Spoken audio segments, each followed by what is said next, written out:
Well, that's a first, me being seconds early.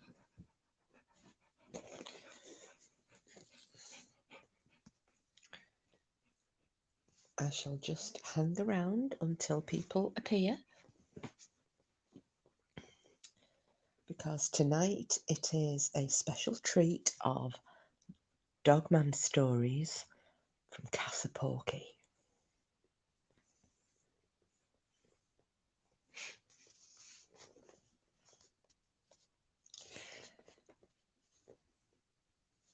So I hope everybody's well and not too cold if you're in the UK, because it is bloody freezing in Lancashire at the moment. Hello, Green Eyes. This is especially for you. How are you feeling today?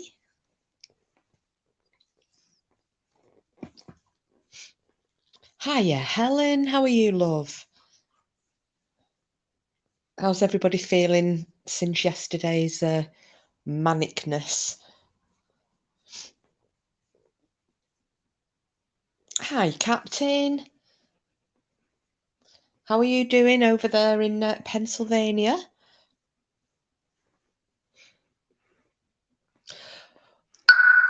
Oh gosh, I've done it again. I'm so. Do you know you can set your watch by my bloody clock phone, can't you? Stupid thing. Right. I need to ask you something, Captain, if I may, just while we're waiting for people to come in, because I'm doing Dogmen stories tonight. And obviously, because you're in Pennsylvania, have you heard of the Shenango Valley werewolf by any chance? Helen, I'm shattered. I swore I wasn't going to stay up past 10. That did not go well. Helen, I always say I'm just coming on here for an hour. 5 hours later, I'm still chatting shit. Captain Kiss, thank you for stopping by my stream the other night. Not a problem, Captain. Oh, you haven't? All right, no problem. I just wondered if you might have heard a story. It's like a bit like the Michigan Dogman. I don't know if you're into it or not, but yeah, I'd heard of the Shenango Valley werewolf, but because it was in, obviously, from Shenango Valley in Pennsylvania. Green Eye still getting over the UFOs and nearly died laughing. Oh, mate, I tell you, how funny was that? How funny. Did you hear me? That I just lost it at the beginning of the live stream. It was when Cassius came in. Obviously, I didn't know it was Cassius at the time, but Alien's probe was stinking. I mean, that just set me off. Bubbles, creepy cunts.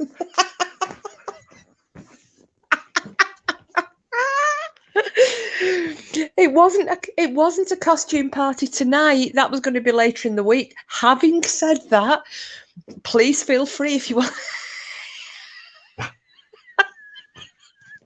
If you want to come in incognito and Dorothy's beef curtains.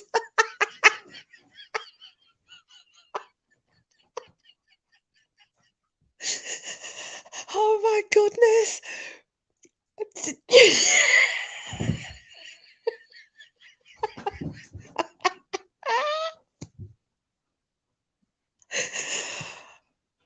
Now, oh, Helen, did you miss the UFO ones the other night? And then we got two coming in.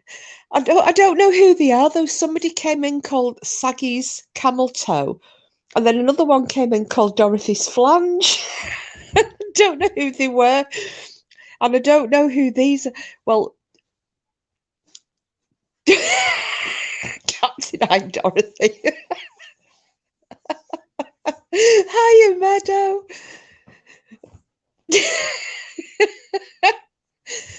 Well, obviously, I know, Green Eyes, I just noticed it. It's like that little shop of horrors thing, isn't it? Oh, the Being Terrible, Captain. If you'd have been in here the other night, it was so funny because I did some UFO stories, and these fucking jokers decided to all change the names to something alien related, and I didn't have a clue who anybody was. So we had people coming in with the name Probe Uranus and What was the other one? Yeah, Alien's probe was stinking, and then we had ET's long brown finger. So it was so funny. But yeah, they're getting me again tonight. Hiya, Frida, love. Well, obviously, just going for a quick snort. Now, I need to know who Dorothy's beef curtains in, because obviously, if you were normally in here, you would have been modded up. You would be in blue. So that's a clue for me. So please stand and be recognised. Then we can mod you up.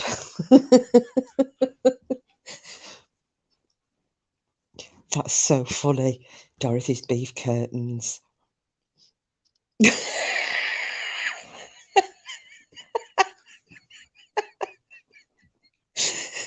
It's oh, you're someone's old. Right, no problem then. In that case, I'll leave it there. Hi, Roberta. Hi, Roberta. I'm really sorry about your placement in chat. You're actually right underneath Dorothy's beef curtains. Just so you know. So whatever you do, don't look up. The view might not be particularly nice. Just saying, not judging. How are you, Roberta? I've not seen you for a little while. I had to duck out of Hiya, Mrs. Mercury. How are you, lovely? Hope you're well. Couldn't find a beef cheek, had to have a tongue.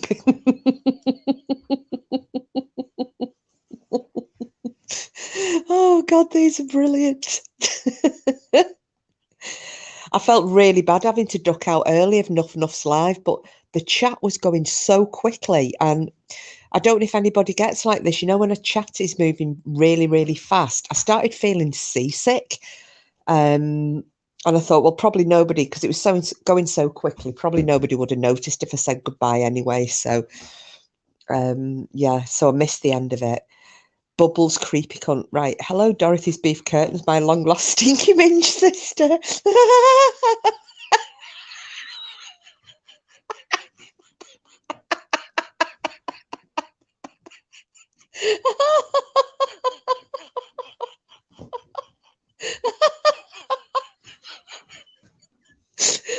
I'm dying. The dog's bollocks.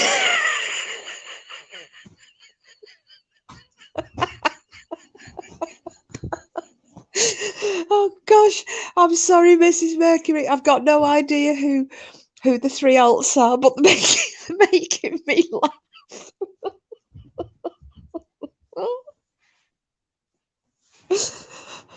Oh my goodness. Bubbles, get your liver in PVC in the queue. Is that Tiz by any chance? Who else goes on about the liver in the PVC? Or Sheila? I'm going to go for Sheila. The dog's butt, I know. Rough. Oh, God, you lot, you don't half make me laugh. Tis not. Okie dokie. Yeah, that's why I said Tiz at first, then I thought, is it Sheila? Could even be Simples. I haven't got a clue. I was absolutely garbage at trying to guess who was who the other night. But I tell you what, Helen, if you want a laugh, I mean, it's not as funny if you watch the live chat, because once everybody changed the names back to the true identities, the alien names went. But if you just go back and listen to the beginning of the other night's live, where I'd put, I think, was it UFO chat, Cassius got probed by an alien? Just listen to that if you want a giggle, because I lost it. I completely lost it. Just need your coffee. And is it coffee with a side order of Colombian marching powder and 7 sweeteners? E.T.'s long sticky finger.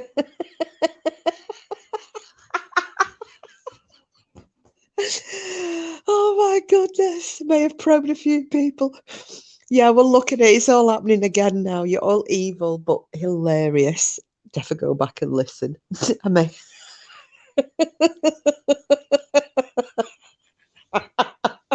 Do you know what? Oh, I can't do it at the minute because I'm at Porky's. I was going to say I'll try and make you I'll mod you up, both of you, E.T.'s Stinky Finger and Dorothy's Beef Curtains. However, I'm at Porky's and I don't have my other device, so I'll have to wait till I come off. Green Eyes, welcome to my world. I was trying to run the bloody live the other night and I just couldn't for laughing. Porky came in chat and told me, he was like, stop wheezing, Muttley. Sounded like I was going to die.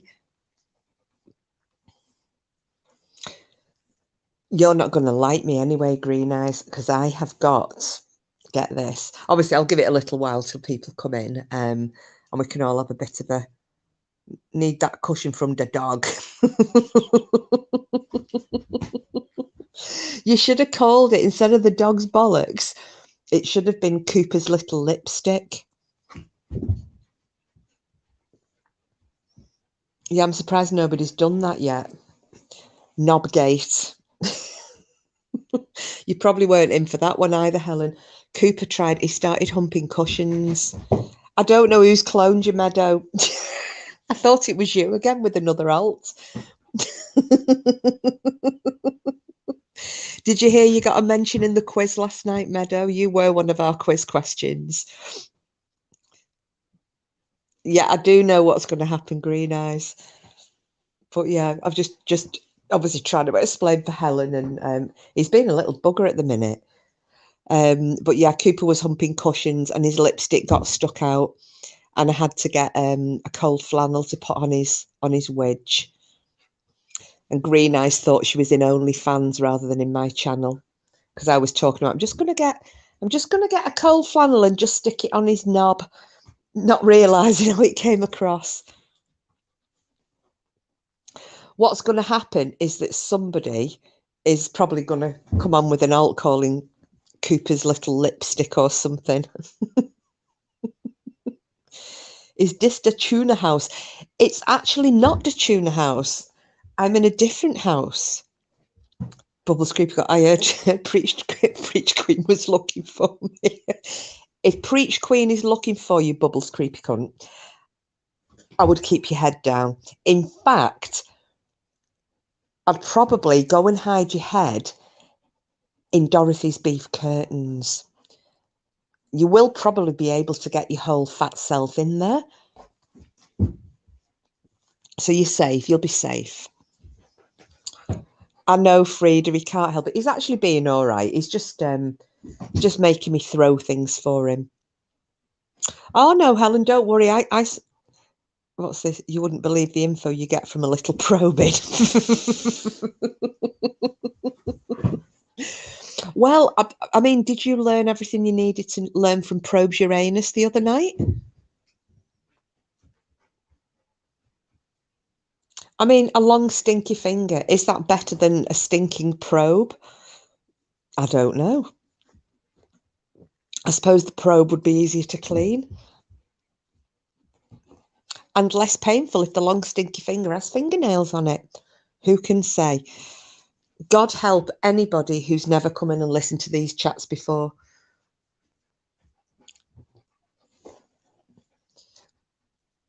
I'm just lost for words. Found 2 aliens, a MacBook Pro and a bag of blow in my flaps this morning.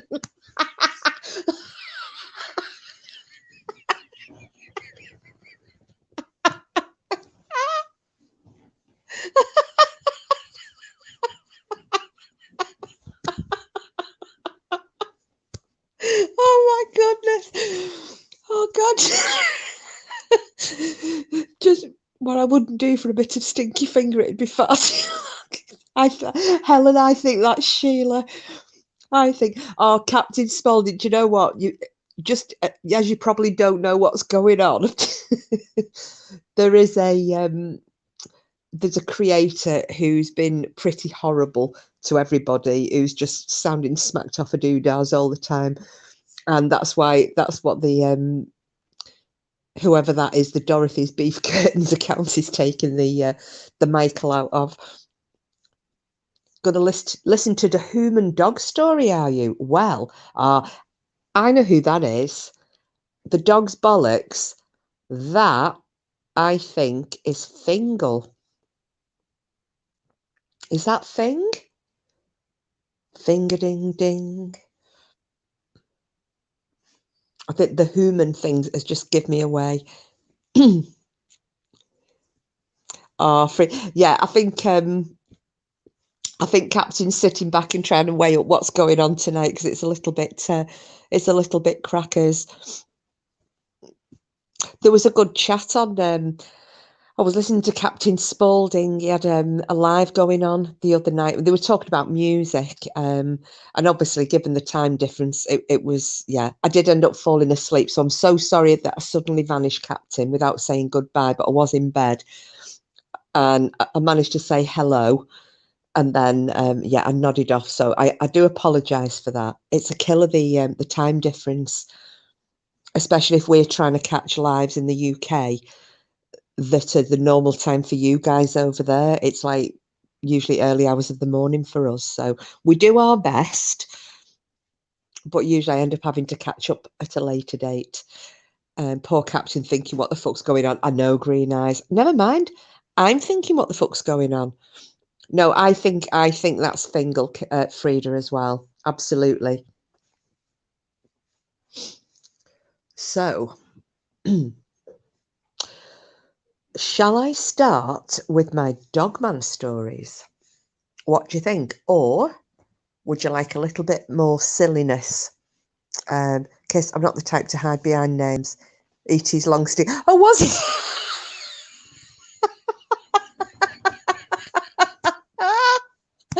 Brilliant.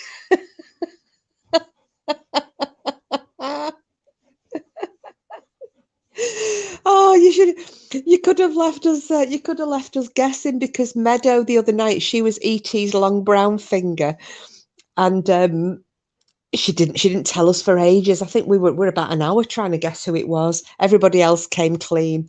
They shed their alien cloaks and came clean, but not Meadow.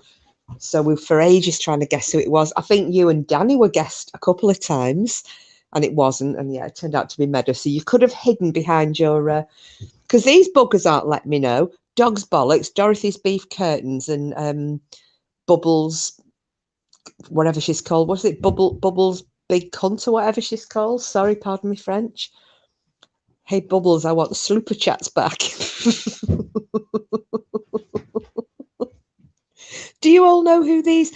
Obviously, I think, yeah, Dorothy's beef curtains. I think it's Sheila. And with Helen on that, I think that's Sheila. But I don't know who the Bubbles one is. That might be Simples, maybe. I don't know. What do you all get? What do you all think?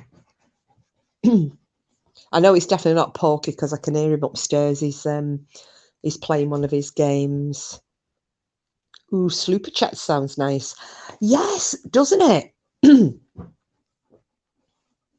we could all do with a bit of Slooper Chats,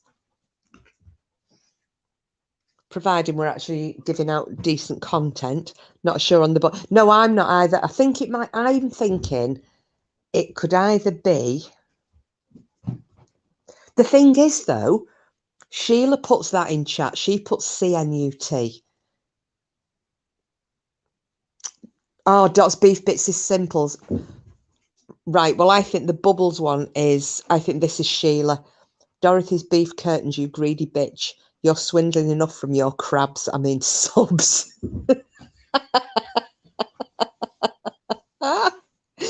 Yeah, Bubbles, I think, is Sheila. Oh my goodness. Has anything gone on today with the dog's fault? I like beefy things too. Well, there's some beef curtains there. You can go and have a little say hello to. Bloody hell, I don't know who's who anymore. Frida, neither do I. Although Captain obviously came clean. He was E.T.'s long stinky finger. We'll actually do it later in the week because Bubbles, my blow fun dirty subs is fine, thank you. Oh, the dog's bollocks just licked Dorothy's beef curtains. Hey up, sorry I'm late. I've got a note from me mum. You're all right, Sid. You're okay. Some people have come in thinking it was another incognito night, so we're trying to guess who they are. We've got the dog's bollocks, Dorothy's beefy curtains. We did have E.T.'s long stinky finger, which was Captain, and we've also got Bubbles' creepy cunt. So we're trying to work out who those three are: Dorothy, Bubbles, and Dog's bollocks. So at the minute, I'm thinking the Dog's bollocks is Fingal. I think this one here, Bubbles, is Sheila. And I think Dorothy's beefy curtains, we're thinking that is, well, Green Eyes thinks that one is Simples. I need all my dollar to pay David, my favourite sex offender. Oh my goodness. What's going on with all of this banana stuff anyway?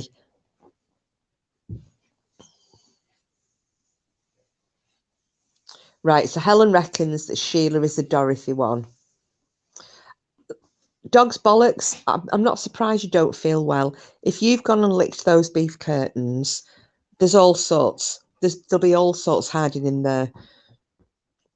Japanese snipers, Shergar, Lord Lucan. No. I'd got to get your mum to take you to the vets quick sharp. Or try and make yourself sick. Go and lick some soap. Yeah, I think Dog's bollocks is Fingal, Helen.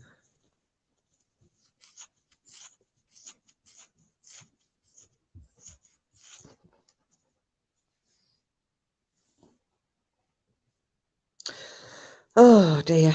So yeah, I have today. Let me see, what time are we on? Yeah, I'll do another 5 minutes and then I'll start with the stories. Oh, you're not Fingal. Hiya, Jules. Hello, everybody. Dog's bollocks is Timmy. Well, it's same thing though, isn't it? Same thing. Oh,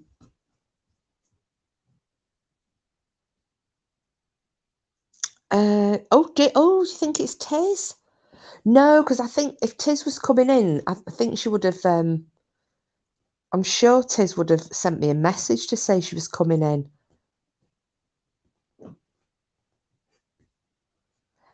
And maybe she would have put a picture of her own, of little Maggie up. Dog's bollocks waggles ears, Dorothy's beef curtains shakes flaps.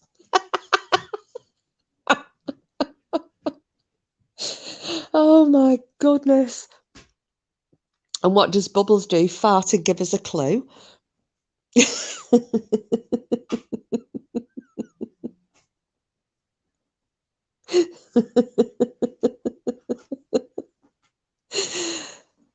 Hiya, Danny. I'm sorry, everybody's being very silly tonight. They've all come in incognito again.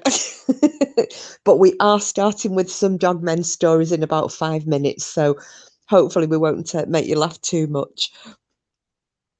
Timmy Cat is a beautiful pussy, almost as nice as... no. Oh, listen, anybody. Danny, I think you'd gone the other day. I just wanted to say, because you probably missed it, I really enjoyed your Ed Gein upload. It was really good. So anybody, if you've not subbed to Danny After Dark and Captain Spaulding, please do. They've both got some really good content.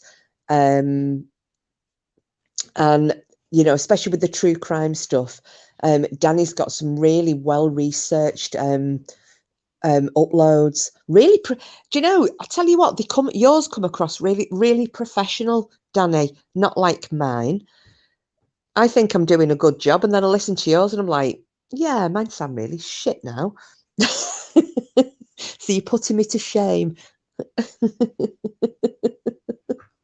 What's that? Only funny farts, but it makes my gas teeth rattle. Oh, bubbles!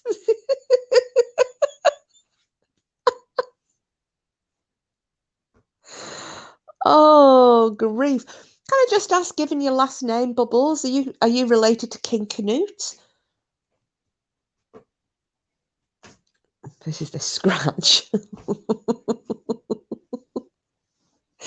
Oh, you guys, you guys.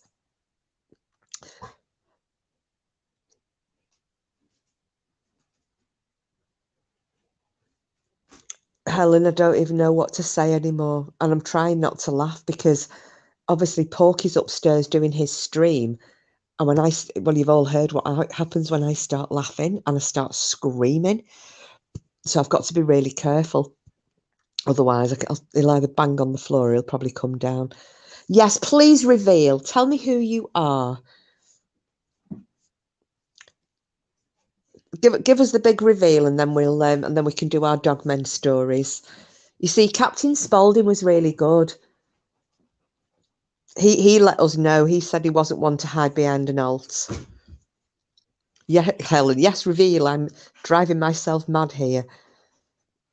Well, like I said, when you go back and listen to that the other night, there were 3 people at the time. There were 3 alts had come in. And I went through the entire 130 of my subs trying to guess who they were. Porky reckoned I was hedging my bets. It could be like anybody. King Canute was a cock. I mean, knob, I'm a prize cunt. Oops, Canute. Green eyes. Dorothy was you. Well, I didn't get that one. How the hell? How the hell are you managing? Did you have 2 devices going? No, I didn't know that either, Helen. Sneaky cow. Sneak. But then again, look at that. So Captain Spaulding had done the same, though he had 2 accounts at the same time. And actually, Joe Mardre did it the other night, didn't she? She was the wormhole rider and Mrs. Giorgio. Ah, on your phone. Hiya, Marie. Just popped in to say hello, all you lovely people. Probably fall asleep. It is quite late here. No problem, Marie. Well, I'm about to start the Dogman stories. So you might that might help you fall asleep, although well, I find them a bit scary, but we'll see how we go. Yes, I'm with Jules and Helen. Come on, Bubbles, reveal yourself. Well, obviously not in the biblical sense, you know. We all want to retain our tea. Yeah, dog's bollocks, I think that's Fingal.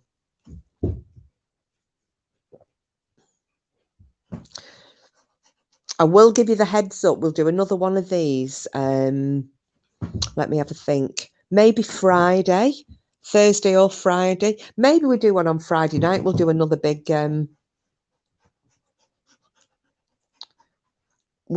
yeah, we could do another one of these, couldn't we?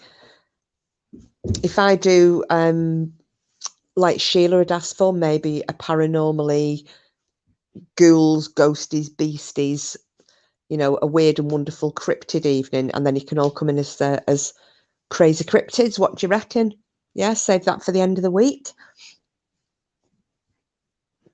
Titters wants to know where the doggy went. Was you the dog's bollocks, Simples? Oh.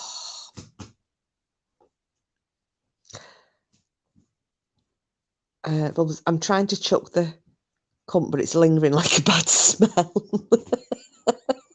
Come on, Bubbles, you need to reveal yourself. Oh, well done, Simples. Well, you threw me because I genuinely thought that was Fingal. So, very well played.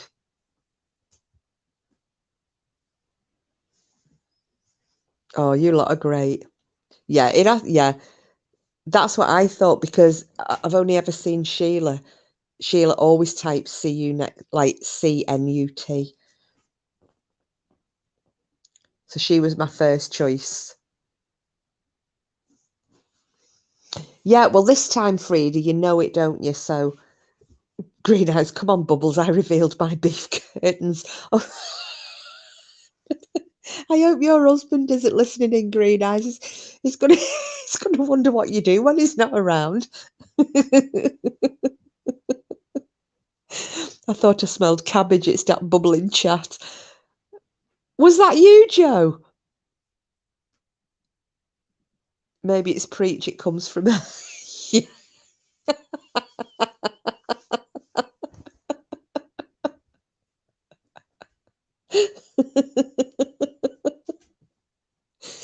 Oh gosh, beef cut. Oh, he's going to panic when he sees the picture. That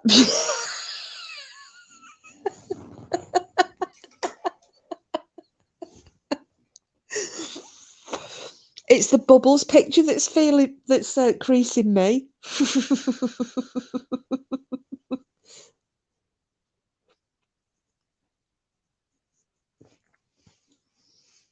Yeah, it's that was brilliantly done. When did you all decide to do this? Oh, Marie, Preach Queen is an absolute superstar. I think my binge is rotten.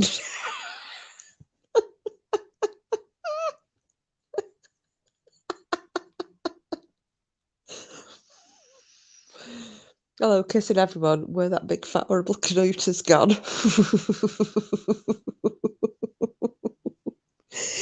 Did you all have a little aside and plan to do this? Just to get us all, or to get me. But it was very funny.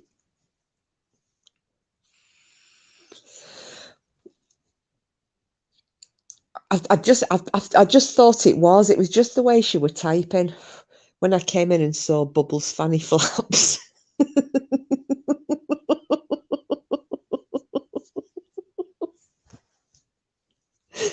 Oh gosh. Right. Well, there you go then. Friday. I'll do it Friday, hopefully. But I'll give you all. You wanted to cause me. Well, that you did indeed. I'll give you all some notice.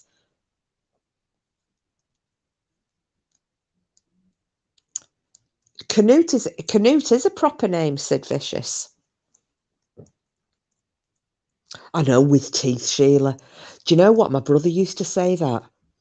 My brother had this saying, and I never understood it until I was older, obviously. But he used to say, a stiff prick's got no conscience, but some C's have teeth. And it's only as I got older I understood what that meant. Anyway.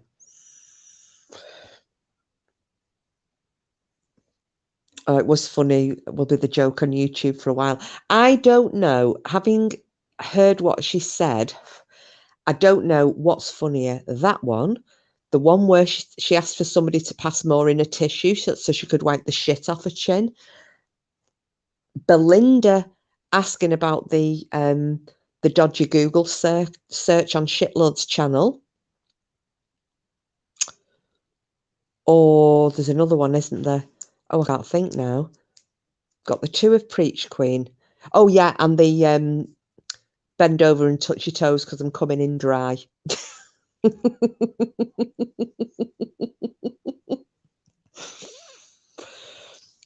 Belinda is just, yeah, superstar. I've not seen Belinda for a bit actually. Oh, Green Eyes, that will take some doing. The holy water, or that even God doesn't want. Yes, I know. I know when she told us to go and have a bath in holy water. Jules, Helen, can you see Jules?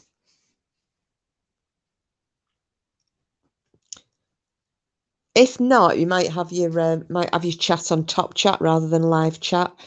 Or Jules, she might just not want to talk to you. I'm only kidding.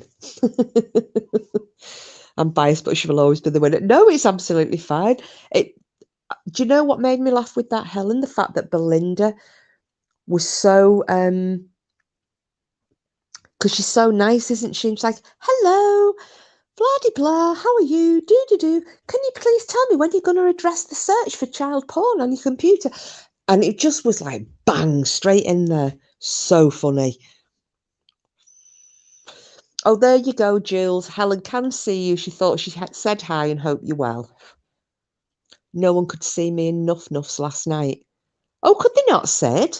I must admit, I couldn't see. I couldn't see any. I saw Green Eyes and I saw Helen, and the chat was moving so quickly. And by the time I wanted to reply to someone, it had gone way too fast, and I was getting seasick. So in the end, I did end up going. I just went to sleep because I couldn't see anything. I was listening, but I just went to sleep.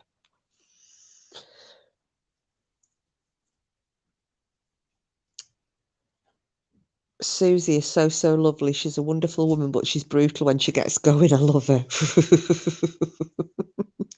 I know, Green Eyes. I saw a couple of your comments, and I know you saw a couple of mine, but that was it. Jules, oh, hi, Helen, happy thoughts. Thought I was in the bad books. Didn't help that I just tried to shit stir as well, did it, Jules? Saying maybe she just doesn't want to speak to you, but you know I was joking.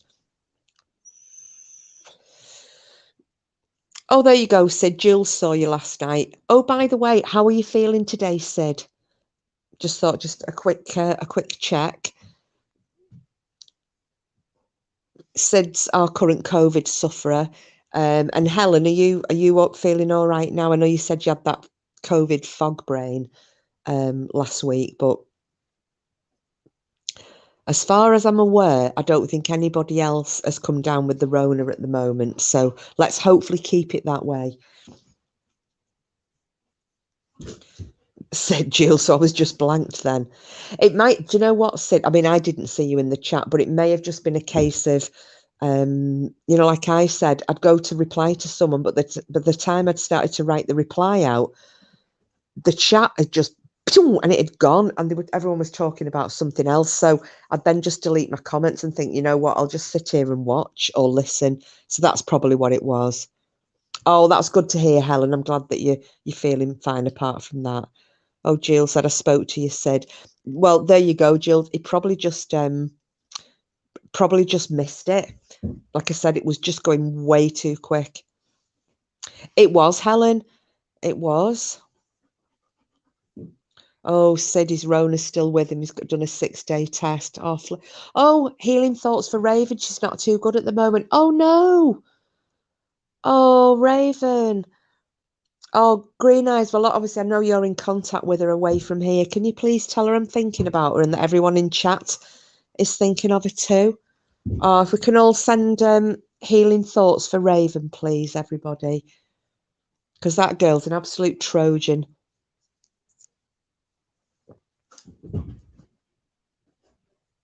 Oh, bless. Right then. Are you all ready for some Dogman stories? And before I start that, does everybody know what a Dogman is? Have you heard the stories before? I know, Sid, everybody, I don't know anybody who doesn't love Raven.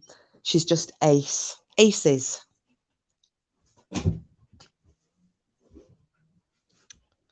Oh, thank you, Marie. Oh, she's here, Raven, lovely. Hiya, darling. Oh, Green Eyes were just saying you weren't feeling so good. So, yeah, we're all thinking about you. We hope you're back on the mend soon. So I'm going to do Dogman stories. So if you just want to have do you know what, Green Eyes? I know. I want to go and help her shovel all the snow or buy her a flamethrower just so she can melt it all without having to dig it out. I'm going to have to stop chatting and carry on planning the Easter story, but I'm listening. No problem, Helen. Not a problem. Yeah, but that's going to be fatal, isn't it? You're planning the Easter story and I'm talking about Dogmen. Your little kiddies, the little darlings will start telling the story of, I don't know, is it a religious one? Well, say they're telling this, the religious Easter story, and then it'll get to the bit where Jesus comes riding into Bethlehem on a donkey, and all of a sudden a fuck off big dog man comes tearing out of the nearest stable and rips the donkey's head off. So just be careful and double check, reread, and get someone else to proofread as well. Just before you release it. Just saying. Right, Cooper, come up here with me. Come on, have a lie down.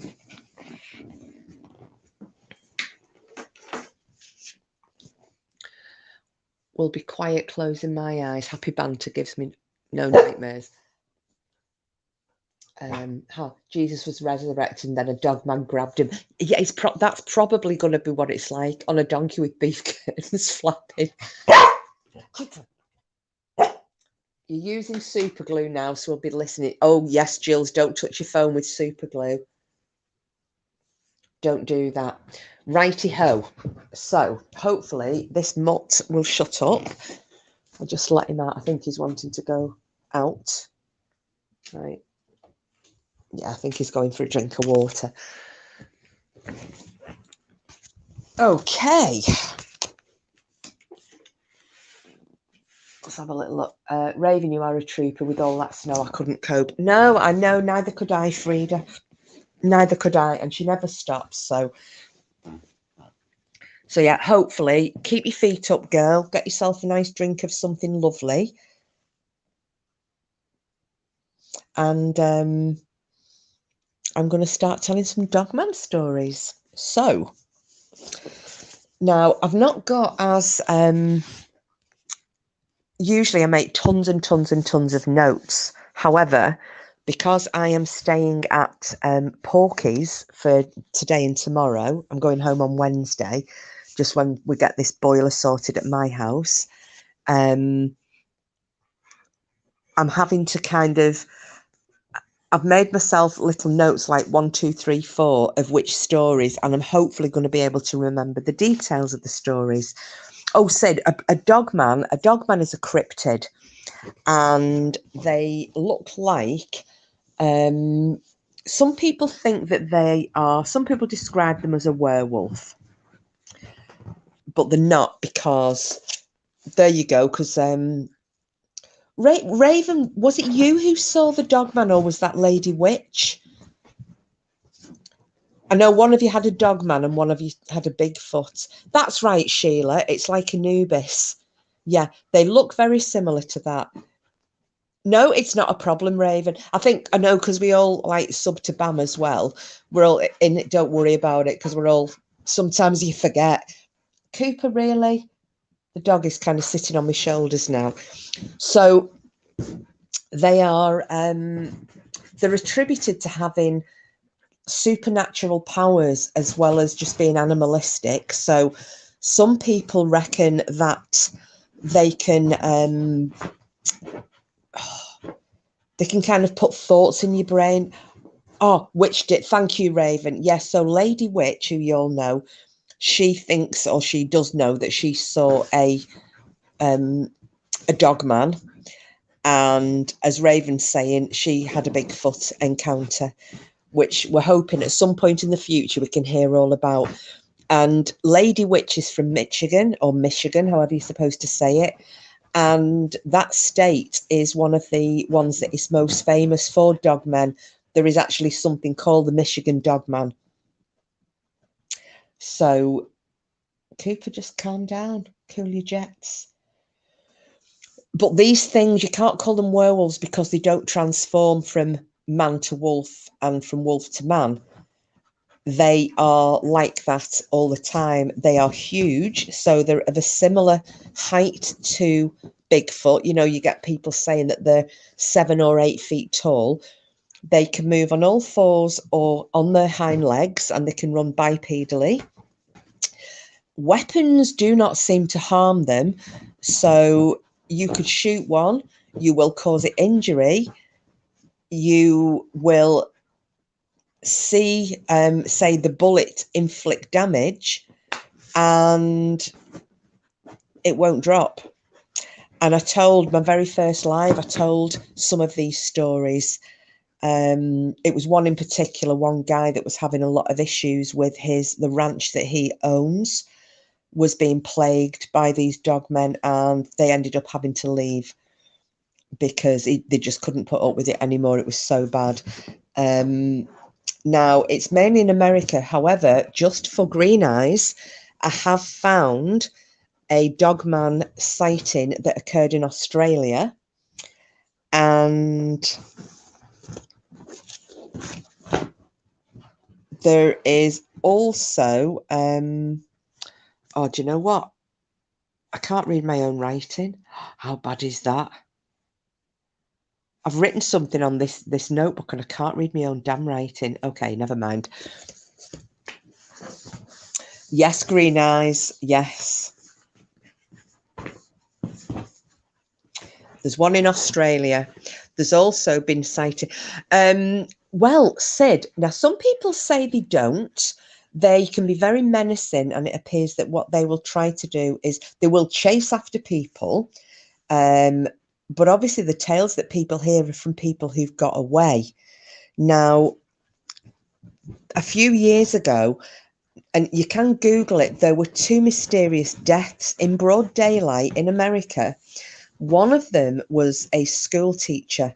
Now, she was apparently, her body was found, and she had been, and this is in a street, in a town, on a street in broad daylight.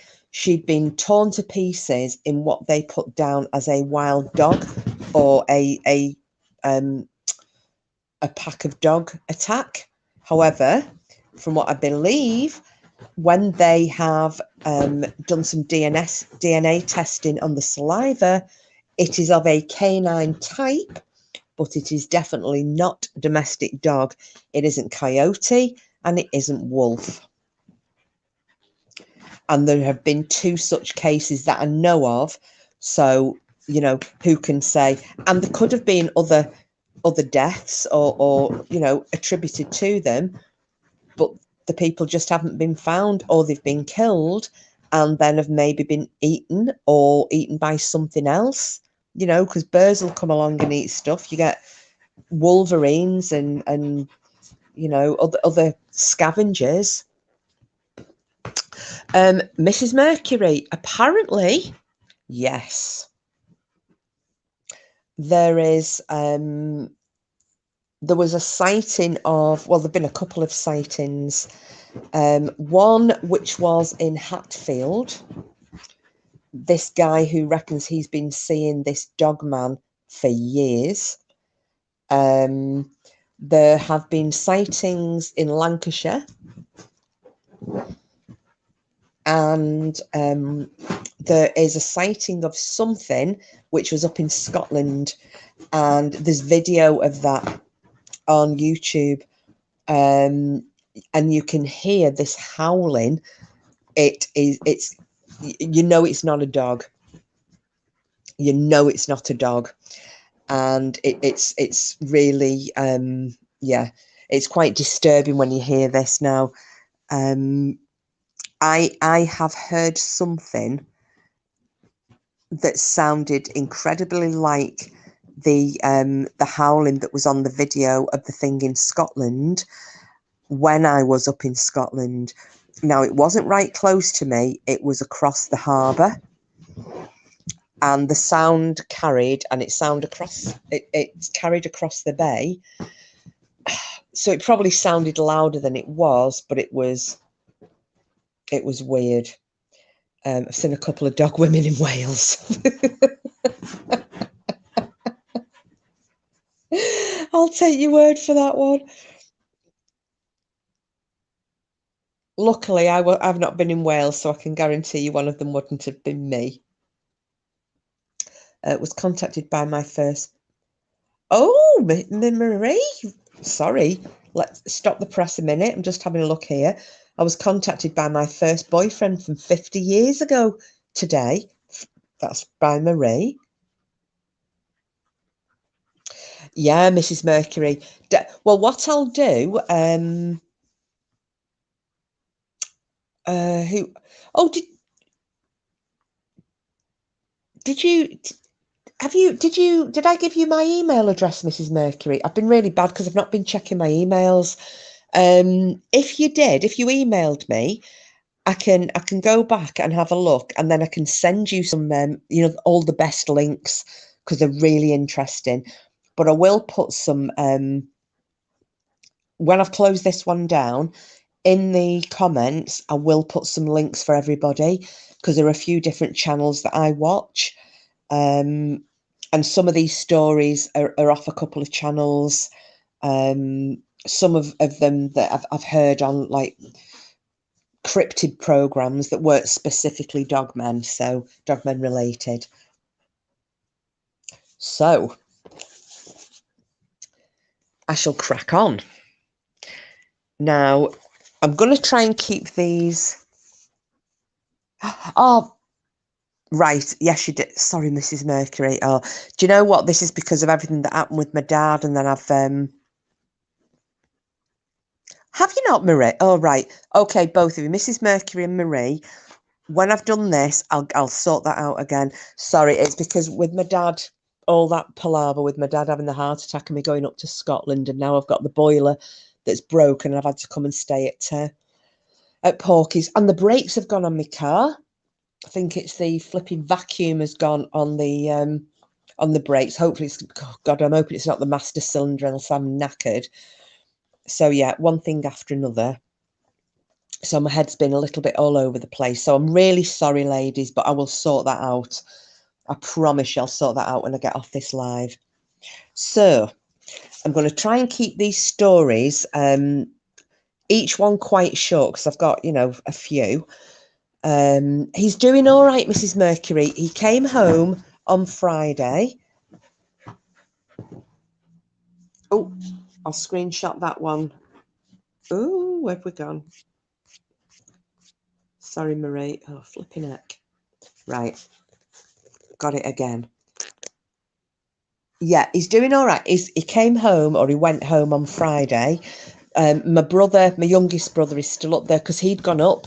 He was lucky that he was with him because he'd gone up. He's got 2 weeks leave, and they were planning on going to go and do some sea fishing and, you know, basically have a lad's fortnight and do a bit of like bothy camping up the lochs and what have you.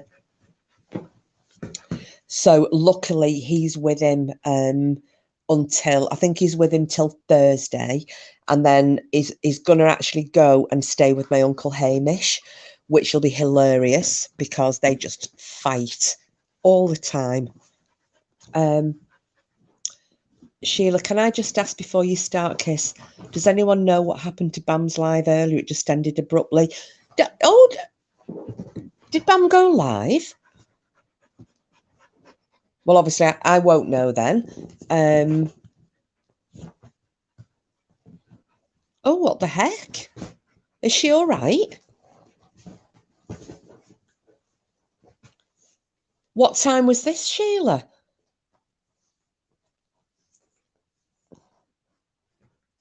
Because I've been trying to sort everything out here today. So other than I did pop on and make a comment on genetic codes earlier. You know, the one that Wished uploaded where Preach Queen had done.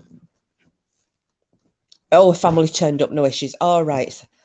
Sheila, I didn't know she was on live. I haven't been getting any. No, I didn't either, Frida. Missed it, was asleep. I was there, a family was visiting. Oh, there you go. That's it, though. When somebody suddenly goes off abruptly, it's a bit of a worry, isn't it? I went to come upstairs. She had gone, but she was expecting family. Was there Sid, get lost. Bubbles was in chat. In Bam's chat. Bam was live most of the day. I couldn't listen loud because I was at work. Not finished work and could listen. Then it ended. Oh, for God's sake. Oh, well, I hope. Well, no, no, I'm not getting them green eyes. And I've got no idea why. Because I did what everybody was saying to do, which was unsub and then resub.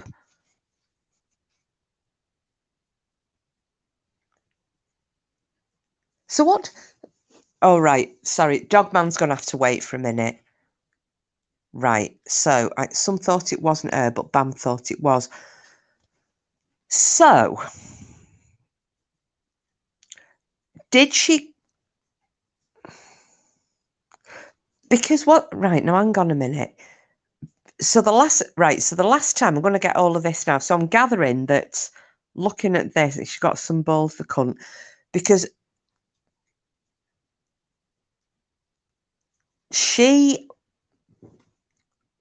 I'm trying to, because I missed everything that's been going on the last few days. So let me just get me act together here.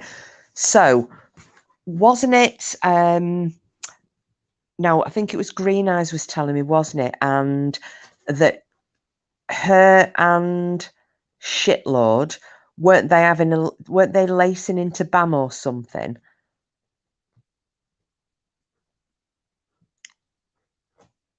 About her being on that German woman's channel. That's right, isn't it? Yes, I'm going to unsub and resub and see if that helps. Hit notification bell again. Yeah, well, that's what I've done, Frida, but it's just not worked.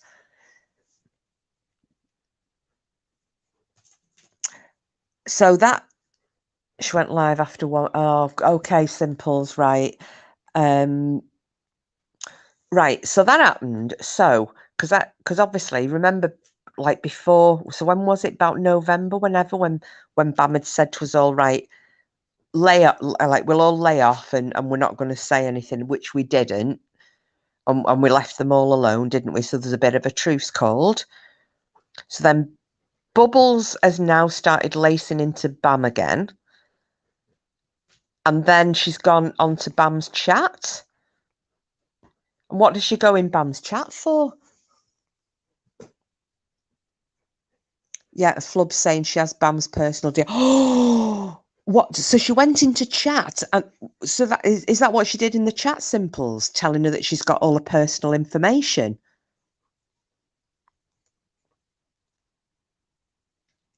But she wouldn't come up on panel. And that's going to help her how Simple's wanker bitch she is. Oh, she's just poison.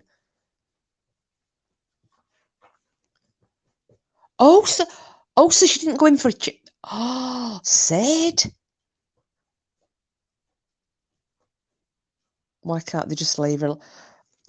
Frida, it's like I was saying the other night. Do you remember when bedtime was in here?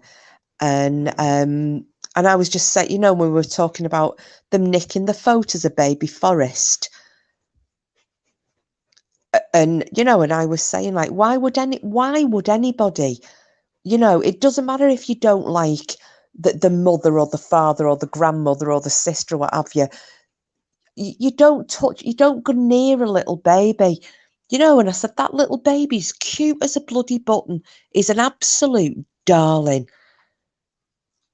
And then you get them turds and they won't leave alone because they know that it's a kryptonite, isn't it? It's like me,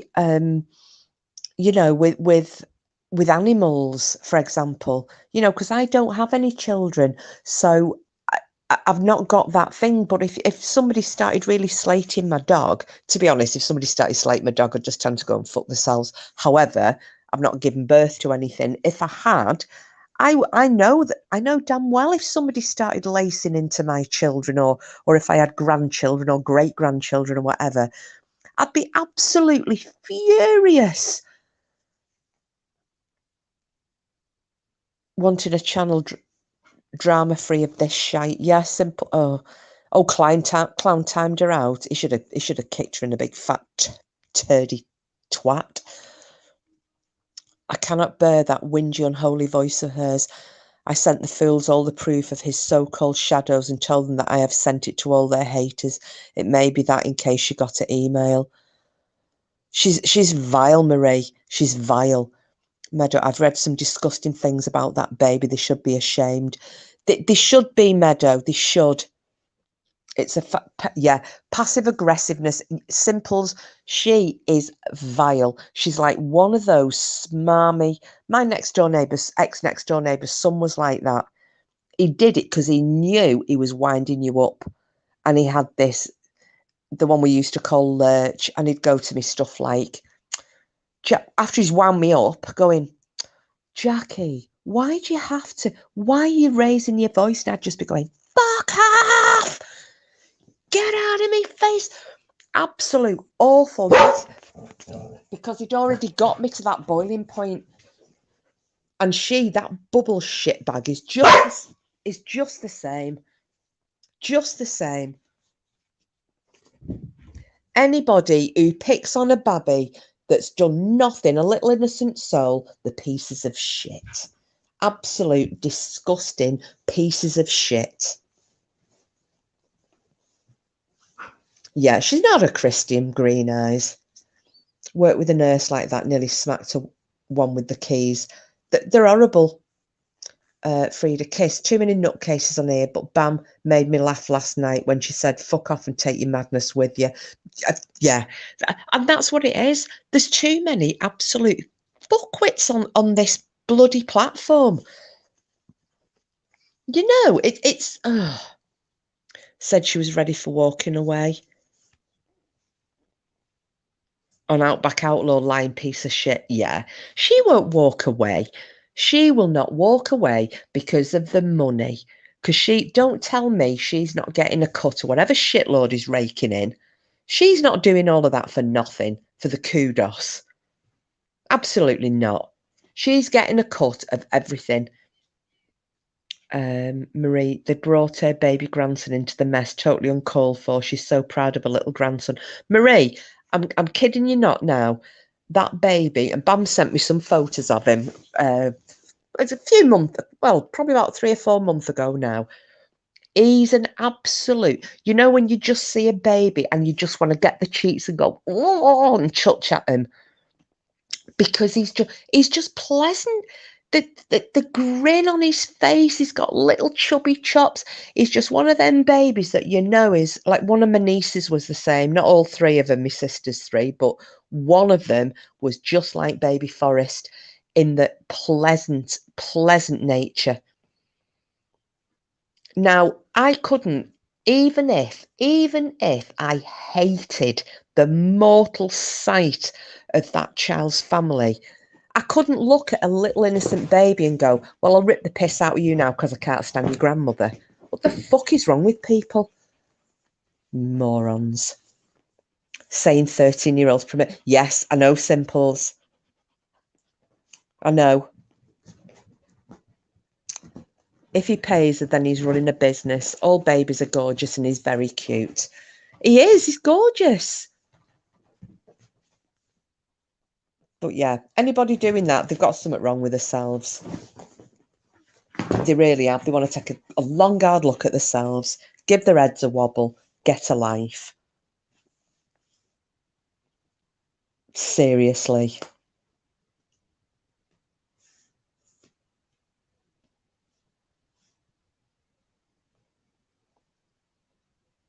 I'm going to dress her like they deserve what they get. Fucking steam coming out my ears. She must be on a cut because she gave the pedo 50% of the super chat without needing to ask shitload. Yeah, Sid, of course, she is absolutely... I don't care what she says, because I wouldn't believe if she said the sky was blue, I'd have to go out of the front door and look up just to make sure, because I wouldn't believe a word that comes out of that woman's mouth. She couldn't lie straight in bed.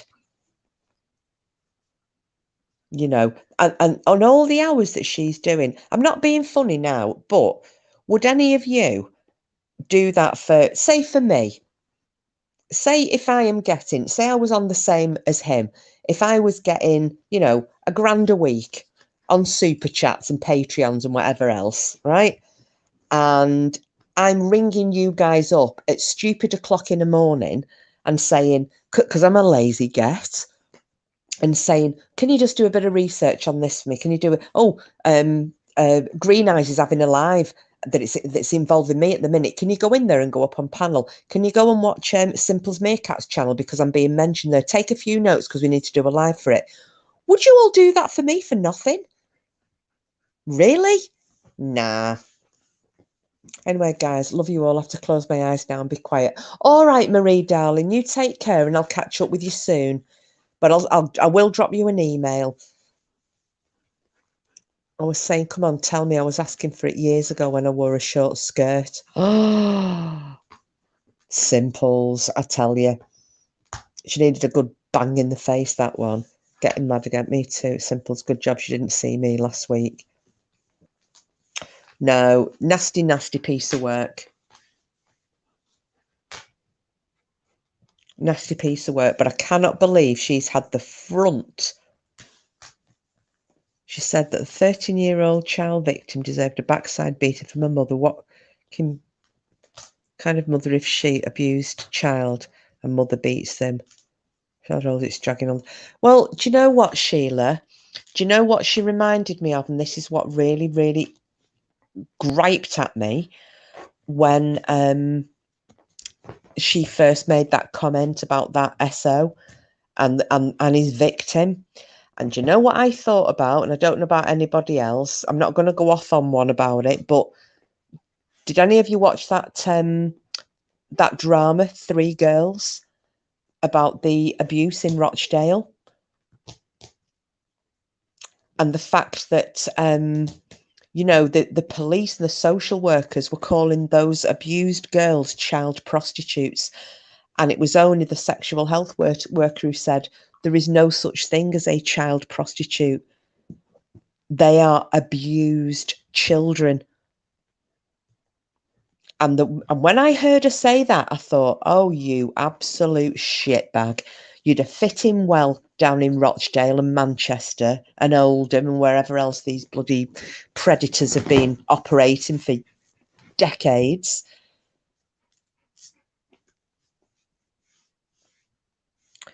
She's too bloody big to wear a short skirt, tree trunks for legs. Yeah. Hang on. What's simple? My flanges healed over. What?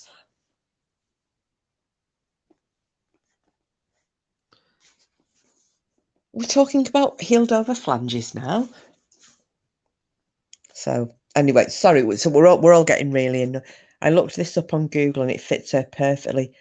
A misogynistic Puritan. Yeah. Do you know what? She would be one of them that was part of the hanging committee for these women that got burned at the stake or hung for witches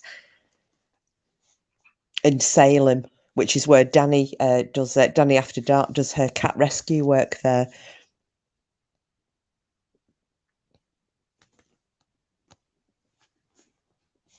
No.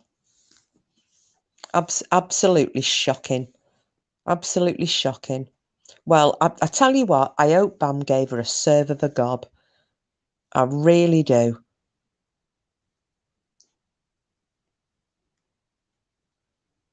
No, do you know what, Sid?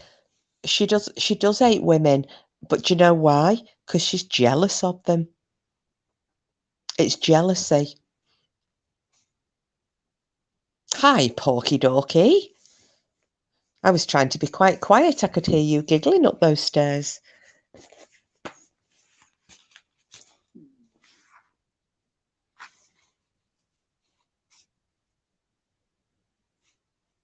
I've not seen a Handmaid's Tale Simples. I keep hearing that it's a good series, but I don't know that I would want to watch it. I was thinking, yeah. And you go, yo, Porky from Sid. So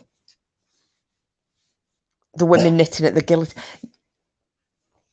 You're warming up enough down there. I'm fine, thank you. I can always put the fire on. Have you heard this? He's upstairs and I'm downstairs. And we're conversing on the internet. I'd said before, if you need a brew or anything, just send me a text message and I'll bring one up.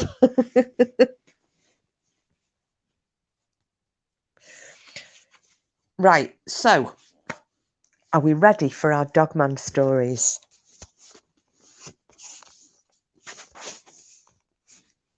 Because I know everybody was getting... Did you used to do that as well, Simples? Porky says, hi, Sid, Frida, Sheila, Simples. Did you get green eyes? Because she's there as well. Oh, look, Dorothy's beef curtains. Porky, my boy. Dorothy, keep your beef curtains away from my man, okay? Just letting you know. And a special hello to Green Eyes. Sid Vicious, yep, let's get dogging. Do you know what, Sid? I nearly put that in the title for a laugh. You know, dogging stories. And then I was going to put Tales of Dogmen, and I thought, no, because I just know it would bring the wrong sort of people into my channel. So I didn't. Oh, the watching numbers have gone up. I wonder if that's because everybody was having a bit of a rant over Shamu.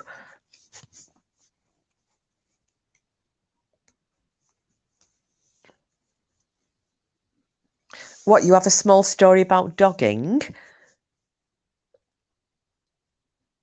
you want to tell us before I start with these? His Lady Witch Shamu. Shamu.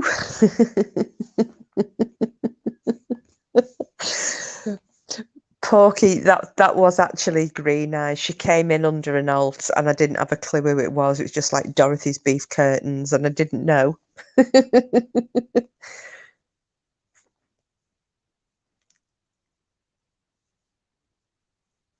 Oh, thank you, Frida. The thing is, if you give a thumbs down now, you can't see them anymore, can you? So at least you'd kind of get a clue who was in your chat, but you just don't see the thumbs down. You only see thumbsies up. But I don't care. It doesn't matter. Right. So I'm going to start with...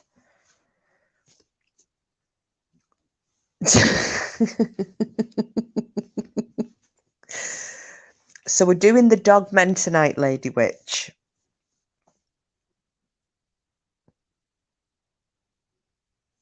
Right.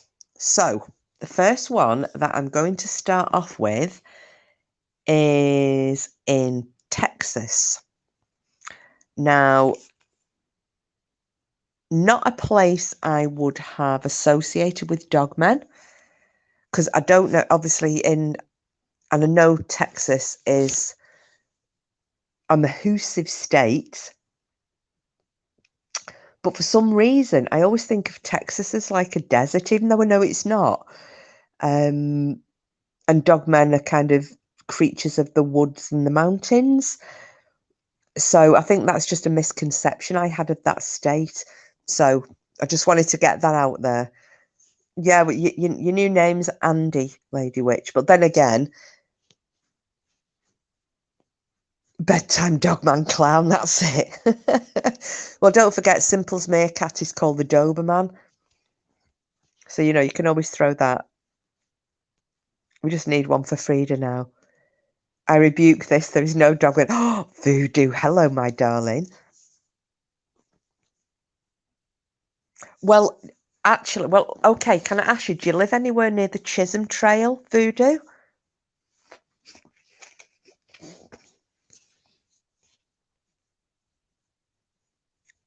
Hi everyone, I'm just popping in to say thank you for your support last night. The video has got massive coverage and hopefully Dorothy stops this bullying. Well, actually, Nuff, have you seen who we've got in our chat tonight? If you just wait for a second, I'm sure that she will make another appearance. Oh, Voodoo, if that's... I don't know if that's a yes or a no, but this story is connected to the Chisholm Trail. Chisholm Trail Ranch, to be precise. Lady Witch, Nuff, it was fantastic and very informative. Absolutely. There you go. I nearly called Nuff Dorothy then. There you go, Jen. Look who's just made an appearance. We have a new channel member called Dorothy's Beef Curtains.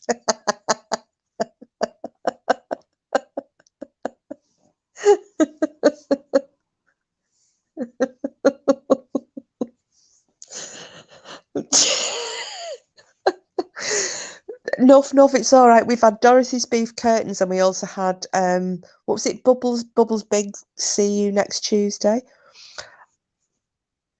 Flandoodle Baxter.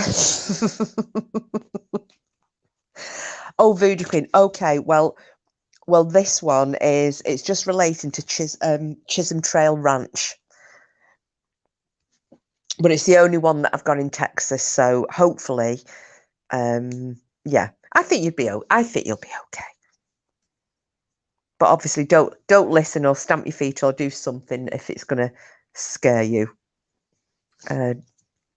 Dorothy's Beef Curtains, love my flaps. Pot Chug, very, very good.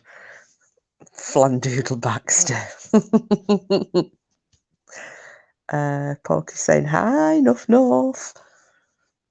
Voodoo Queen. Right, so I'm going to get back on to me tail, me Dogmen tail. because knowing me, I'm going to end up running out of charge here. No, you're not disrupting at all. Nothing. We've oh, Cooper's now disrupting me. Stop. No, we'd already. I was going to start at 7:30, and we've had over an hour of everybody was talking about what went on last night, and you know, nasty people, and then they were saying that Bam had gone live today, which I didn't know, and then the stuff that's gone on, and I think Shamu ended up going into Bam's chat, so they were just filling me in on that. So no, you haven't disrupted at all. Although you might not want me stories because you go out camping in the wilds.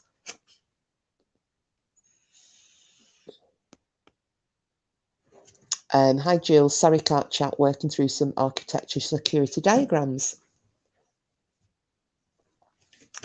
No problem. Well, you can have a... Oh, sorry, give me 1 second. No, I'm okay. I can drink that. Yeah. Well, you can warm it up for me if you want. Sorry, Porky just came in to knit me hot chocolate, but it was cold. Right, so I'll get back to this one then. Yeah, don't get scared, Jen. Right, so in Texas, there's this area. Oh my God, Dorothy's beefy bat cave. Who the hell is this?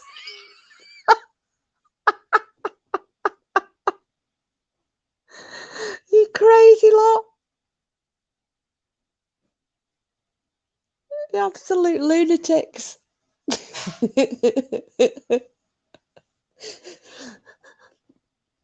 Oh, so in Texas, there is this the Chisholm Trail. Now, I had to look it up because I hadn't heard of it before. Obviously, people in America have, and apparently, this trail was used. Obviously, people in America, please feel free to jump in and put me right if I've got this wrong. But it was used. The Chisholm Trail was used to run from Texas up to Kansas, I think. And it was used, they used to run the cattle up there. But also, that you lot of buggers, you really are.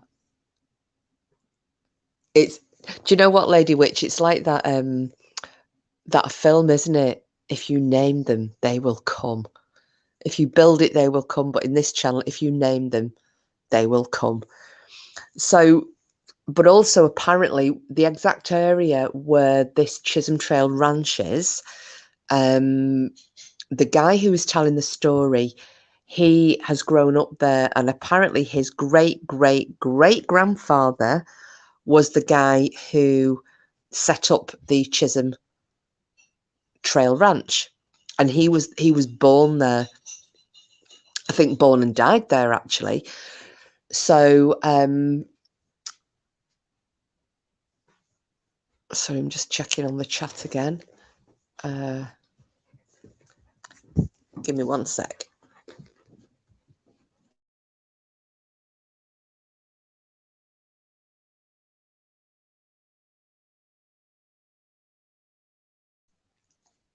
Right, sorry, I was just saying thank you for my brew to Porky. Okay, so basically, the area that he lives on, the Chisholm Trail, he said way back when, he said it's got a very dark history. It's very bloody and troubled history, and apparently the Cherokee, there were areas along this trail, this Chisholm Trail, where the Cherokee used to use it to ambush, just because of the topography that was there. So he said that the actual bloody history of this particular section of the Chisholm Trail was like this, and it had a very dark history, even as up to as near as the 1920s. So anyway, he has grown up there, and they've got a homestead which is butting right up. I think the back end of the property actually butts right up to this Chisholm Trail. So they've got quite a lot of acreage with it.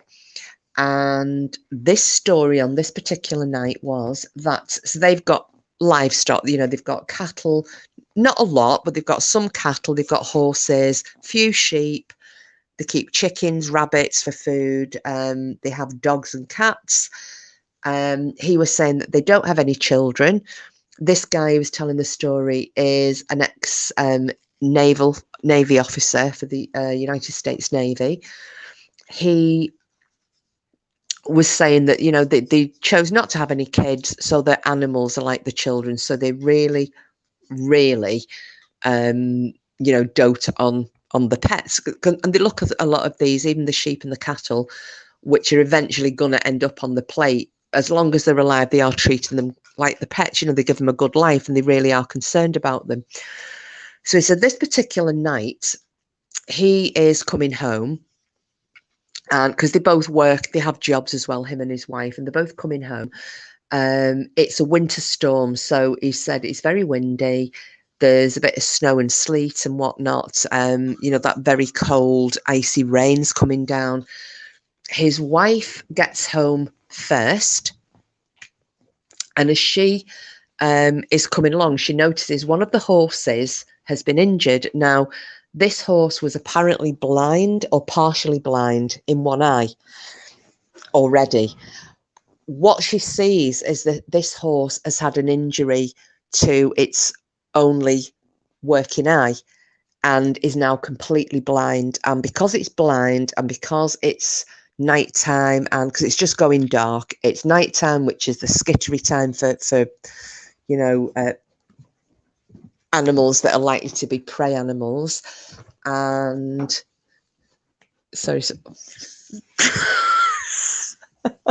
sorry, just I was just made to giggle, but you lot are laughing anyway in the chat, so that's fine. So the wife, happy, you're an absolute shitbag, you are.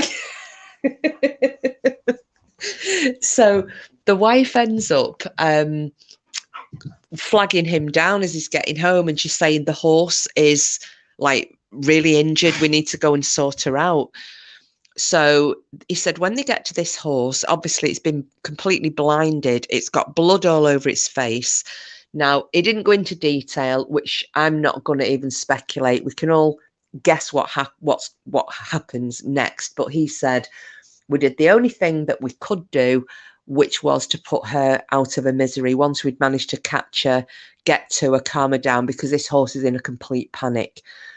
Now, he said, you know, I did what I needed to do in order for this horse to, you know, to stop her suffering and being so terrified.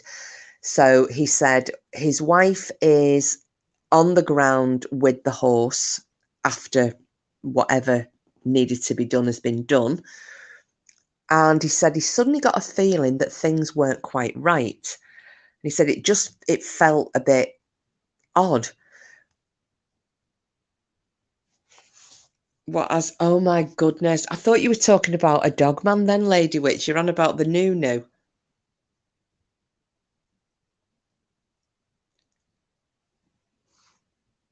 My goodness, what am I missing here in the chat?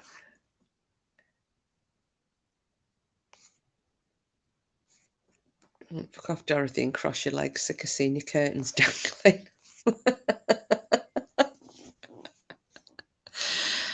Yes, Lady Witch, it has teeth, and apparently it can use them. It gnashes quite a lot.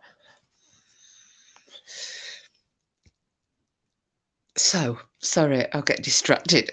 Right, so while he's, you know, and obviously him and his wife are upset, they've had to put this horse down. She's on the floor with the horse, and he said he suddenly gets this feeling that things don't feel quite right. He just gets a really uneasy feeling. Now, he has a very high-powered torch with him. So he said he gets up and he gets his torch and he flashes it around. You know, he scans around the meadow, nothing. He scans along the fence line, nothing. He scans over towards the woods and he gets some eye shine coming back. And he said where it was, because this woods isn't that far away from him, by the way. It's not miles away. It's pretty close. he can gauge how high these eyes are, and the eyes at around the 7 or 8 foot mark. And he said, and the eyes were about 8 inches apart. So Jules,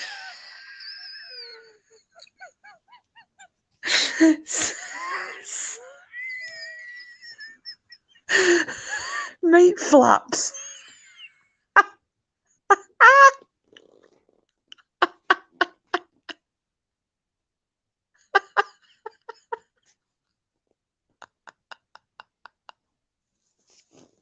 Oh, don't.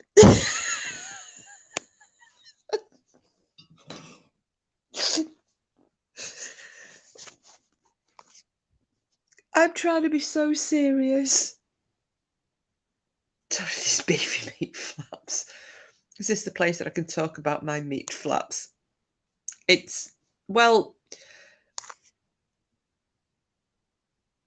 I always say that no topic is off bounds in this chat.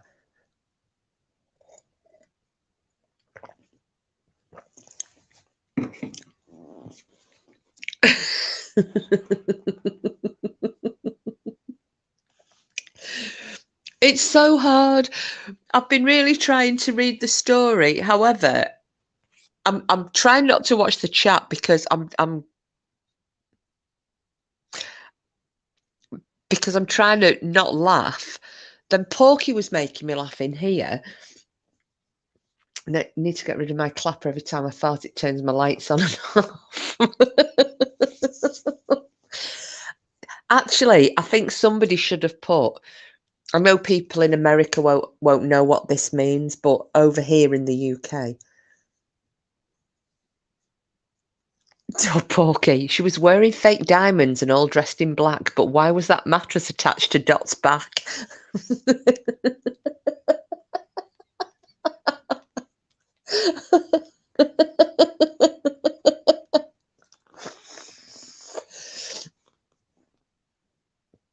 I'm surprised nobody's, like I was saying, the other word we've got here is a growler. You know, because minge isn't a nice word, and muff and motty and flange. Shit my eyes, I thought that was Dorothy's beef medallions. But I think you should have a growler. Somebody should have been, or maybe that should have, no, do you know what? I think that that wasn't a mattress, Porky.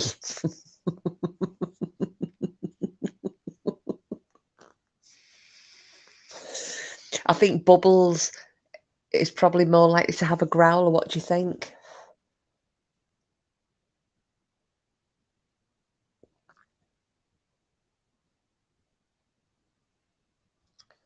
Hey, pork chop, leave my Snapchat out of this. Lard.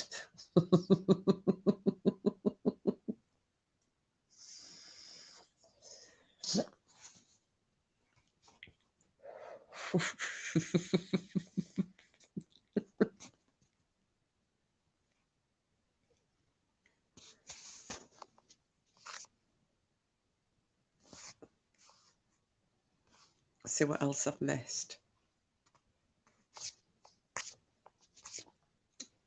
I think I'm up to date with all the beef curtain, meat flap, piss flap, growler, mattress chat, I think.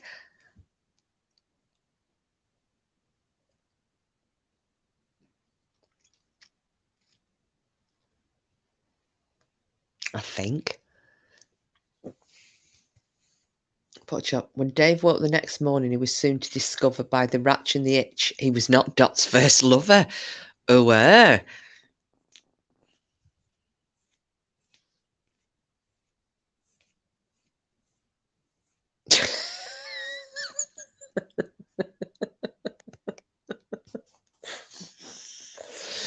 I'm actually wondering, what do you want to do? Do you want to ditch the Dogman? Hiya, Paula. You all right?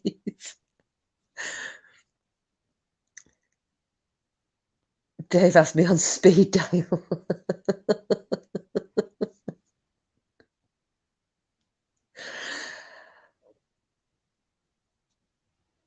Who's the...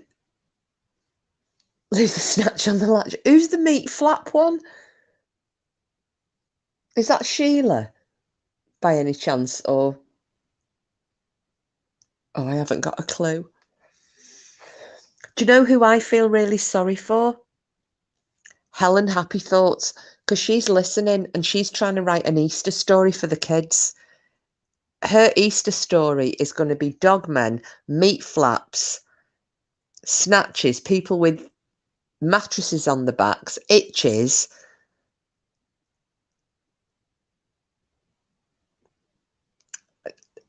Paula, do you know what? Yeah.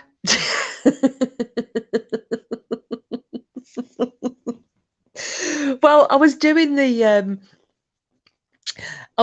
Dogman encounters and I started doing it, but I'm watching chat because this lot are just having a laugh with about, well, with the funny names, shall we say, the funny name changes. And I just, I just thought, I don't know what to do.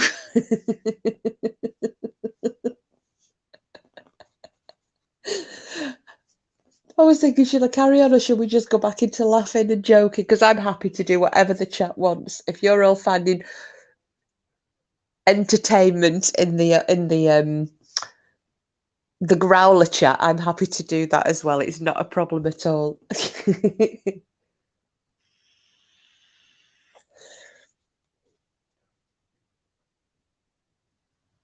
Come on, is somebody going to tell me who the meat flaps one is? Is that Sheila? Or Sid, maybe? I know, I've kind of lost my train of thought, Paula. It is. Well, actually, and I don't care. Do you know when I was talking when Porky came and brought me drink back in? We all know those eyes were a wild growler. Class, behave yourselves. No, it's fine, green eyes. Well, when he brought me drink back in, and you know when I kind of like started laughing, he flashed at me. That was like, you absolute bastard. So I'm trying to concentrate on and he did it while I was in mid-story. I'm telling you all about the Chisholm Trail and he flashed at me before he buggered off through the door, so.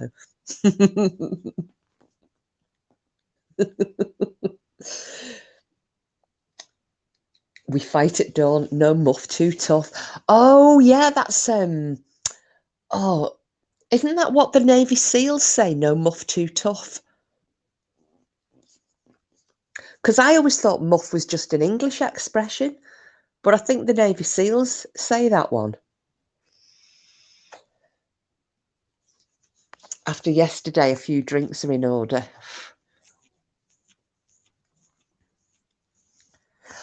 Well, Paula, I've actually got a rather interesting looking... Oh, he's back in his pants now, Green Eyes. He just decided to give me a little flash of things to come before he left me. I didn't even notice he was standing in front of me and I went, thanks, babe, when he brought me my drink back. And I looked up and he's grinning at me. And when I looked down, I was like, all right, okay. But I have got a rather interesting drink and he's given me my Valentine's present early. He's got me, I don't know if any of you remembered me saying that I love Parma Violets, and it's Parma Violet flavoured gin liqueur. So I've got a Parma Violet flavoured gin liqueur sat here. You've had a few seals in your time. Yeah, but we're talking about Navy SEALs, not the ones that come chasing after you while you're trying to watch your lady bits in the sea.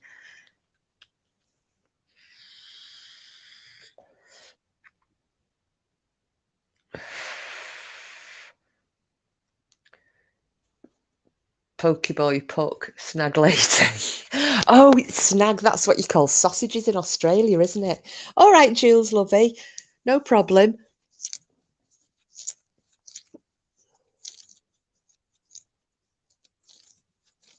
Because wasn't that something that Kevin Bloody Wilson had said? Do you remember that Joshua loves that gin? I've never had it before, Frida, but it's very nice. Dirty dot, pull your fucking knickers up now, behave.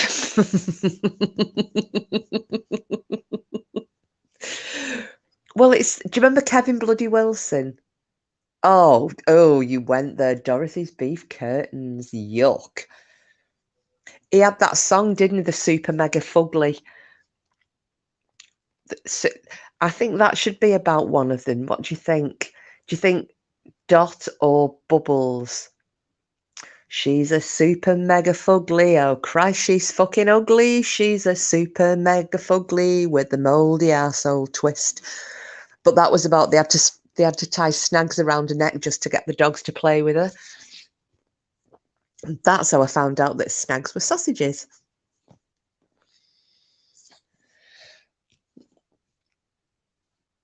I love Kevin Wilson, Paula. Hey Santa Claus, and yeah, you've just as I said it, you came out with it at the same time on my screen. Feels Jimmy Tucker on a gin too. Well, Frida, my friends have their own gin distillery, and it's doing really well. They only opened, was it 3? Hang on, I've got to try and think. The little girl is going to be 4 in May, so they've probably been going at around about 4 years now. So they started off the distillery and then they opened it up, so it's a bar as well, and you can go in and have drinks. And they actually do mail order as well. They've been winning a lot of these artisan gin. They're going for the competitions and they win a lot of these awards for artisan gins, and everything is totally environmentally friendly and sustainable, and everything is done on the farm. But it's really good. If you look it up, it's called Cuckoo Gin, and it's the Brindle Distillery. Actual, so you can actually drink inside the distillery. They've got a full bar in there, and it's called the Cuckoo's Nest. And their gin's really nice. But they do in the winter, they do a mulled gin. So they have that all going in a great big, like a bain marie. Oh, it's so nice. But because it's hot, you don't feel like you're getting drunk. Yeah, Frida. I do like I like gin, but I always have what my friends always call it, a skinny gin. So if I had like say a half pint glass, I'd have maybe a teaspoon of gin in the bottom of the glass and the rest of it topped up with tonic. No, this one you can actually taste the Parma Violet in it, Green Eyes, but I think it will be better. I'm going to put a bit of tonic in with it, because I did say to Porky, I said just a tiny little bit in the glass. Well, he's put about an inch in it. Got your daughter-in-law Jaffa Cake gin. Oh, wow. I got my friend one from was it Marks and, I think I got it from Marks and Spencer's. It's a Christmas gin, and when you shake it up, it's got little bits of floating gold leaf in it. It's lovely. So now this is a friend that I go on holiday with every year. So I'm hoping that she remembers and she brings it on our holiday, because I'd like to try that. I nearly kept it for myself, but she's like my best friend, so she got the gin. But yeah, any of you, if you have a look up Cuckoo Gin and the Brindle Distillery, and that's owned by my friends Mark and Liz. Liz actually is a singer and actress. Gin and a splash of water. Now I do that with a good single malt, Paula. Just a little bit of water, and it brings out the taste.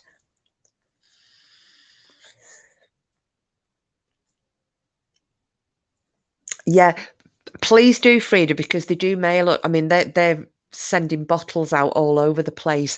It's not cheap. It isn't cheap. I think it's about, oh God, I think it's about 35 quid a bottle for the gin, but it's very nice. They do one that's got they do a sunshine gin. They've actually done some sloe gin this year as well for the first time. And they make a lot of cocktails when you go in as well, these different gin cocktails, which are really nice. And they do one of the gins is a spiced gin, and it's lovely. And when they do the cocktail with that, they serve it with, oh my God, who's that? Dorothy's ham's hanging. Look at the picture. Is that Cooper? Cooper, stop it. Cooper, stop. Stop. Come here. Sorry about that. My knickers won't cover my nuff meat. I cannot believe we've got Dorothy's hams hanging, but it's the picture. Do you know what? You're going up on my screen because I need to see if that's what I think it is. It would, Frida. It would. Oh, is that a muff? Or is it a chicken? I can't tell if it's like, you know, when you're going to stuff a chicken, like the parson's nose bit, or is that an actual muff? But yeah, Frida, what I'll do is I have to give you my proper name. And then if you end up deciding you want something from them, just say you're a friend of mine and get a bit knocked off. I know, green eyes, it's awful. Muff meat. No offence, Nuff. You're not so good with whiskey. Well, it depends if you find a nice one, Paula, because I don't drink the blends and I can't stand, you know, like bourbons and things like that. But a really nice, smooth single malt, a good aged single malt, they're lovely. Yeah, no problem, Frida. You check them out, check the website out, and they do little gift hampers and things like that. But obviously, like I said, they're not cheap gins, but they are very, very nice. But the one I was telling you about then, they do the spiced gin, which is lovely. And they serve that up when they do these cocktails. They use the Fever Tree ginger beer with the spiced gin, and then they put peppercorns and what else did they put in it? Peppercorns, lime, like a slice of lime, and something else in it. I can't remember, but it's really nice. It's fucking mouldy, whatever it is. Well, it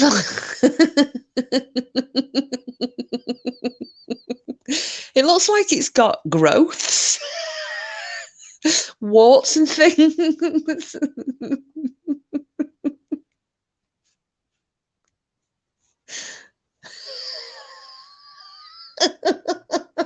I hope Nuff isn't still listening. She's going to be mortally wounded.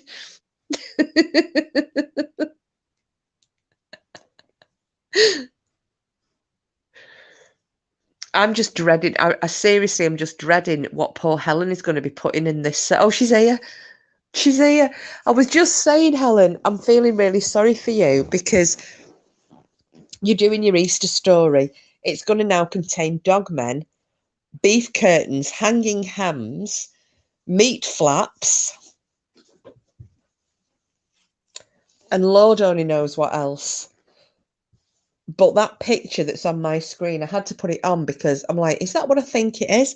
I can't tell if it is actually a muff or if it's a chicken, you know, like the parson's nose bit that you'd, or whatever, the bit that you'd stuff off a chicken. But whatever it is, it's got lumps on it. Dogman repellent. The alternative East, yes. Non-denominational Easter story. And this year, children, we're not doing Jesus.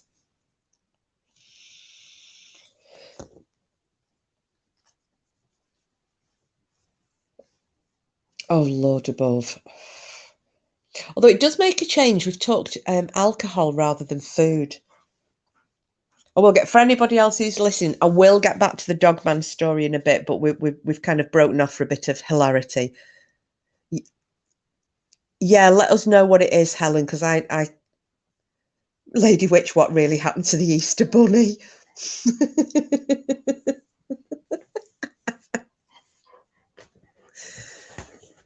Well, the Easter Bunny probably turns into Dorothy's rampant rabbit. Maybe.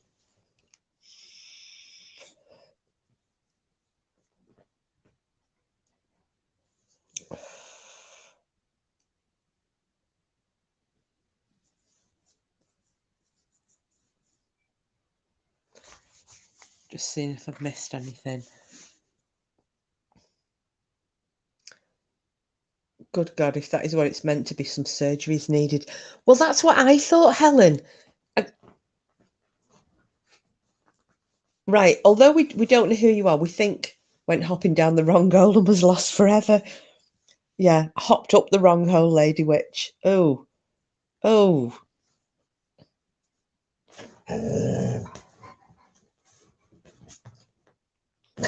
Cooper's getting mightily upset about all this.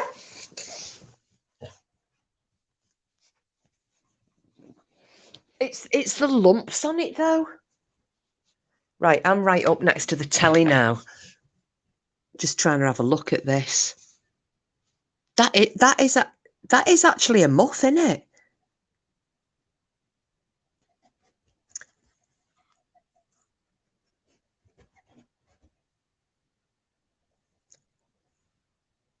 Yeah, well, Helen, you've just zoomed in. I am literally, because Porky's got a big, like, 60-inch telly here, and I'm, like, right up to the screen going, that does look like a minge. I am. Oh, can you hear me, Frida? I know I'm sucking on it like a cheap hooker.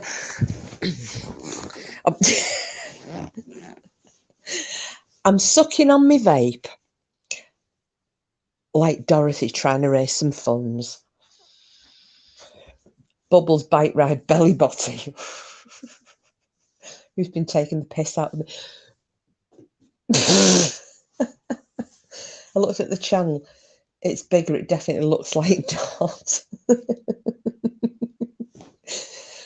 Frida, they're putting me off beef and ham. We've had beef for our dinner tonight.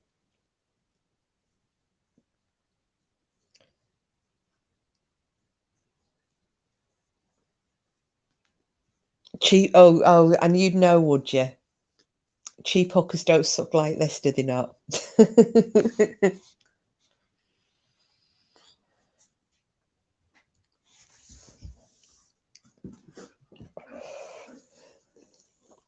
You've got mince.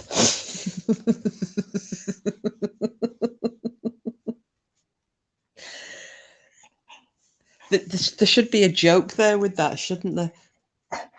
What's this? Dorothy's beef curtains. Bubbles, you fucking saddlebags. Well, it was John Wayne's saddlebags, isn't it?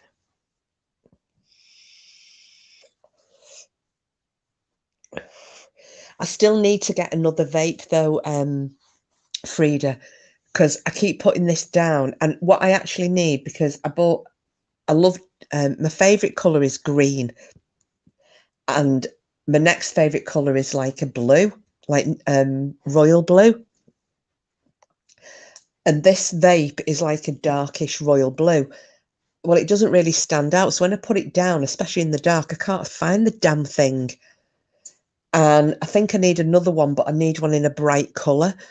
So although it's not really something I would usually get, because I keep putting it down and I can't see it, I'm thinking maybe like an electric blue or a bright pink or a, day glow pink or something. Now, I knew what you meant, Helen. Capes and vapes, it all works for me. Need a spare one. Yeah, I definitely need one in a colour that I can see, Frida. Or white even, yes. I'm just thinking though, if I get a really unnatural colour, it'll be easy for me to find because I am a dozy mare. Well, you've all heard me, haven't you, when I go, I can't find my vape. And then I spot it eventually.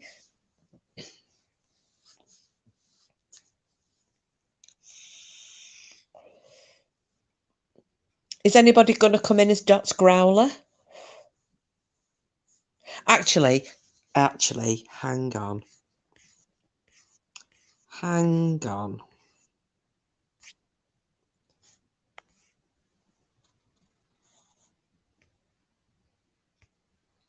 Right. Bear with me 1 second. I will be right.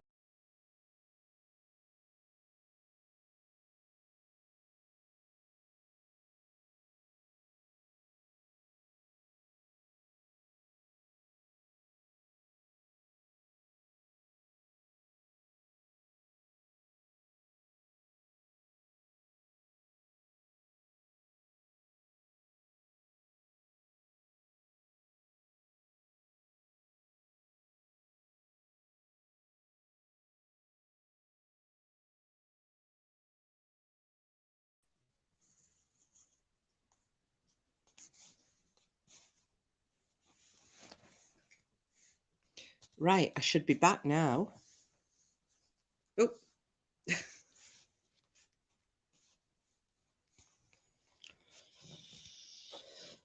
If you're all having new names, I'm having a new name. Dabs some glow in the dark. Oh, that's a good idea, Lady Witch. Dorothy's beef curtains. My flaps glow in the dark. Yeah, but that's because they're toxic.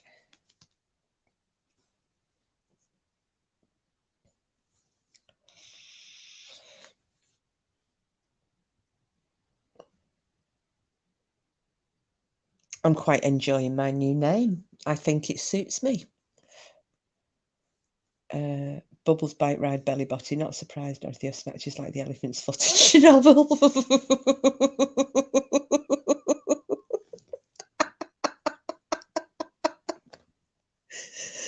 Oh my goodness. From Wales, I'm going to have to get my head down. You're all hilarious. Oh, bless you, Helen. Well, if you're around on Friday, we're going to be doing a theme where everybody and I'll give everybody a load of notice. I don't know if you've got if you just happen by us or notifications are on or what have you, but I'll give people notice and we'll do another theme where you all just change your name and come in and don't let on to anyone who you are. But you have to change your pictures as well in case we recognise you from those.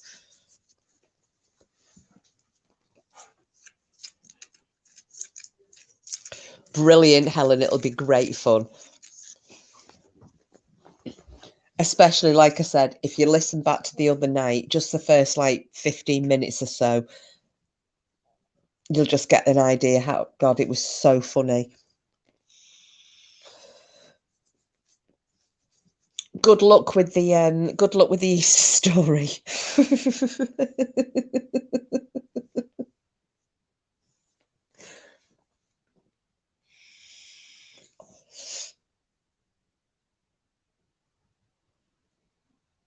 Oh my goodness.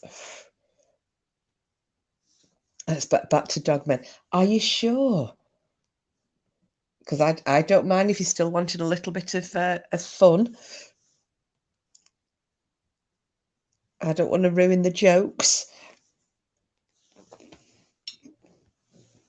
As you know, I'm quite happy for the chat to go whichever.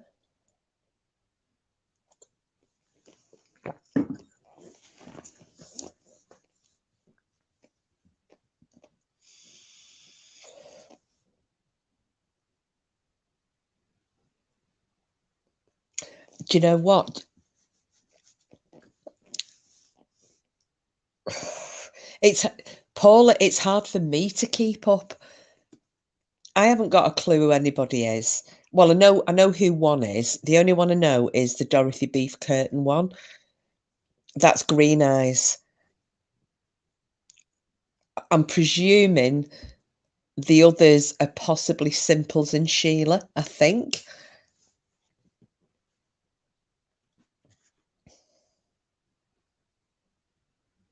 but I don't know, because I did think initially one of them, right at the start, somebody came in as the dog's bollocks, but that was Simples. I thought it was Fingal. Right, I shall change my name back to my own. So bear with me 1 second, don't go anywhere, and I will be straight back.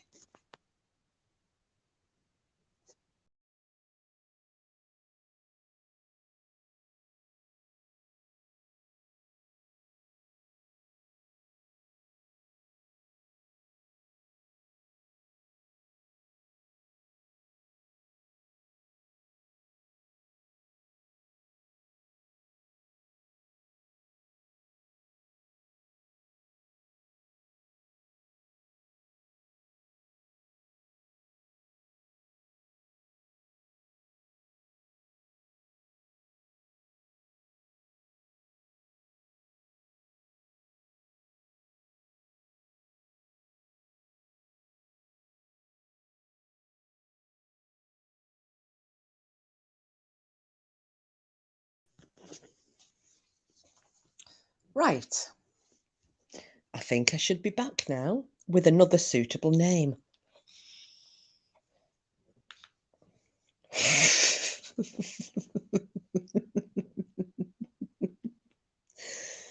Because we're supposed to be dogging tonight, everybody. Do they call it dogging? Is it only in like the UK, or is it called dogging in America and Australia as well?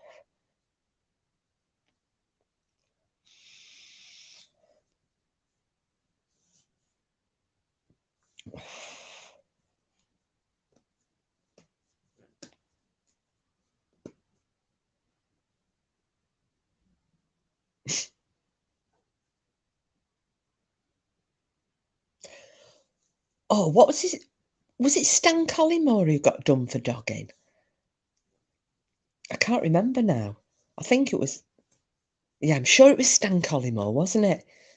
And the newspapers caught him in a park, actually peering in through a window. Or is it just the UK? They used to actually when I lived in well, it was I didn't actually live in Wigan, but it was on the outskirts. Oh, do a Paula. Do you know why? It's because I'm on my phone, and I'm holding it right close to my face so that I'm not having to talk too loudly, so that I don't disturb Porkchop because he's doing one of his gaming streams upstairs. So because it's right next to my mouth, you can hear me when I'm dragging on my vape. Must be really irritating. I shall try and remember to, when I need a puff, I'll move the phone away from me gob. There we go. Blow it out. Although Helen did think I was oh, me all right. Oh, all right, baby. Thank you.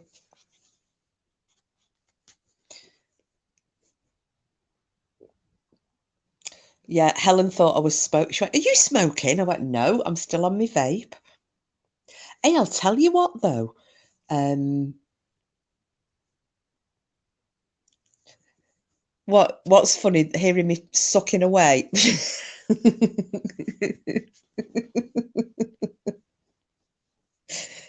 Should have been in this house earlier. Anyway, but that's another story. That's killing me dogging with dog feet. Trying to... Oh, is she live at the minute, Green Eyes?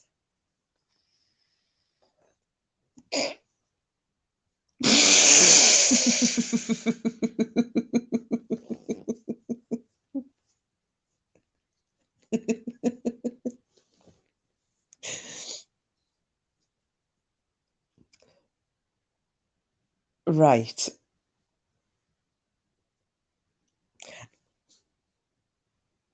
I must admit, you've all made me laugh again. This has been it's been very, very funny. Oh, go on. Green Eyes go in as dogging with Dorothy. Oh, okay.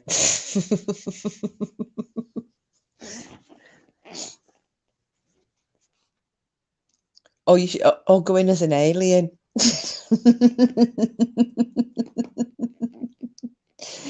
Can you imagine what would have happened if everyone had gone in there the other night and you were all like, aliens probe is stinking and probe Uranus and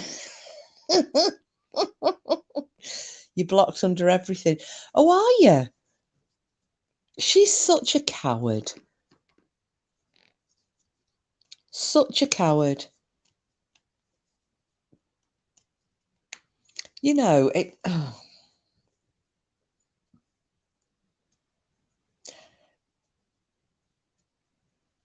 I mean, you know, it's not like it's different, isn't it? If it's somebody that's disrupting the chat, pity any lurkers watch it. I know. Well, it wasn't just that, Green Eyes. I thought pity anybody who's come in to listen to Dogman stories and they're just confronted with all these names of beef curtains and piss flaps and minges and muffs and.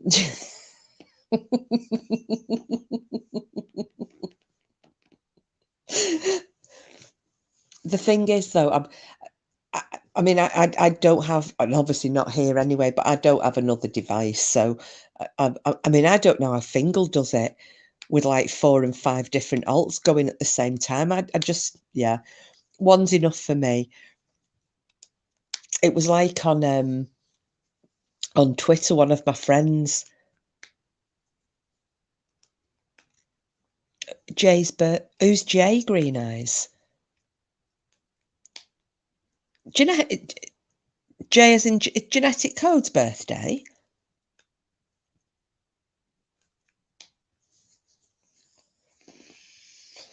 Always wanted to create a channel, but to be honest, it would never be in this genre. Maybe a channel for my tortoise, but not for true crime. Oh, well, don't forget, though, Paula, I'm not true crime, though.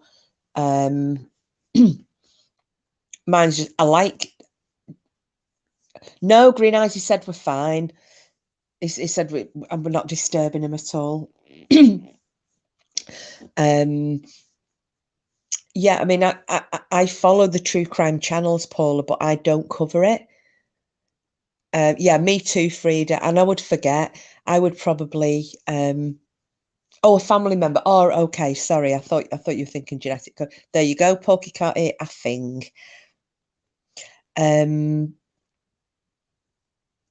Yeah, it's. I think I was saying this to somebody the other night. I do like true crime. Oh, Paula as well. There's a good true crime with tortoise. Danny After Dark is good. If you like true crime, have a sub to Danny After Dark. I don't know if you did or not yesterday. She's got some cracking content on hers, and she delivers it so well. It made me seem like I'm an absolute. Well, I am an amateur. I think I'm covering stuff all right, and it's pork chop. Saying that, I can't hear her when I'm next to her either. Flaps over his ears. No, there's not. It's so hard to hear Porky. That was my nickname. Oh, was it, Paula? Oh, well, no Green Eyes. There's no flaps over his ears. What it is, because he was in the army, as a lot of soldiers do, they get gun damage to one ear. So he's not as good at hearing out of one ear. So if I'm pissing him off, he lies on his good ear, so he can't hear me. If I won't shut up. No, you're welcome, Paula. It's really good. I listened to she. In fact, I know she's at work. She was saying she was listening in, although she might have gone because she was coming in to listen to the Dogmen stories, and we've gone off track a little bit. But yeah, Danny After Dark, and she spells it Dani. So it's 3 words: Danny, Dani, After Dark. And she covers, and they're all solved. And I'm sure she said, sorry, ladies, you're going to have to remind me on this. Didn't she say they're all over 20-year-old cases? But I listened to one on Ed Gein. But, you know, she has some really good, you know, facts and things that you don't know about these cases. So, as I said, I really like listening to other people's delivery of true crime because it isn't my thing. I'm interested in it. It's just I don't want to do it, if that makes sense. Yeah, selective hearing. Oh, I'm sure she did say she found it quite funny, but it's yeah, it's one of those. Please, guys, message me.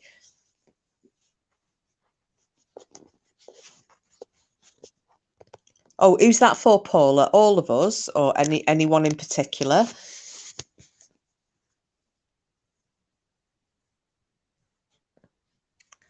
Just a man thing. No, it's a dog thing as well. Coops has got selective hearing, green eyes.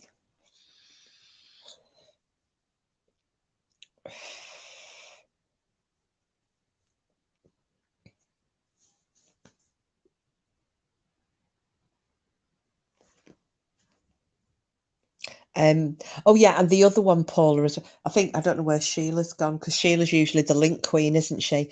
Because I've not got my other device with me, so I can't drop links in. But I was going to say, usually if Sheila's around, she drops links in for the other channels. If it was selective, I wouldn't hear a thing.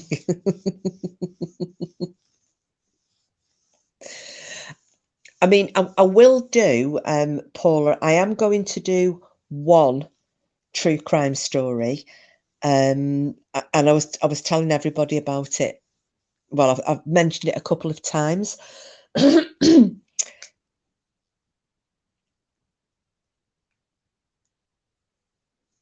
Yeah, no problem. Oh, there you go. Everybody's got Paula's dropped her email in for anybody to message her. I'm excuse me. Gosh, I'm gonna have to take a drink. Excuse me 1 second, guys.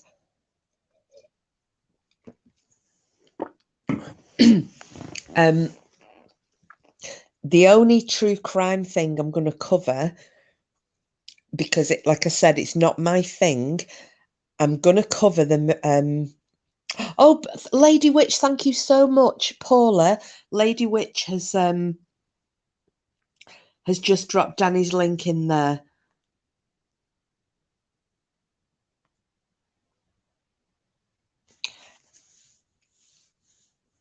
So, and that's a really good channel to follow. And so she covers true crime. And then there's also one called the Paul Cast, and they cover the Charles Manson case exclusively. And then there's also Captain Spaulding, who comes in as well, and he covers the Manson case, but he's been doing a read through on Ted Bundy. That's really good. No, you're welcome, Paula. You're welcome. And she's lovely, Danny. She's a really, really nice lass, and she lives in Massachusetts. So, but she also does some work at the cat rescue in Salem. So, I was asking about the Salem witches and so on. Paula, I will send you the Dieselov Pass. It's brilliant on Grey Hughes channel in 4 parts. Yeah. So yeah, so at some point when because I've still got all my Viking stuff to finish off on, I'm gonna cover the Helen McCourt murder. And the reason I'm gonna cover that is because I know the family.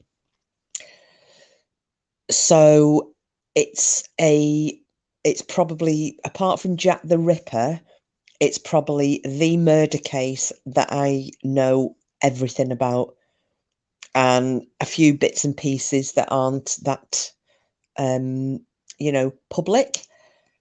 They're not secret. It's just that, the things that family and local people know, and friends know, and what have you. So but because I know the family, and because I grew up in that area, I know a lot about that case. So unless something else comes up, as far as true crime goes, that's probably the only one that I'm going to cover. I'm not going to do Jack the Ripper because obviously I started, Bam and I did that. We did the first part, and we've still got to do part 2. When Bam's up to it, and if she went as and when she gives me a shout. to carry on doing it. No, we're not. It was Helen McCourt was a young lass who was murdered in the 1980s.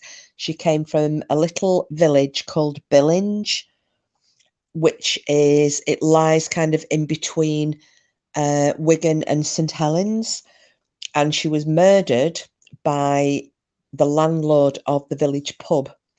Her body's never been found, and he has recently finally been released from prison. And her mum, if you Google Helen's Law, her mum, Mary McCourt, has been fighting all these years for him not to be released until he reveals where he put her body, because they've never been able to lay Helen to rest.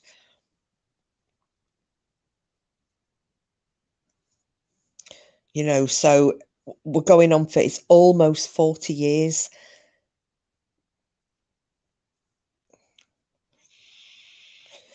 Looks like Dingo Dave has now gone.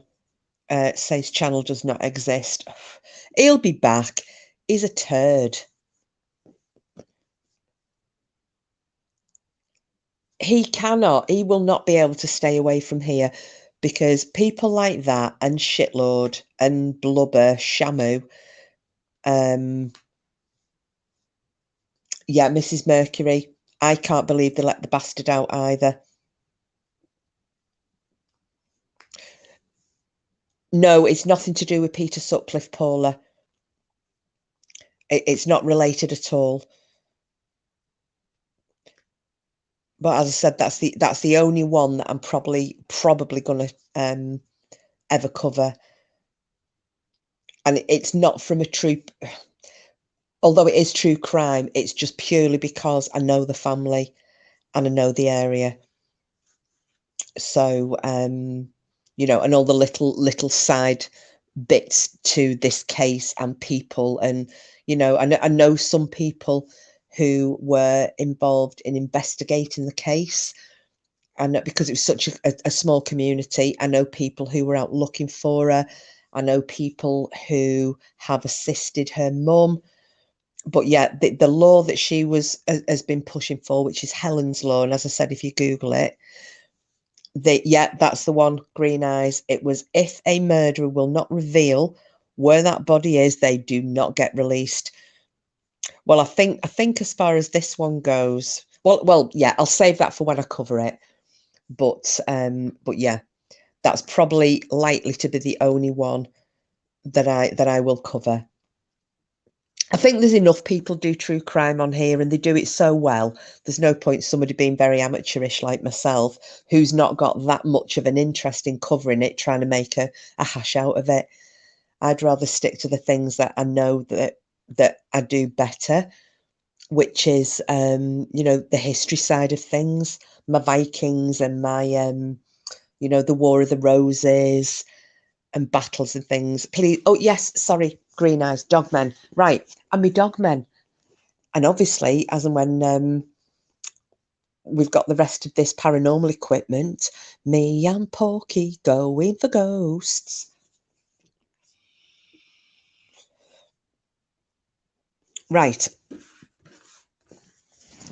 I'm going to get back to Dogmen. So, Dot's hairy ham. Dot's her. Oh, what the?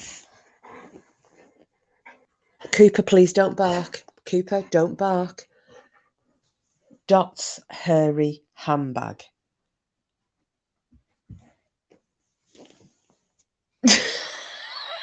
That's a real muff.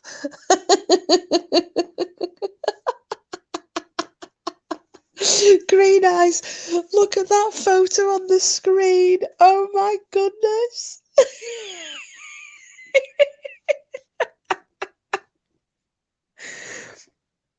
Do you know what? I'm just going to say. Oh, right, hang on.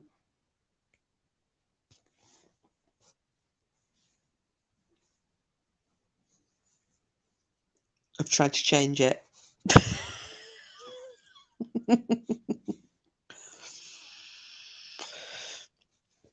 Didn't think.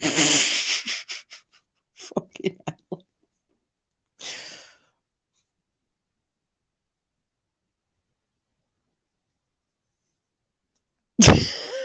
Right.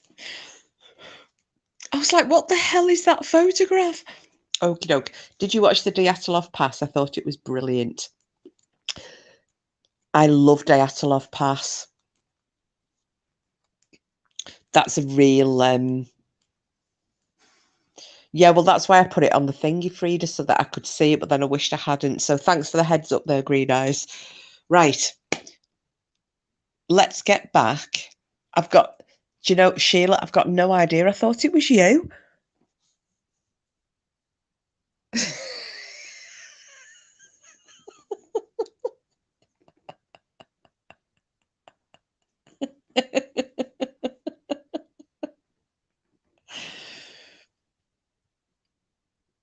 Okay, right. Are we sitting comfortably and we're going to get back to Dogmen?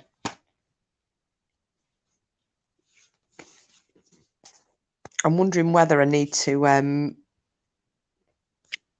do you remember where I was up to? Or do I need to give you the do I need to go back at all on that first story? Because I've got quite a few here. Ham sandwiches and Bubbles bike ride botty. Oh. Dog on. Yes, we're going to dog on. Back to dogging. So, quick reminder, this guy, ex-Navy, no kids, him and his wife have a ranch bordering onto the Chisholm Trail in Texas. The area, and this is something else as well, because he said that, yeah, they just, thank you. Oh, Sid's still here. Hello. Yeah, they just euthanized the horse. So, and the other thing, just before I carry on, and this is another thing for Sid and anybody else who doesn't know a lot about dogmen, they tend to find that places that have quite a dark past or a history also seem to have quite a lot of dogman activity. Now, whether that is because of the bad juju in the area, I don't know. Or whether the presence of dogmen make the vibe of an area very negative and dark. I don't know, but that's just a little aside because, as he said, this particular area of the Chisholm Trail, because of the gorge-like aspect of it and the narrow, it was quite narrow in parts. This was apparently where the Cherokee, way back when, they used to use this particular part of the trail as an ambush area. Okay, so they found the horse that was already blind in one eye. It's bleeding. It's lost its other eye. They put the horse to sleep. Okay. So, but this time it's dark. They're in a winter storm. Visibility is not great. So it's sleeting. It's very cold. It's quite windy. And while he is on the ground with his wife and this horse that they've now just had to put to sleep, he said there's a feeling that something isn't quite right, very uneasy feeling. So he stands up and he has quite a powerful torch with him and he flashes it around. So he's trying to kind of see if anything's in the paddock with them. There's not. He flashes it over towards the fence and there's nothing there. And then he flashes it towards the tree line of the woods, which is quite close to them. And he picks up ice shine. And the ice shine is about 7 or 8 feet off the ground. And the eyes are about 8 inches apart. Now, what he said was, his initial thought, excuse me, was he said, I know it's ridiculous. He said, but my initial thought was that it was a cow. However, because of the height it was at, he realised after then that it actually couldn't, it couldn't have been a cow, but that was his initial thought. It's a cow up there. And they do have problems with coyotes in that area. And he said, that occasionally he would shoot predators. So he said they did have coyotes coming in. They'd occasionally have bobcats and so on. So he is always armed. And he has a Now, what did I put on here? It was a 40 cal pistol with him. So because of the driving sleet and the wind, because he doesn't think it's anything untoward at this point, he just thinks it's possibly a predator. He's not having it, maybe it's coming because of the smell of blood, because of the horse that they've just had to put to sleep that was already injured. And incidentally, I just want to point out that he was asked the question, did he think that the horse had been attacked by a dogman? But he actually said no. It was already blind in one eye, and I think it's because of the high wind and the poor visibility because of this winter storm. The horse is probably, it's taken its own eye out, maybe either by catching it on a branch of a tree or the fence or barbed wire or something. So he didn't think that had been an injury caused by a dogman.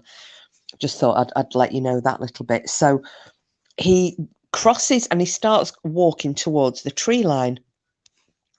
And when he gets there, he realizes that this is a huge wolf-like, and he still doesn't realize what it is.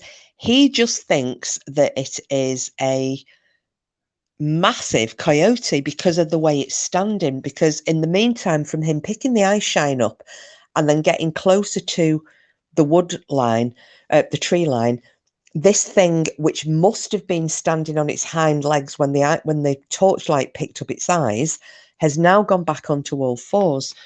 So at this point, he's thinking that it's just like a super-sized coyote, and it's open season on coyotes there. So he gets his gun and he fires at it and he hits it. And he said, and I know I hit it because I saw it. I hit it.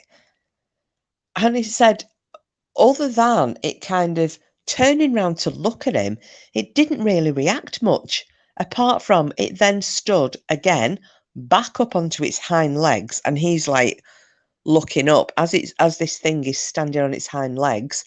His head is just going upwards till he thinks, shit. At this point he realizes this is no coyote, I've got no idea what it is, and he opens fire again on it, and he said he hits it 3 times with this 40 cal pistol. Bang, bang, bang. So 4 shots it's taken. And he said it just kind of looked at him in the weirdest way and then just sauntered off like nothing had happened. And he said he's thinking, what the fuck has just happened here? So he turns round to his wife. Now, he said his wife's always armed as well. She has a sidearm with her. Now, she has her pistol out. He's shouting to her, did you just see that? She's a little bit like, well, no, but you've obviously shot at something and something's around that's caused you to fire. She's obviously feeling quite vulnerable because don't forget, in her head, he shot at a predator. She's sitting with a horse and is probably covered in its blood as well. So, any scent coming off that's going to attract a predator, she's quite at risk. So she's got, like I said, she's got a sidearm out and she's ready to fire if anything comes, but nothing does. And this thing just walks away. So because he knows his wife is covering him, he then proceeds, because he's still not registered what this thing is, he then proceeds to walk to where it had been. Now, he didn't hear it go. He didn't see where it went, but it's obviously not there anymore. And he flashes this flashlight around and he says, there is blood on the floor. So I know that I've hit it. But he said there wasn't masses of blood, like you would probably expect if you've had 4 rounds put into you. You would expect there to be a lot of blood, but there actually wasn't. But there was blood and there was disturbance to the ground as to where it was. So anyway, that was that. They arranged for the horse to be collected and moved, and off they went back to the house. Now, he said about a month later, he is hearing outside and he said his dogs are going absolutely crackers. They're going bananas. So he goes outside and he's obviously got a pen for when they're at work. So the dogs aren't shut in the house. He has a pen for the dogs and they've got a kennels in there. And he said the dogs are all huddled in the kennel and won't come out. So he's thinking, what? But the kicking off, the barking, the howling, the crying, the whining. So he goes into the pen, he unlocks it, he gets the dogs, and back into the house they go. And the dogs are like way tailing ahead of him, straight in the house, up coming out again. And he's thinking, what the hell's going on? And again, he's wondering if something has been trying to, go after his chickens or the horses or the sheep or whatnot. So once he's got the dogs back in the house, he picks his gun up again and he picks up his torch. And he goes back out and he stands near the dog pen and he starts to swing the light around. And he said, there's nothing. There's nothing in the field, along the fence. There's nothing in the woods. And he said, I don't know what made me do it, but he shone the torch up and he then started to scan it around.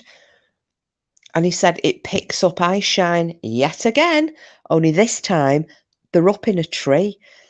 And he said, again, he could estimate that these eyes were approximately 8 inches apart, which leads him to believe that this was the same thing that he saw, a month earlier.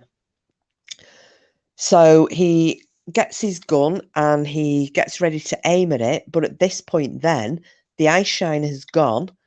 And he thinks what happened is that this thing, in the time it took for him to kind of, and he only looked away for a fraction of a second, he said it's either shut its eyes so that it was invisible to him and it's got down the tree, or it's turned away from him and just jumped out of the tree, but it isn't there anymore.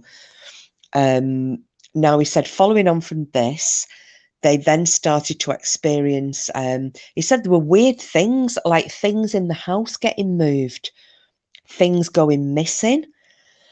He was having nightmares as well. And then he said they'd start getting things tapping on the house. They'd hear things running around and gone, stop.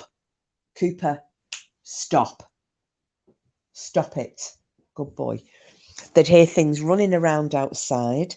So he was asked, were they going to actually stay on this homestead? Because he was now feeling not unsafe, but not particularly comfortable. And he said, well, they actually did want to go. Now, he said, apparently, a lot of this land along the Chisholm Trail ranch area had been sold for houses. And he said there were going to be I'm sure he said it was about 4,000 houses were due to be built. So he said he's just hoping that at some point, because at the moment, for what the ranch that they live on is worth, they couldn't get enough money to go and buy similar elsewhere.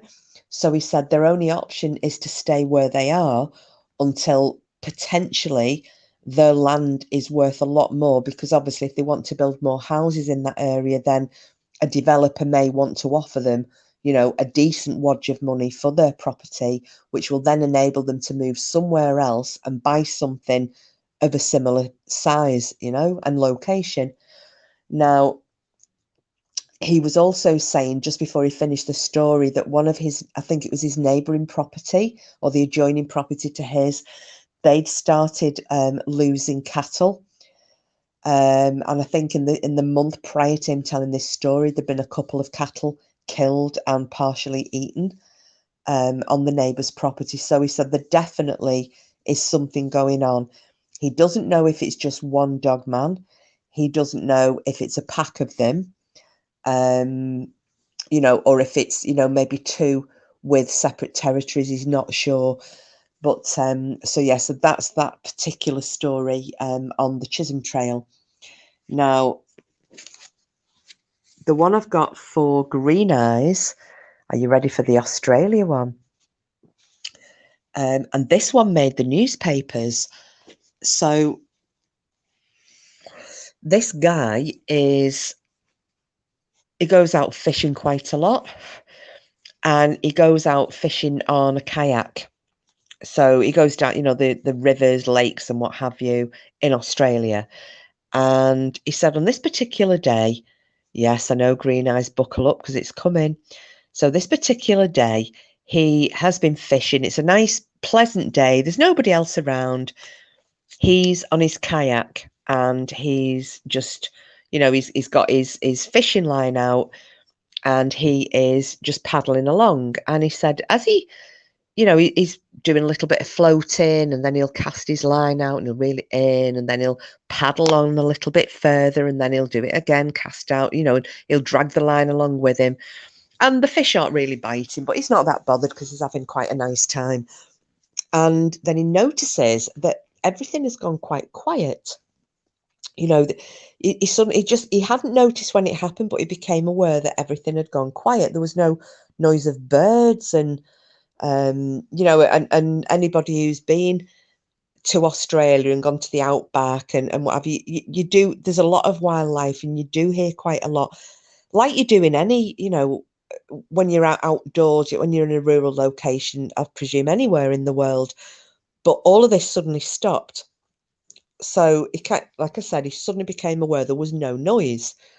So he's thinking, that's a bit odd, and he's listening. Can I hear anything that might have, stopped, made the birds just go silent? But he can't see anything and he can't hear anything.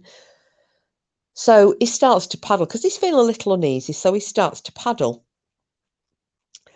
And he realizes that every time, yeah, that's it, Lady Witch. Anytime it goes silent, leave now. Absolutely. Absolutely. See, at some point, I really want you to tell us your story,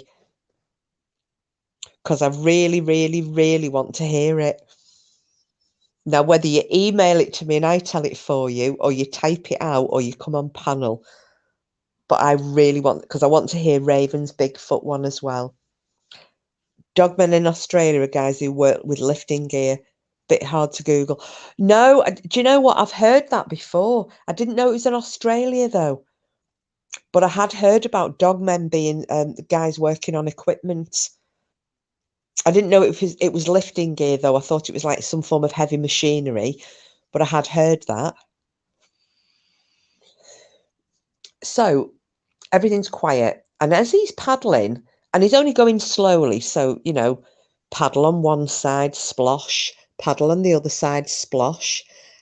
And as he's doing that, when he then rests, he realizes that in the brush, he can actually hear, with every paddle that he makes, there's a footfall. And it's doing it in time with each time that he paddles on one side or the other of his kayak, that's when the footfalls are. And when he stops to listen, it stops. So he starts again. Paddle, and it's footstep. Paddle, footstep stops. The footsteps stop. And he's like, shit. Because he realizes that something is stalking him, but along the bank. Now, he's all right at the moment because he's out in the water. So he's just thinking, oh, I need to get the rock out of here. So he starts paddling again, and this thing is then paddling along with him. Footsteps along with him while he's paddling. He gets out into the centre, so he's further away from the bank. He's feeling a bit safer, and he stops and he looks back in the direction of what, on the bank where these noises are coming from. Now he has his mobile phone with him, and when he does this and he looks, and there's like some foliage and whatnot, and he spots this thing watching him from the foliage. It's jet black, it is massive, and it's got a huge wolf's head, and he takes a photograph of it. Now, that actually was published in the newspaper. I've looked at it.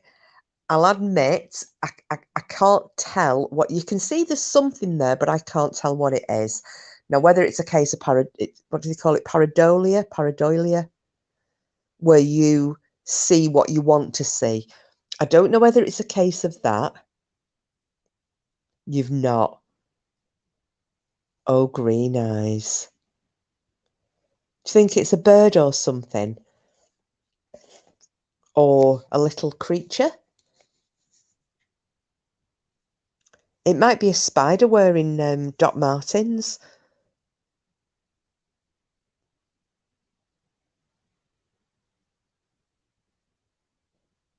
Yeah, you can't, can you? It's weird. So anyway, this really, really, oh yeah, I'm going to say I don't know what you get up there. So yeah, we'll go for possum or a little like a little mouse type creature, something like something cute.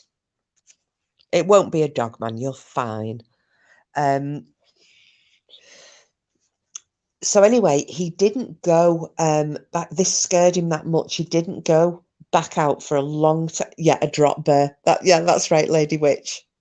Green Eyes, you've got a drop bear in your loft. Be careful. Spider with 4 pairs of DMs. I know. We used to get them in the farmhouse. They were that big, and we always used to joke and say they were that big. They were wearing DMs and carrying a flick knife. So yeah, so apparently this guy didn't go out fishing again for months, and he finally got the courage up to go out fishing. Now, on this particular day, now do you know what? I can't remember if he said he either didn't have his phone with him or he was out of signal. I'm going to say he was out of signal, but he's fishing, and he said all of a sudden he started hearing this like howling, screechy, howly, growling sound. He said it was absolutely blood curdling. And he's like, what the actual F is that? And then he said he started hearing this banging and crashing. And he said something was coming tanking through the bush and hitting trees. And he said it was like it was just running into trees, but they weren't slowing it down, you know. So it bang and it was a crash, and bang and it was another crash, and it was absolutely booting it at him. And he said he was just in absolute terror. And then he said he just got, now this is where I was talking about, Sid, you know, when I said people reckon that they've got some form of telepathy, they can communicate telepathically, some people have said. And it's not like well, you get the words in your head, but you don't realize it's the Dogman speaking to you. And he just said these words were coming into his head like that: go or you're going to die. Go or you're going to die. And he said he just absolutely booted it out of there. Now, as I said, that story got picked up by, and I'm pretty sure it was the Sun had picked it up initially. So yeah, so Green Eyes, you thought you were a Dogman free zone. But unfortunately, it appears that Dogman are alive and well and living in Australia. There's also a tale in the UK which happened in it was, I think it was Halloween, around Halloween time, a bonfire night time of 2020?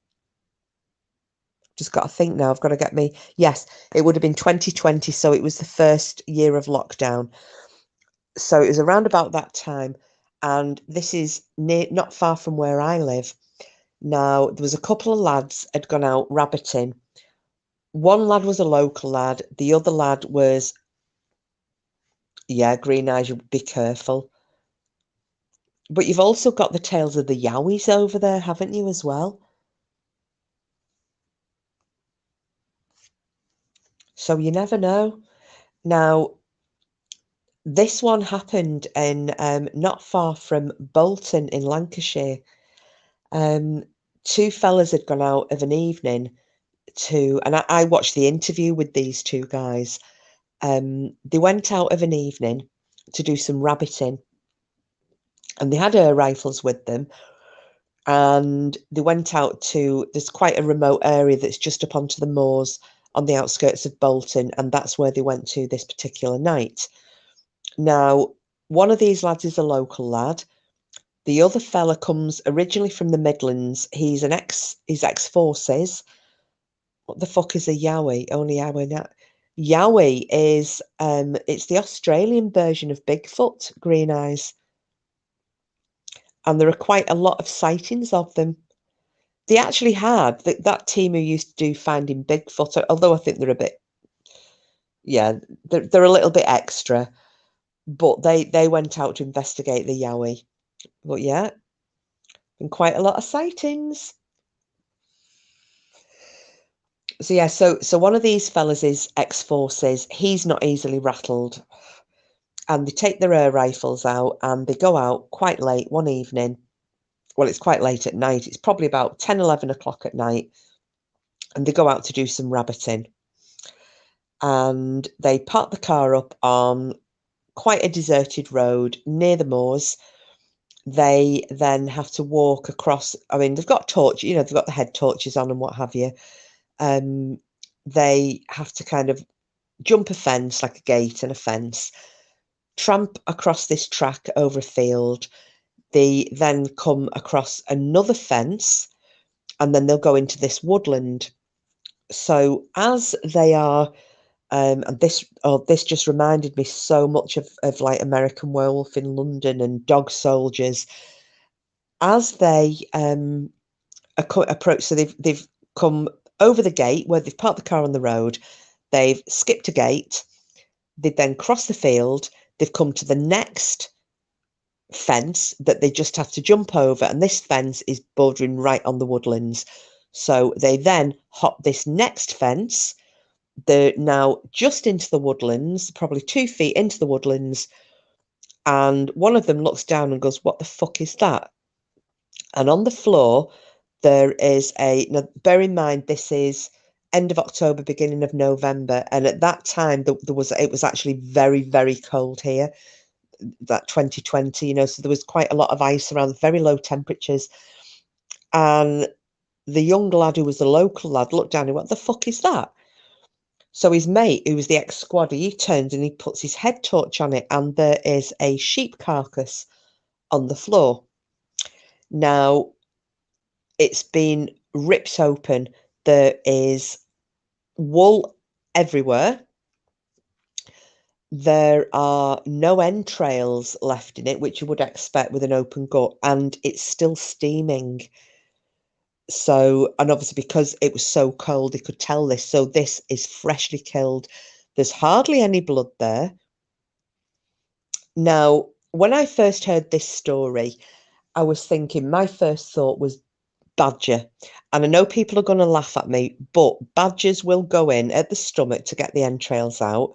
And the buggers for, when they come across a sheep carcass, usually, one that's already died, they will just start ripping off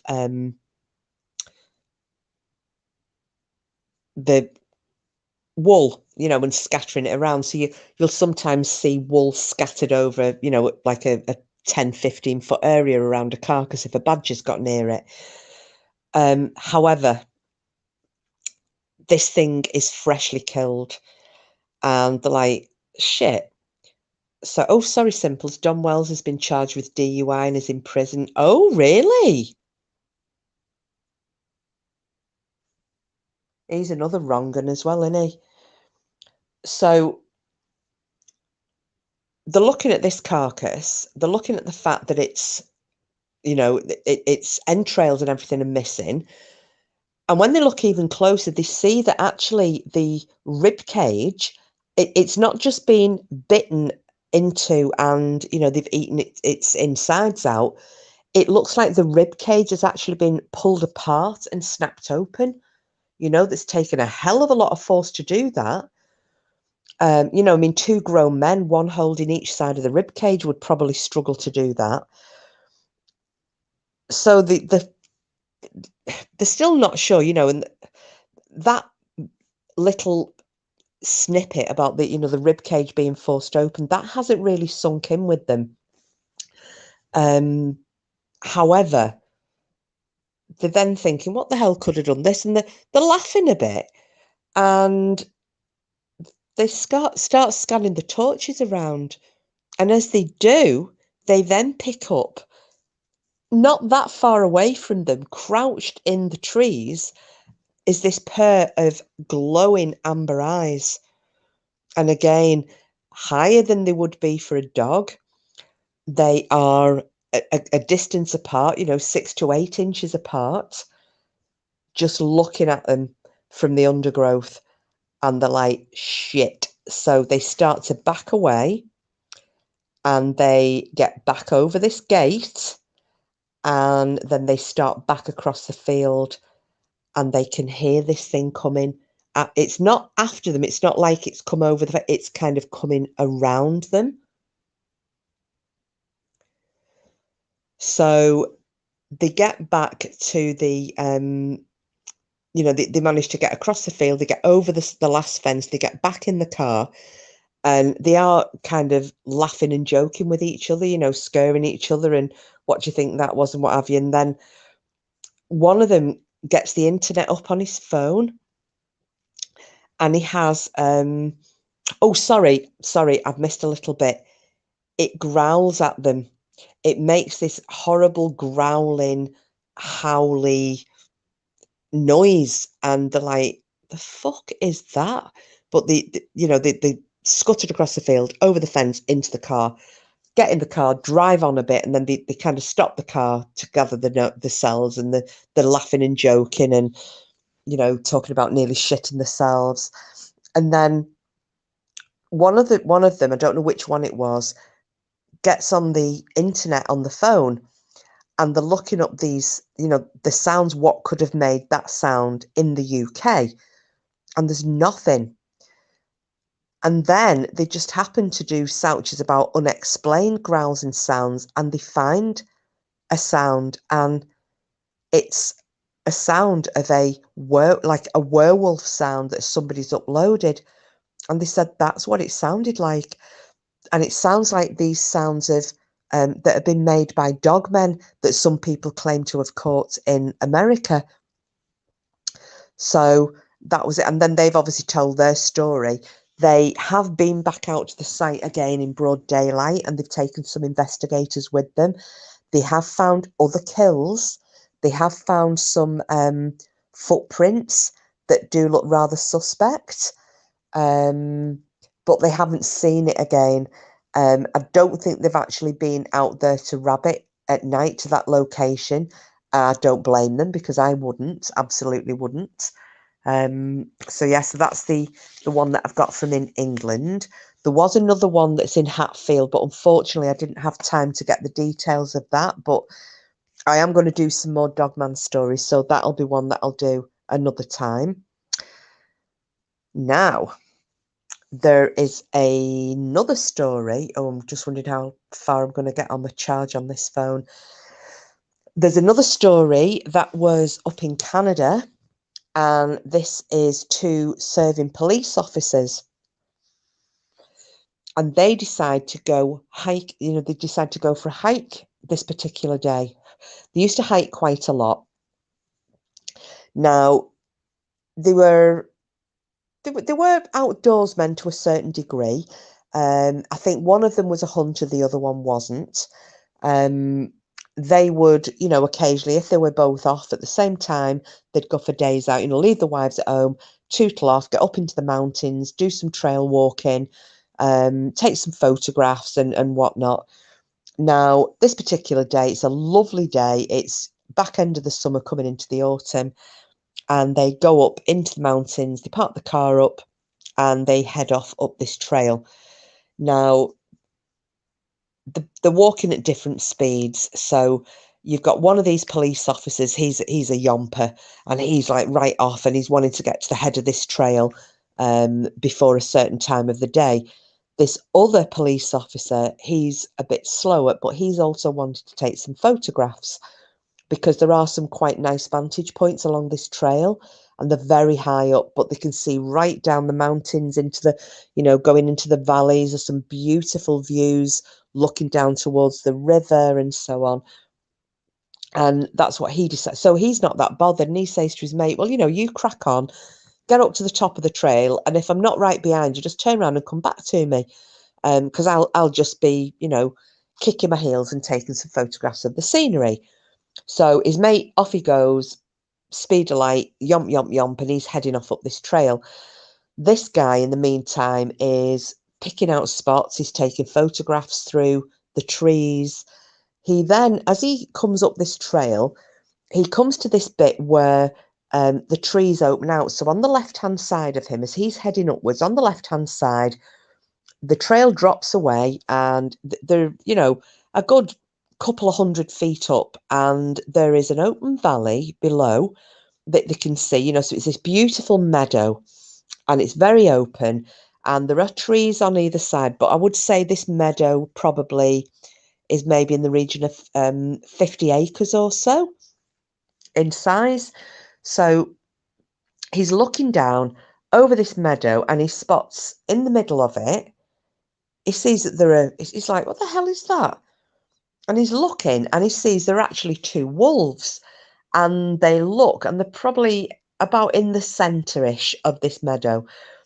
So he's looking down, and he's thinking, oh, the two wolves. And he makes out that they have got he thinks is probably a deer, an elk, something like that. But it's obviously on the floor. They've caught it, and they're eating it.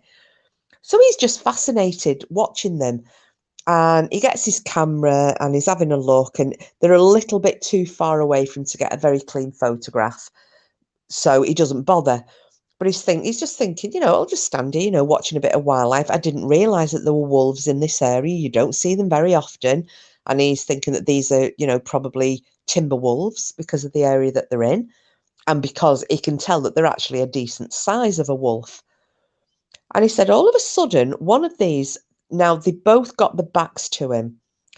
So you can see kind of the carcass between them of this deer or whatever it is that they're eating. And they stood one to the left, one to the right. So one kind of at the head end of the carcass, one at the backside end of it. That kind of a direction, both with the backs to him.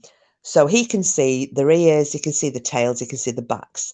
And he said, all of a sudden, the one on the right kind of sits back on its haunches, puts its head up. So imagine the pose of a wolf that's about to howl. But it's not howling, it's sniffing the air. And it's, and it sniffs, and it kind of turns its head, and it starts to turn its head in his direction very slowly. Sniff, sniff, sniff. Sniff, sniff, sniff, and it turns its head right back. And he said the damn thing is looking straight at him, and he ducks behind a tree, because as it's turned and looked at him, he realizes this is no frigging wolf. And he's thinking, shit, it smelled me. So he waits there for a few minutes, and he's thinking, what do I do? What do I do? And he actually hasn't got a weapon with him. And he said, I always bring a gun with me. And he hasn't this day. He's got no weapon. So he waits there, and it's probably about he said it felt like half an hour, but it was probably more about 5 minutes. Hang on. Don't. Cooper, don't. Go and lie down. So he waits, and then he pops his head round the side of this huge tree that he's behind, and he sees that both these wolves are back eating the deer. So he thinks, oh, right, fantastic. No problem. So he's still more or less behind the whole tree. He's just got his head popping out of it. And they pay him no notice. So he thinks, right, well, my friend's actually got a gun. So maybe it's about time that I start to follow him. And I'm going to be as quiet as I can. So he comes out from behind the tree, and he starts to walk up the trail. But obviously he's keeping a very close eye on these two wolves down in the field, because he's feeling a little bit edgy, as you can imagine. And he said, wouldn't you know it, just as he gets to a really exposed bit, there are no trees he can duck behind. He said, this flaming wolf does the same thing again, but this time it doesn't go slowly, sniff, sniff, sniff. It kind of goes sniff, sniff, bang, and its head's round, and it is looking right at him. And he said at this point, although it was sitting on its haunches, it then shuffles round so it's facing him. And he said the damn thing stood up, and it stood up on its back legs. And the other one that's with him, and that's with it, he said that did exactly the same thing too. And then the first one howled. And he said the other one didn't. He said, but this first one howled. And he's looking at it, and he thought, that's a werewolf. That's not a wolf. That's not a bear. It's not a Bigfoot. He said, that is a damn werewolf. Because he doesn't know, he's never heard about dogmen. And he said, it's just the fact that this thing howls. But then he hears howls coming from all around him. Not close by, but he can hear howls coming from other areas. He said some are coming from the meadow direction. Some are coming from back down the trail, what they've just come up in that direction. Some are coming from the right-hand side of the trail, into the forest. And he's like, oh, shit. And he thinks, I need to move. So he starts heading off up this trail and he's picking the pace up. And just as he's doing this, his mate, luckily, is coming back down the trail. So his mate is and he's going, shut the fuck up, that kind of thing.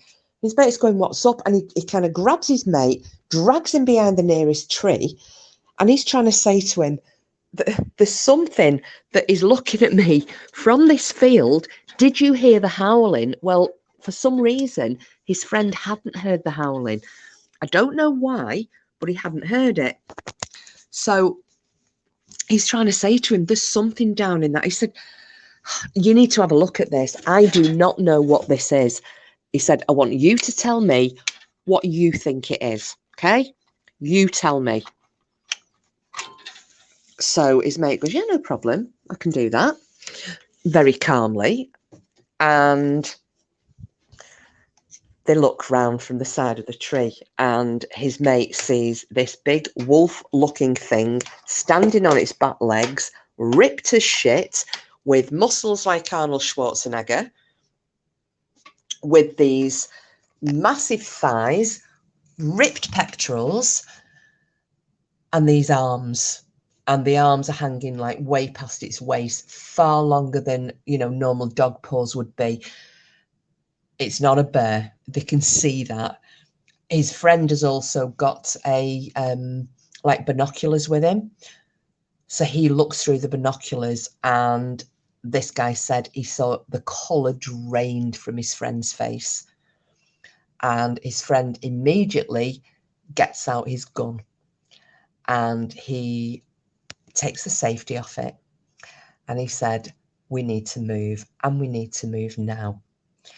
And when he looked, he saw that these two wolves from the field are heading up towards them. Now, they are a few hundred feet away, down. Don't forget, these guys are up on the trail. So they're thinking maybe it will take them, quite a while to get to them. We might be able to get out of the way, before they manage to get up to us. So these two guys set off. Now, they're not quite running, but they're definitely not walking. They're going at first speed. They're heading down this trail, and they can hear back behind them howling that sounds like it's coming from the meadow. So the two wolves that had been in the meadow, they then hear something that's ahead of them down the trail. Now, it's on the left-hand side, so it would have been the opposite side to the meadow because they're heading back down the hill. They can hear this thing that is howling in answer to the two things that are howling at them from the meadow. And he said they were so scared. He said, we knew that we were being, he said, we just felt like we're being hunted. Something was hunting us. They have got no idea what kind of speed these things can travel at. So they don't know how quickly that the two that were in the meadow are going to be able to get up that 200 or 300 feet, across the meadow, up the side of the hill, and potentially down the trail behind them. What they didn't realise was that these two hadn't headed straight at them and up the hill. They'd actually started across them as though they were coming straight at them across the meadow, but had obviously veered off at some point, because he said they're listening to this constant howling because they're obviously in contact with the mates that are hidden in the forest off to the left. But he said these howls, and we knew it was those two, they're getting closer, and they're getting closer, but on the right-hand side of the trail. And he said they're out of sight. They're obviously lower down, but don't forget, as this trail is getting, it's getting lower and lower, it's sloping down. So the distance is being closed between these things that are coming at an angle through the forest, going at a first speed, leaving a brown trail behind them. Green eyes, you're not joking. There'd just be brown adrenaline everywhere if it was me. Anyway, he said, you know, that they're just in complete terror. But luckily for them, they actually got back to, you know, the start of the trail where the car was parked. I don't know whether it was on a road or in a car park. Before they managed to see anything, he said, all we heard was things coming through the undergrowth on both sides of the trail, things howling as though they were in contact with each other on both sides of the trail.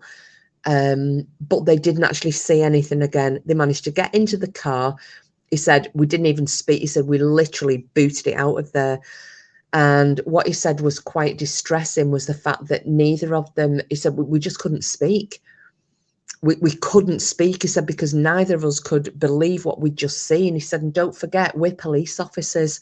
You know, we used to be irrational. If there is anything weird and wonderful that's happening, you know, we'll always go for the rational explanation. We'll try to look at it with an investigator's eye. He said, and we just had no explanation for it. And when they get back, you know, back home, and it is because his friend was driving and he was after dropping him off, and he just said, what the hell have we just seen? And his friend was just shaking his head. He said he was just, he just was lost for words. He said, because they couldn't speak all the way home. They drove home in silence. It was a couple of hours in this car. They just couldn't speak to each other. And his friend was just shaking his head. And so he said, well, do we tell anybody? What do we do? Do we tell anyone? And he was saying, you know, maybe we should phone, you know, the local, because they didn't come from around them. You know, maybe we should phone the local police or, you know, forest rangers or something, just to let them know that there's something up there. So he said, in the end, they made a report that they'd seen wolves in that area, because they said they knew nobody was going to believe them if they said that it was, you know, werewolves. And he did say afterwards, you know, with subsequent discussions between the two of them, they both agreed that the only things that they could be that they had seen were werewolves. However, all the stories of werewolves that they'd heard would mean that a werewolf would only come out at night and only with a full moon. And this was neither. This was broad daylight, and it wasn't a full moon cycle. He said, and these things, you know, the fact that they were communicating with others, he said that was a pack. You know, they were communicating with a pack, with pack members.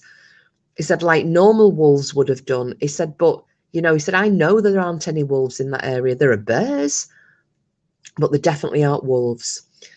So as far as he knows, nothing ever came of it. You know, there were no reports put out saying that there were these gigantic wolves in the, all he said was they reported it as two very, very large timber wolves in that area. What was done with that by, you know, I don't know if it's a forestry commission or whatever it is in Canada, or forest rangers like they are in America. But yeah, they had to leave it with them, and he doesn't know what happened from there. So that's the Canada tale. And I do have a final one that is from America, but it involves an Irishman who was over there for a wedding. It was a family wedding.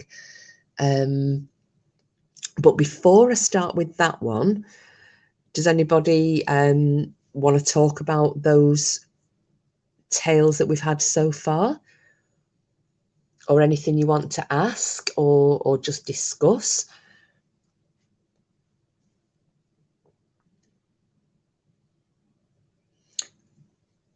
Because I think out of, I mean, I don't disbelieve any of them because I've never seen one, so I don't know. But I think out of all of them so far, the most credible for me is that last one, because it involves two serving police officers.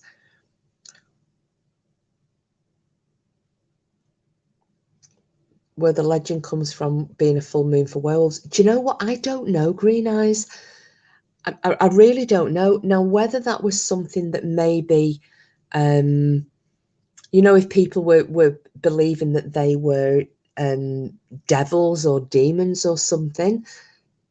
You know, with the old, like the old tales, the country tales about witches meeting on full moons and, you know, summoning up the devil and things like that. Maybe that's got some form of a connection with it. I really don't know.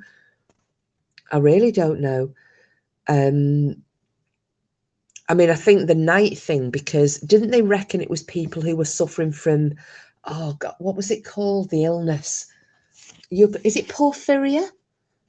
I think you might know this with you or Simples with your expertise, but I'm sure it's something like that. And they would also become sensitive to daylight, which could have given rise to the legend that werewolves only come out at night. But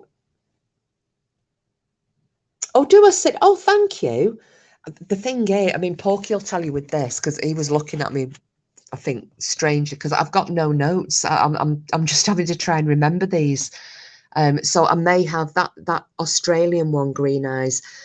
You know, this is from memory. So I know that you said you found the photograph. If you end up reading the story, you might find I've told it a little differently, because I am trying to just remember it. This is making, wow, really interesting. Forgive my interest, but how did Dogmen originate? Was it crossbreeding curses? Oh, Lady Witch, Greek mythology. Oh, brilliant. Is that where I didn't even know that, Lady Witch.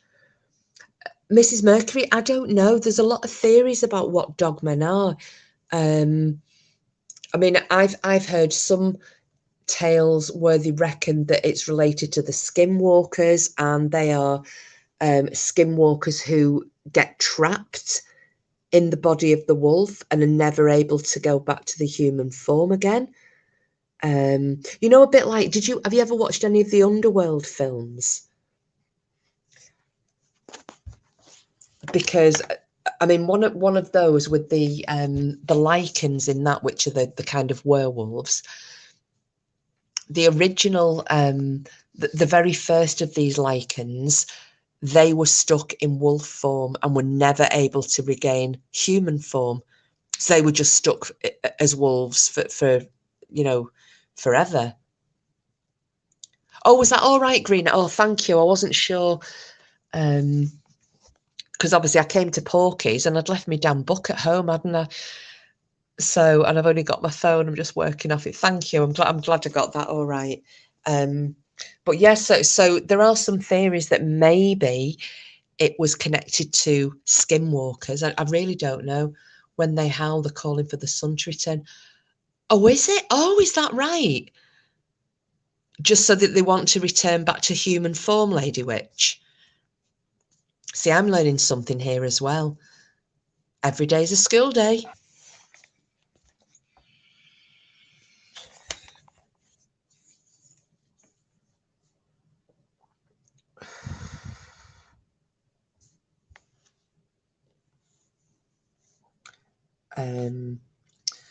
Well, yeah, if you have a watch of those, Mrs. Mercury, because they are really good. I mean, it is fantasy. It's the same thing, isn't it? Like the old story of the werewolves versus vampires. But I actually really like those Underworld films. Kate Beckinsale's in them. Simples. I find it very scary when they stand up. Wolves may do that, but for people to describe them on two legs, it's not like a dog on two legs. It's not. And I'll tell you what else as well, Simples. When people, and Lady Witch can probably confirm this, I don't know if her sighting, sorry, I'm talking about you like you're not here. I don't know if your sighting, Lady Witch, involved you seeing it stand up and whether you can confirm this or not, but some of the reports about them are people hear this cracking, like a cracking and a popping noise, and it's usually as they're standing up. Now, sometimes they're looking at the creature as it's standing up and they're hearing the cracking and the popping. Other people don't even know there's a dogman around, but they hear the cracking and popping noise, and as they look round, they'll then see this creature standing on its hind legs. So it seems to do something when they stand up to start becoming a bipedal creature. It's like joint. I don't know whether it's kind of joints dislocating and tendons and muscles twanging. I really don't know. But yeah, there are a lot of reports of that as well. You know, and is that something like, you know, when you see films of people changing into werewolves, so you've got like American Werewolf in London, or anybody who might have watched Being Human, you know, you see the transformation from human into wolf is apparently incredibly painful, you know, as the organs start to change shape and the whole body and the skin rips and what have you.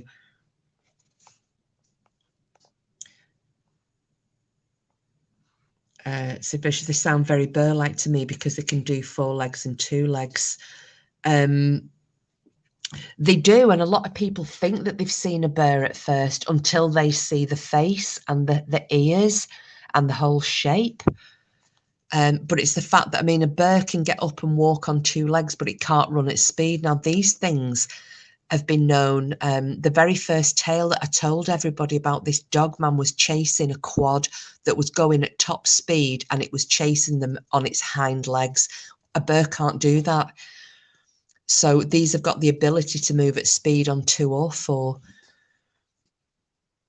The man's channel about dogmen. It's Marvin Allen, Mrs. Mercury. Well, there are 2. It was Marvin Allen, the Dogmen, and the other one is called Dogman Encounters Radio, and that's run by a guy called Vic Cundiff. They're both 2 really good channels. Marvin, he tells a good story. He really does tell a good story. So to ease yourself in, maybe start off with Marvin's because he's very animated.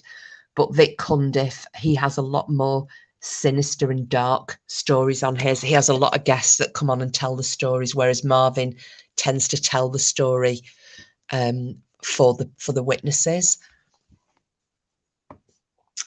Lady Witch sure did. I didn't hear anything though, but when I saw it, it was hunched over to start with. Oh my God. You crap when you stand up, do you, Sue? Greenhouse, mine do the same when I get out of bed.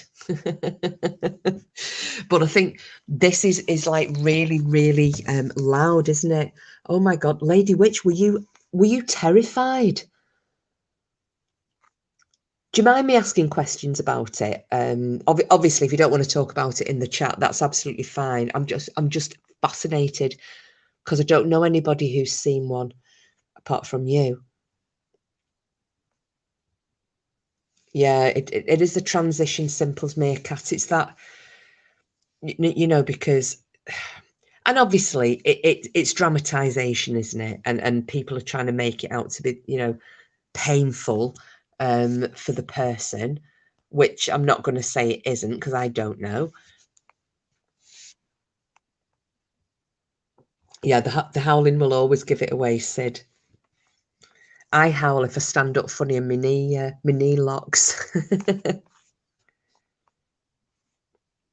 No, you're welcome, Mrs. Mercury. Oh, there you go, Mrs. Mercury. I'll stick it up on screen. That's the one for Dogman Encounters Radio that Green Eyes has just put in. That's Vic Cundiff's channel.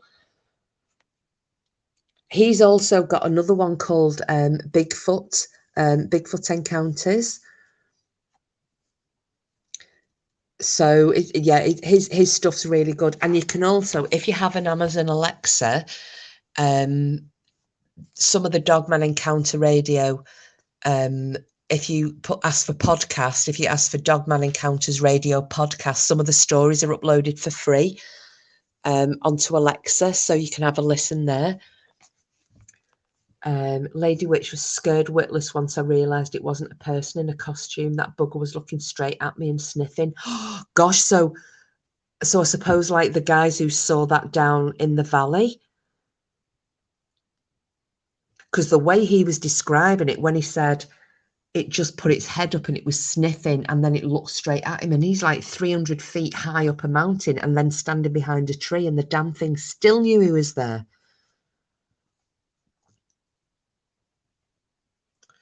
Dogmen don't change, do they? That's just werewolves. Yeah, that they're in this state. That this is a creature. It's like Bigfoot. You know, Bigfoot doesn't shed its coat once a month and turn back into a man. A Bigfoot's a Bigfoot, and it's like a dogman is a dogman. But you hear so many stories as well about them where people. Do you remember the first one I told about that lad called Brad? And he said when he shot the one in the barn, and he said that he got this. He said the feeling of sadness that came over him, you know, like he's because he'd shot this thing, and he said it was looking at him, and he said I just felt like I just killed my best friend, and he said I was so sad. And he realised after that this feeling of sadness was emanating from the dogman, until later on he realised that's how they manipulate. Now, I know some people say that they've come across benevolent ones, but I think they can shove that right up their ass because I don't believe it. But that Brad was saying he thinks that's how they, because as he felt like this, he dropped his gun and the dogman made good its escape. And he said he thinks that's how they manipulate you. You know, they just give you these thoughts. And that's like the guy in Australia where he just had it in his head. He doesn't know where the thought came from. He didn't hear a voice, but in his head it was just saying, go or you're going to die. You know, leave now or you're going to die.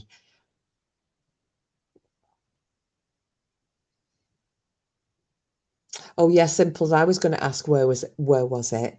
I wonder if it was. Well, I'm presuming it was in your home state. Was it, Miss Lady Witch? Because you know, this Michigan is famous for the Dogman,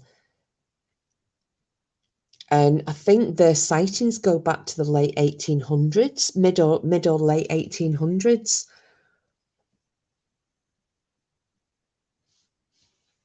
And from what I think, I'm pretty sure they've had the most sightings in Michigan. I mean, they're seen all over the place, but yeah, that's kind of the home to dogmen. Although, like I was saying before to Captain Spaulding, because he comes from Pennsylvania, and there is the Shenango Valley werewolf. Oh, so it's in Detroit. There you go, Simples. So scary. How far away from you was it? Was it fairly close, or you know, was it a good distance? I just don't know what I'd do. Well, no, I do. I think I'd shout.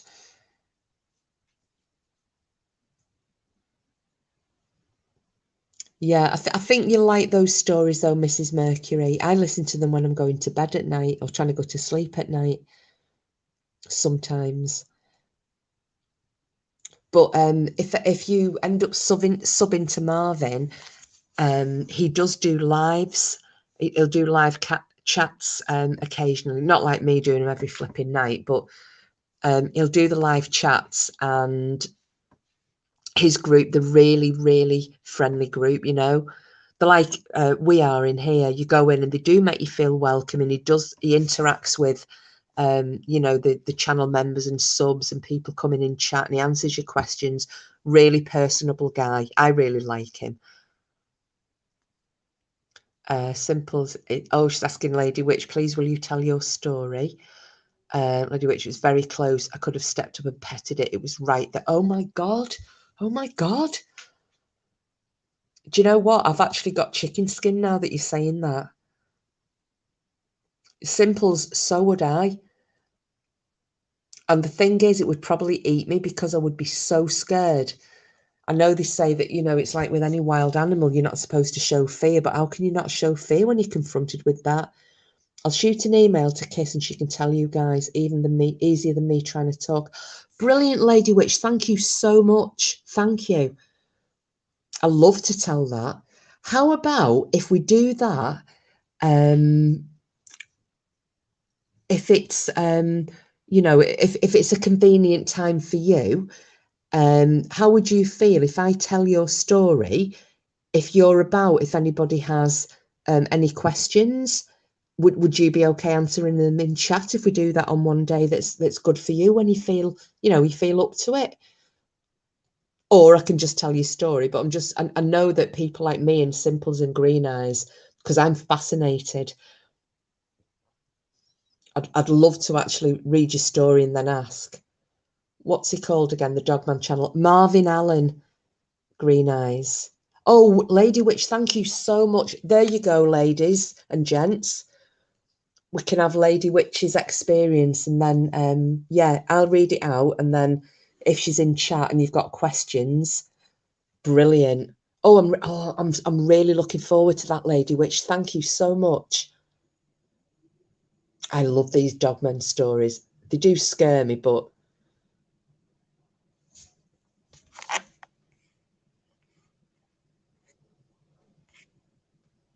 yeah, it's oh well, I'm not going to ask you any more questions then, because we can save them all for the big reading.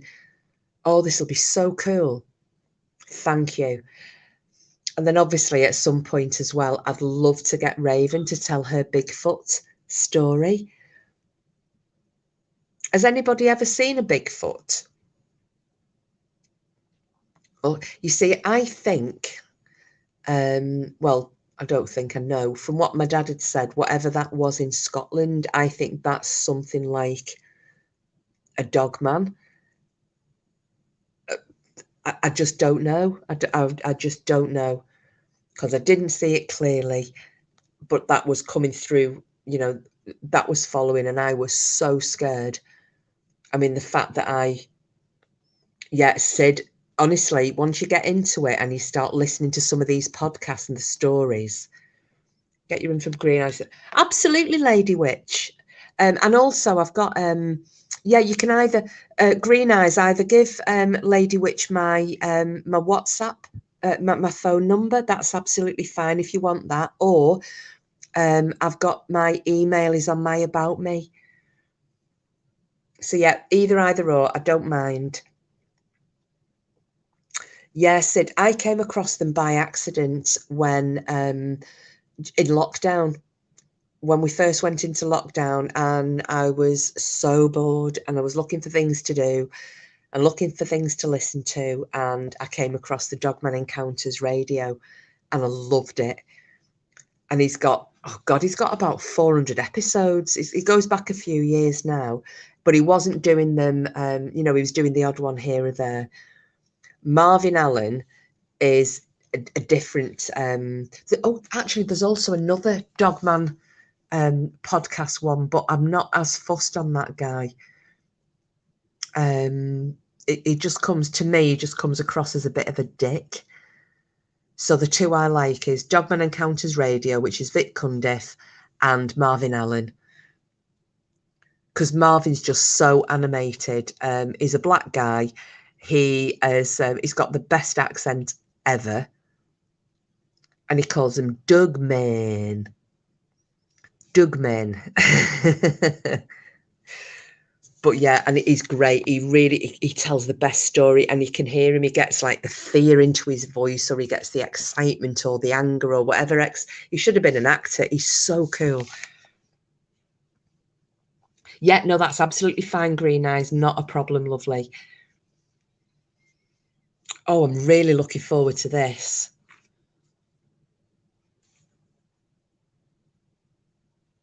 I mean, even if it's just, even if it's just an hour or hour and a half or something, in total as a live, that'll be just brilliant. Oh, I'm so excited. Not that you can't tell. Oh, Lady Witch, honestly, I cannot tell you how grateful I am. I am so looking so, so excited. I'll probably not be at the time, though. I'll be pooing my pants. Because I think as well, because obviously you've experienced it, so you are going to be relaying your feelings to me. I think reading it, I probably won't feel excited. I'll probably feel as near as I possibly could without experiencing it myself. I'll probably feel all your emotions as well. I mean, it was bad enough when my cousin told me. He ran round because he lives in Vancouver, and he does Iron Man. He's fit as a butcher's flipping dog. I don't understand how he can do it, but he does Iron Man. And he goes running up on the trails in the forest and everything. And he came round a bend and ran straight into a grizzly bear that luckily shit itself and ran in the opposite direction. Because he said I wouldn't have even had chance, because he always carries like a can of bear spray just in case. No, the picture that's on my well, I mean, this is just a graphic, and Lady Witch will be able to tell you, but no, they look more like that. Some people say there are different types of Dogman, and some of them have a longer nose, some of them have a shorter, stubbier nose. So you get some, I presume, that look more Doberman like, or like Anubis, like we were on about before.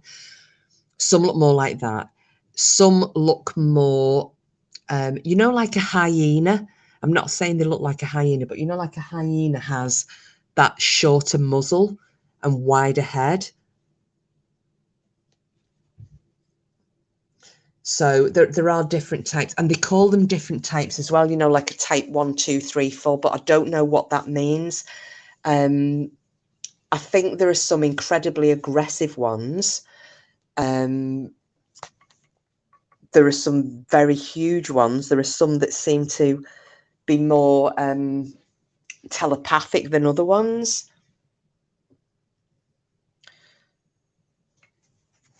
Oh, Lady Witch has encountered bears. Oh, I'd just be so frightened. And is that in Detroit as well? Sorry in case there's any noise. I'm just going to the loo.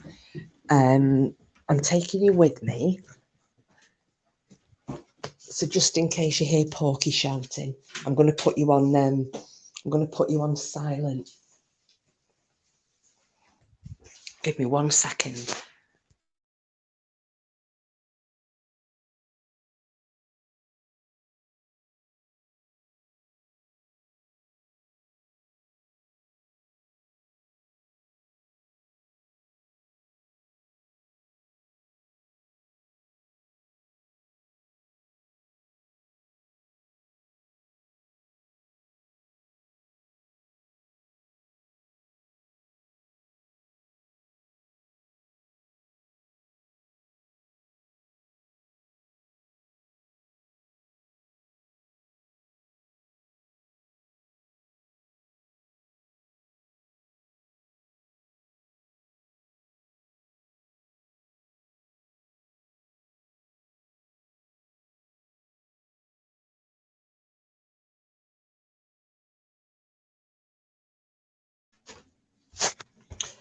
Right, sorry about that.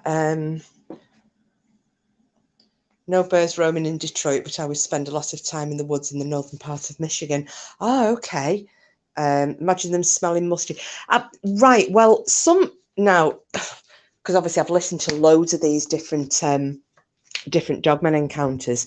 Some people say that they smell like a wet dog, but unpleasant wet dog.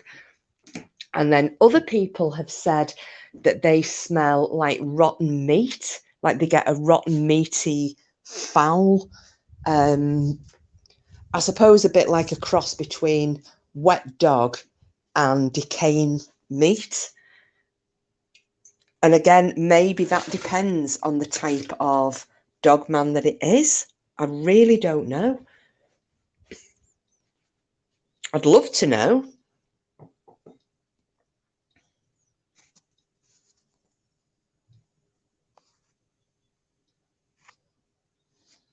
Just see what I've missed.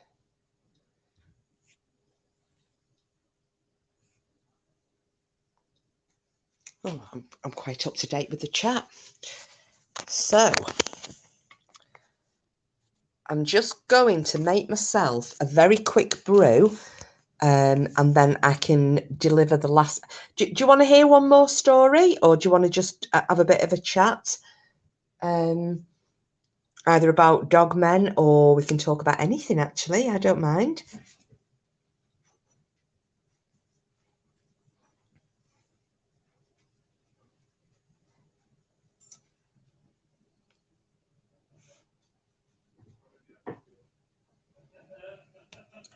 Yes, Sid, no problem. Right, guys, give me 1 second.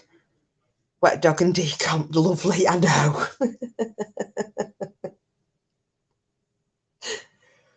Right, I'm just making me brew. I'll be really, really quick, and then we'll do the last one. Oh.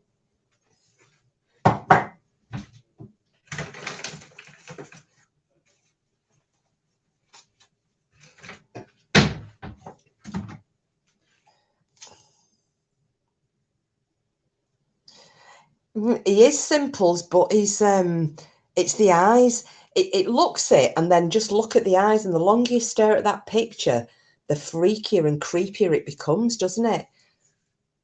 Yeah, no problem, Green Eyes and Sid. Have we got you? Have we got you addicted to them now, Sid? The old dog man.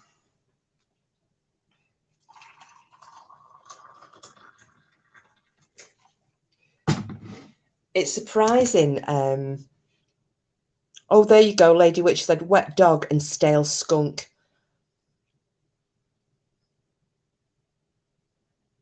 Yeah, it's weird, isn't it?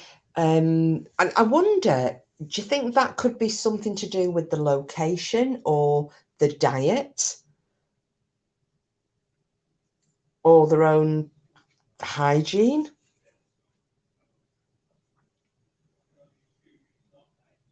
I mean, I wondered maybe it's like, you know, like you get your dogs and they'll roll in fox shit or whatever, which is going back to the wolf part of the brain, which, you know, wolves would roll in, you know, like horse shit, cow shit, sheep shit, just to disguise themselves, to disguise the wolfy smell if they were going after these particular animals. And I sometimes wondered if maybe dogmen are rolling in certain things in order to disguise the smell, but actually whatever they're rolling in is making them, because a lot of people are saying they smell them before they actually see them. Yeah, see, you're going to get as addicted to this as I am, but it is very scary. It's worth looking into some of the ones, and if you look into that Hatfield one, because that guy reckons he's been seeing dogmen that's in this country all his life.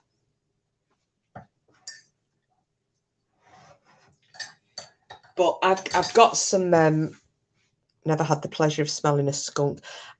I presume it smells similar to fox shit. Green Eyes. Did your dogs ever roll in fox shit when you lived over here? That disgusting. And I mean, we're talking like the fresh dog fox shit. Because that's absolutely rancid. I think skunk would be worse, but probably not far. Or even, actually, the other one is mink as well, because mink do the same thing. If you've ever smelt a mink, poor job. I've always imagined them having an ammonia smell. What the dog meant? I'm not sure. Oh, skunk, you mean? Sorry. No, I think skunk would be. It's supposed to be quite putrid, isn't it? But I think Lady Witch can advise us on that, or any of our American viewers.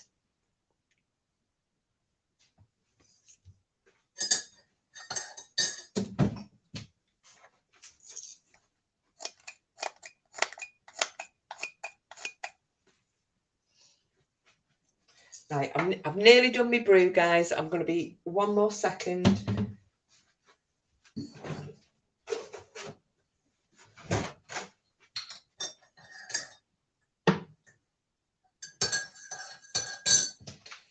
Right.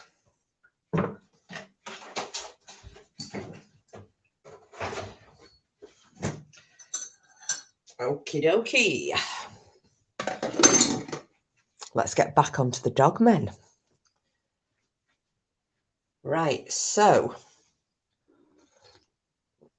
can you all hear me okay? Because I'm standing in the kitchen now because I've had to plug my phone in. I've only been spotted in Africa. Oh, I don't know, actually.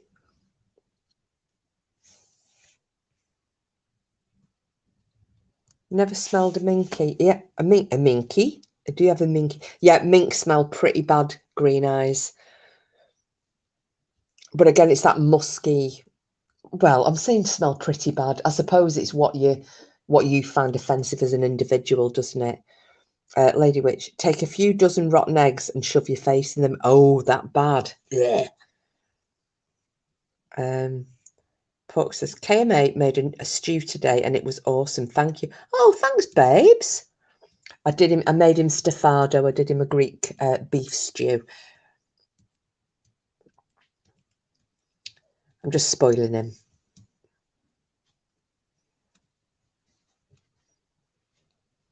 I'm glad you liked it. It's better than the first stew I made you, wasn't it? Oh, God, before I get onto my story, did I tell you all about that? What I did with the very first... it wasn't the first meal I made for him, but it was the first stew. And I was raving about my stew and going, it's amazing. It was my nana's recipe. It's absolutely bloody fantastic. And I followed this. I should have just made it as I always made it, but because I was trying to impress him, and I saw this tip online, and and then I watched a video on it, and it was about, when you're frying mince, because it's a mince stew, when you're frying minced beef up, and you lose a lot of the juice out of the mince, and then it shrinks.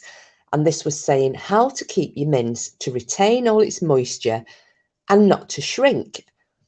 And you sprinkle bicarbonate of soda all over it. And it's showing, and it's the video I watched, it looked amazing. And it was nice, big, juicy meat. And I thought, oh, that looks, well, I'm kidding you not. And he can tell you himself. I made this stew and I thought, oh God, it was awful. The taste after using the bicarb, it was absolutely awful.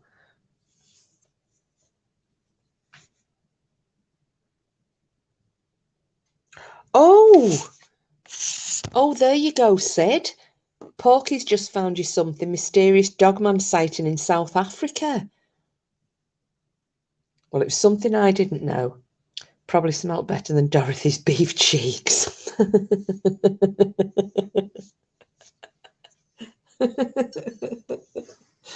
You'll have to let me know if you do go in there as under an alt green eyes, because that would be quite funny.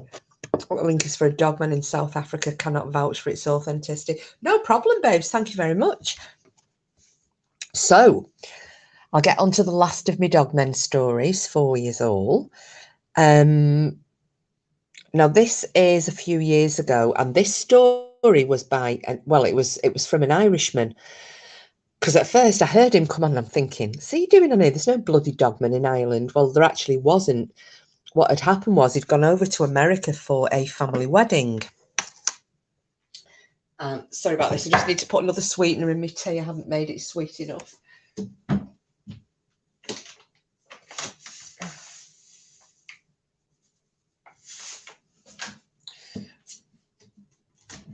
Oh, typical.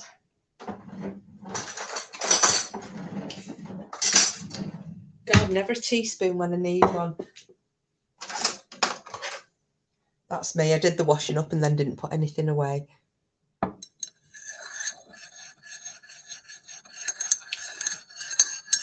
He is green eyes. You try to be helpful when you can. Oh, you're always helpful. Lovely. Thank you, babes. Right, so this guy is an Irishman. He's gone to America with his wife for this family wedding.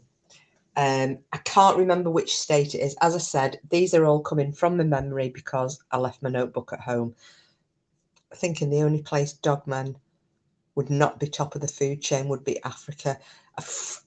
Well, when you hear some of these things, though, Sid, if you were to listen to those original, if you do end up listening to Vic Cundiff, I'll give you the episode numbers, and if you hear what happened with this lad over the course of 3 or 4 episodes, the guy who ended up being chased from his home, these can withstand, being shot virtually point blank and not going down, and not even showing like they've been injured. So no, I would think even a lion would probably decide to turn and run from these damn things. I mean, you've got tales of people with you know, with hunting dogs that are trained and they will take on mountain lions.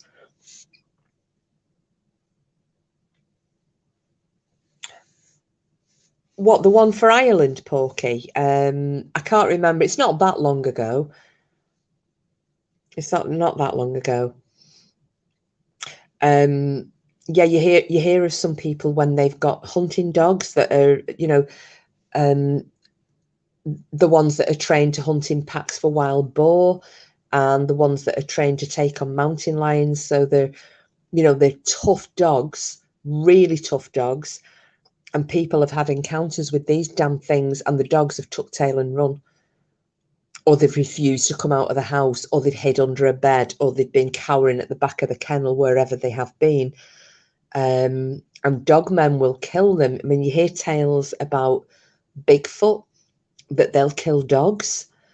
You know, if they're coming around your home and people's dogs and cats and what have you being killed. But apparently dogmen will do this as well. It'd be a good scrap with a gorilla. Yeah, well, maybe. But you see, these things are described as having, they don't have paws. So they've got hands, but they've not got hands like we have. So, you know, you've got like an opposable thumb and fingers. These things are described as having 5 fingers. So the thumb is virtually the same length. They're very long, and then they've got these massive, massive talons at the end of each of these fingers, you know, that would just shred you. Just seen a newspaper report, people citing Dogman in Hull in 2016. Really?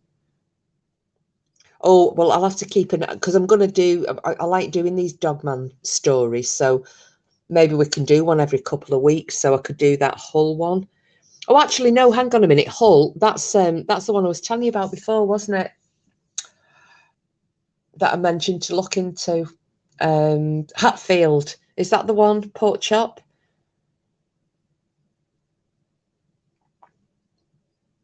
I don't know if you can see it or not.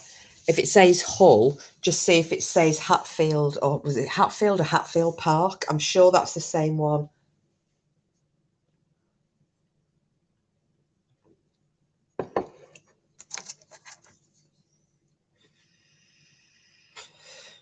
But you see, out of everything, I believe in dogmen. You know, I can be a little bit not sure if I believe in UFOs or not. Not sure if I believe in aliens or not. I'm not sure if I believe in ghosts or not. I believe there's something. However, I do believe, I don't know why, but I do believe in dogmen.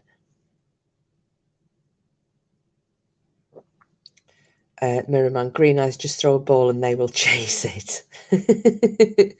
Should do Dogman Monday. Hey, we could do, Sid. What do you reckon, guys?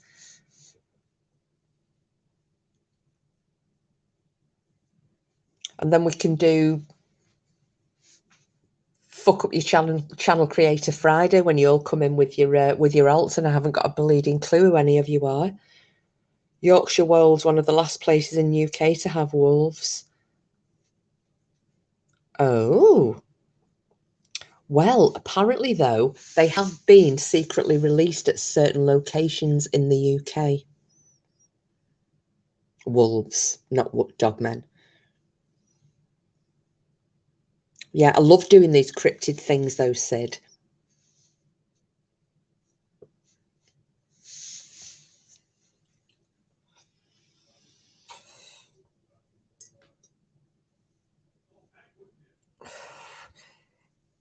Anywho. Right, so if I get onto this one then, with the Irishman. So Irishman and his wife are invited over to a family wedding in America. And so there's them two.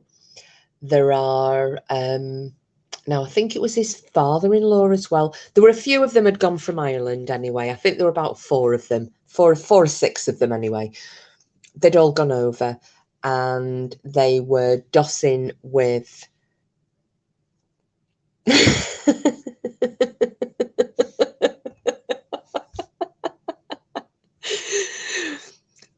Who is that?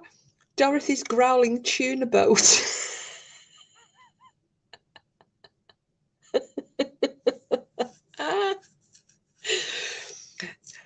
Yeah, I'd heard about. I thought it was Exmoor, but yeah, you're probably right with Dartmoor. But also location in Scotland. However, they aren't roaming free. They are technically, but there are boundaries. Who the hell is that? Give us a clue.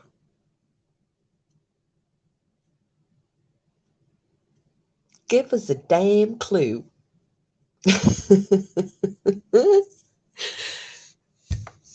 So, this family, they've all flown over from Ireland over to America. And they end up staying with the family of, it's their family, a member that's been married.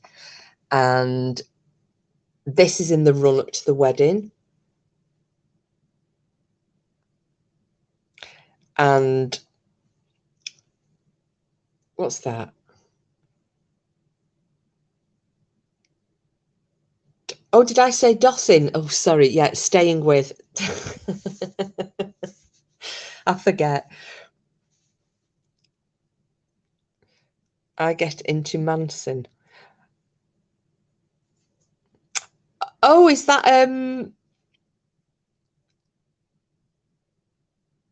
would that be Captain by any chance?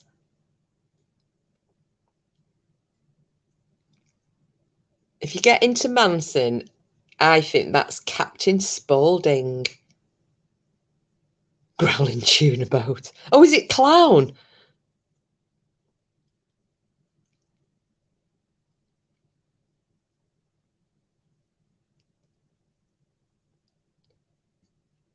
Oh, hang on, I'm confused now.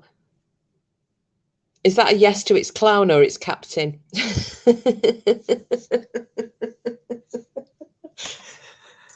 A growling tuna boat. Oh my goodness.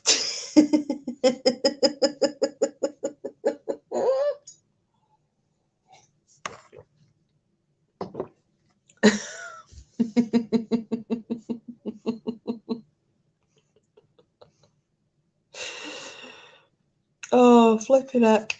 I tell you, these names that have just come in randomly all night, they've been so funny. Thank you for keeping me laughing.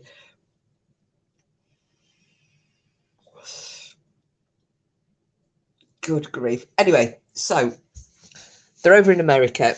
They're staying with family. They decide, and the run up to this wedding, they're kind of like, yeah, that's what I think, Lady Witch is Captain. Yes, I thought that. It's a really good name, though, Captain Spaulding. Especially that you got the growler in there as well, because there's not usually people outside of the UK have never heard that expression.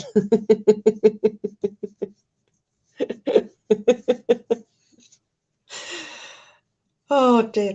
Do you know what? I think we need to. What do you reckon, guys and gals? Do you think we should award Captain Spaulding the Sword Dane title of this week for having such an impact? He's done two now tonight. He's had E.T.'s long brown.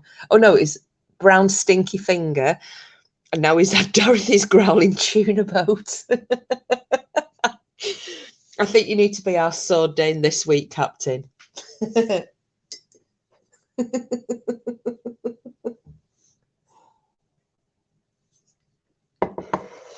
Especially getting into the full theme of, the full. What's the word I need? Totally lost it. Anyway, especially for joining in with all those raucous Brits. Oh my goodness, Dorothy's beef curtains. How dare you call my tune about? You was Oh, were you Dorothy's beefy meat flaps? Right. You're definitely okay. You've got an honorary sword for a week. You're definitely this week's sword Dane.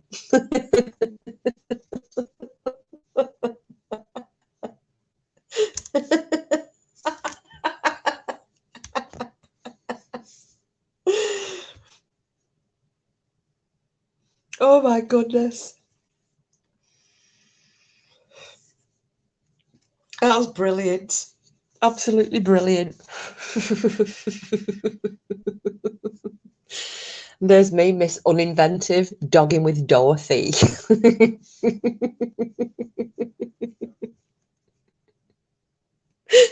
Oh, good grief. Do you know the thing is though, Captain, you were there telling your friends on your live that we were all a nice group of people on my channel.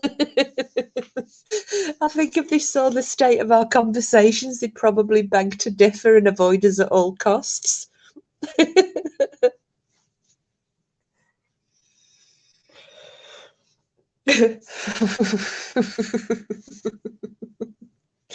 Oh God, I've got the giggles. I need to compose myself. Whew.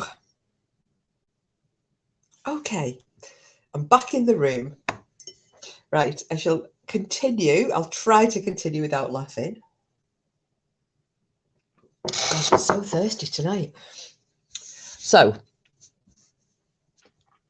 oh, hang on. I just had a load of messages suddenly pop up. Well done, tune about. Better growler than my Doberman. Yeah. It certainly is. So, the run up to this wedding, there are a lot of different activities going on, you know, and because I think they were over there for about 5 weeks, they planned to be there. So what they decided to do this particular week, I think this was about a fortnight before the wedding was due, all the men decided to go off for 4 or 5 days to do some, you know, shooting and fishing. So the Americans had decided to give the Irish guys a taste of, you know, a bit of the good life, which, you know, they don't do in Ireland. They'll do the fishing, but they, you know, they don't go out shooting and deer hunting and what have you. Especially if they come into shouting in the woods, yeah. So they hire 2 like camper vans, Winnebago type things, and they leave all the women because the women are going to be getting, you know, facials done, hairdos, going shopping. They're off doing their thing, and all the guys are going to have a bit of male bonding. So they get off in these 2 camper vans, stroke Winnebagos, and they head off. I cannot remember. I'm so sorry with me, like I said, with my notebook being at home and not here. I can't remember whereabouts this was. So off they go into the wilds.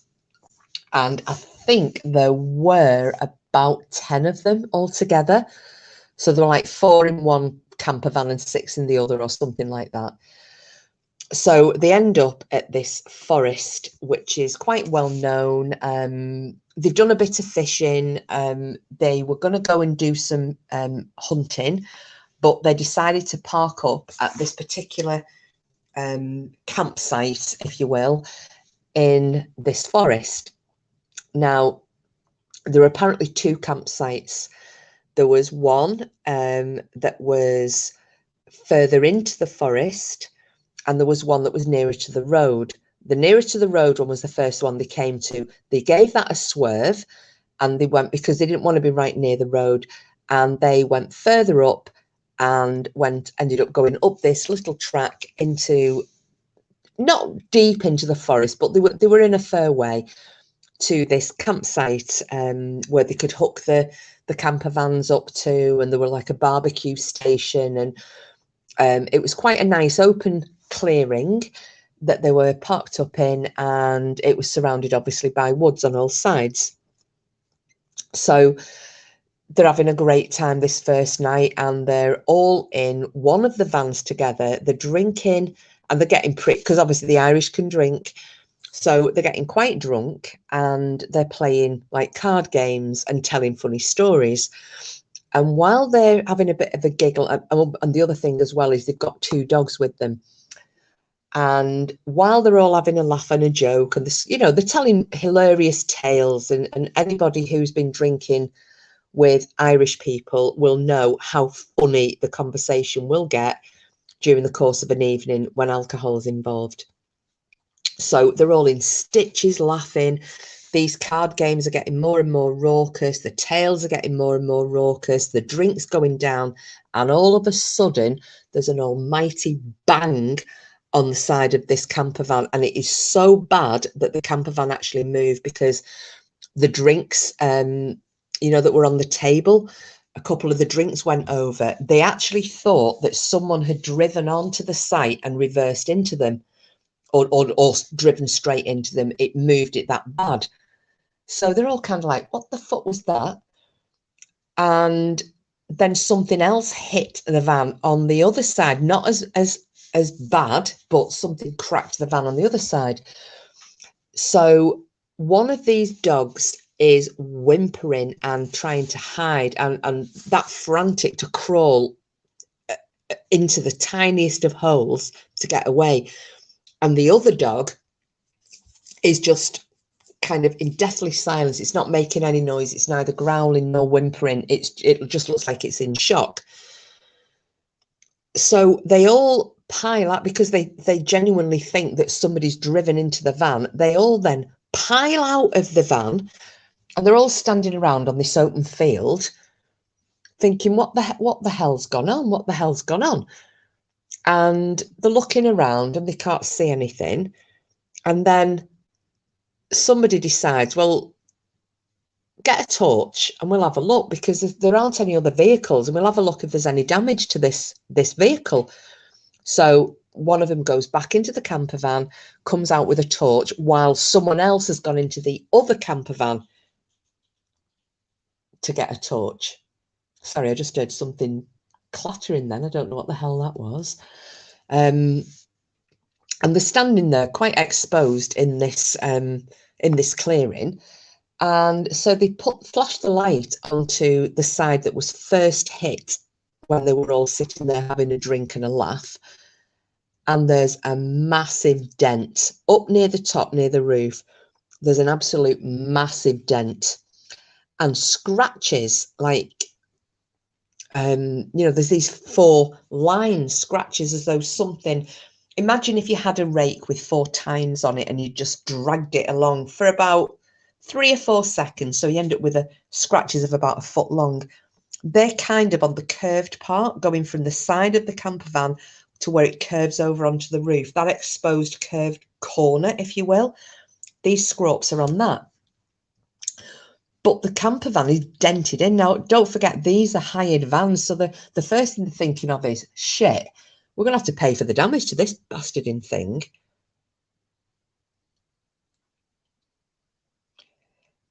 Oh, better now that you're back in your regular name. Yeah. Don't worry. These have been doing it all night, Captain. It's fine. It's absolutely fine. So they're like, what the hell? Because it's not at the side.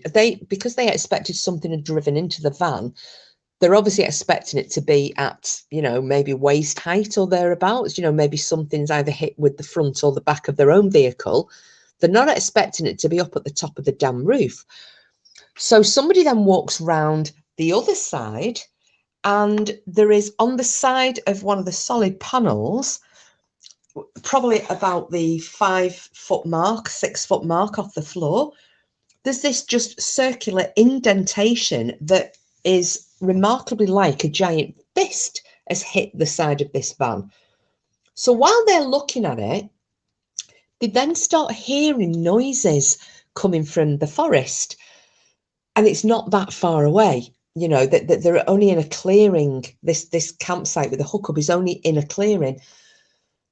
So one of the lads tries to flash his torch, and at that point the batteries had gone out. So he's like, for fuck's sake, The other guy is round the other side of the camper van with the torch, so he's got nothing.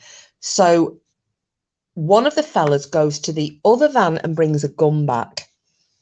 And one of the gang that are near the damaged camper van goes into that one and they get a gun out. So there's two guys, and these are both the American men, don't forget, these aren't the Irish, because they're not used to shooting.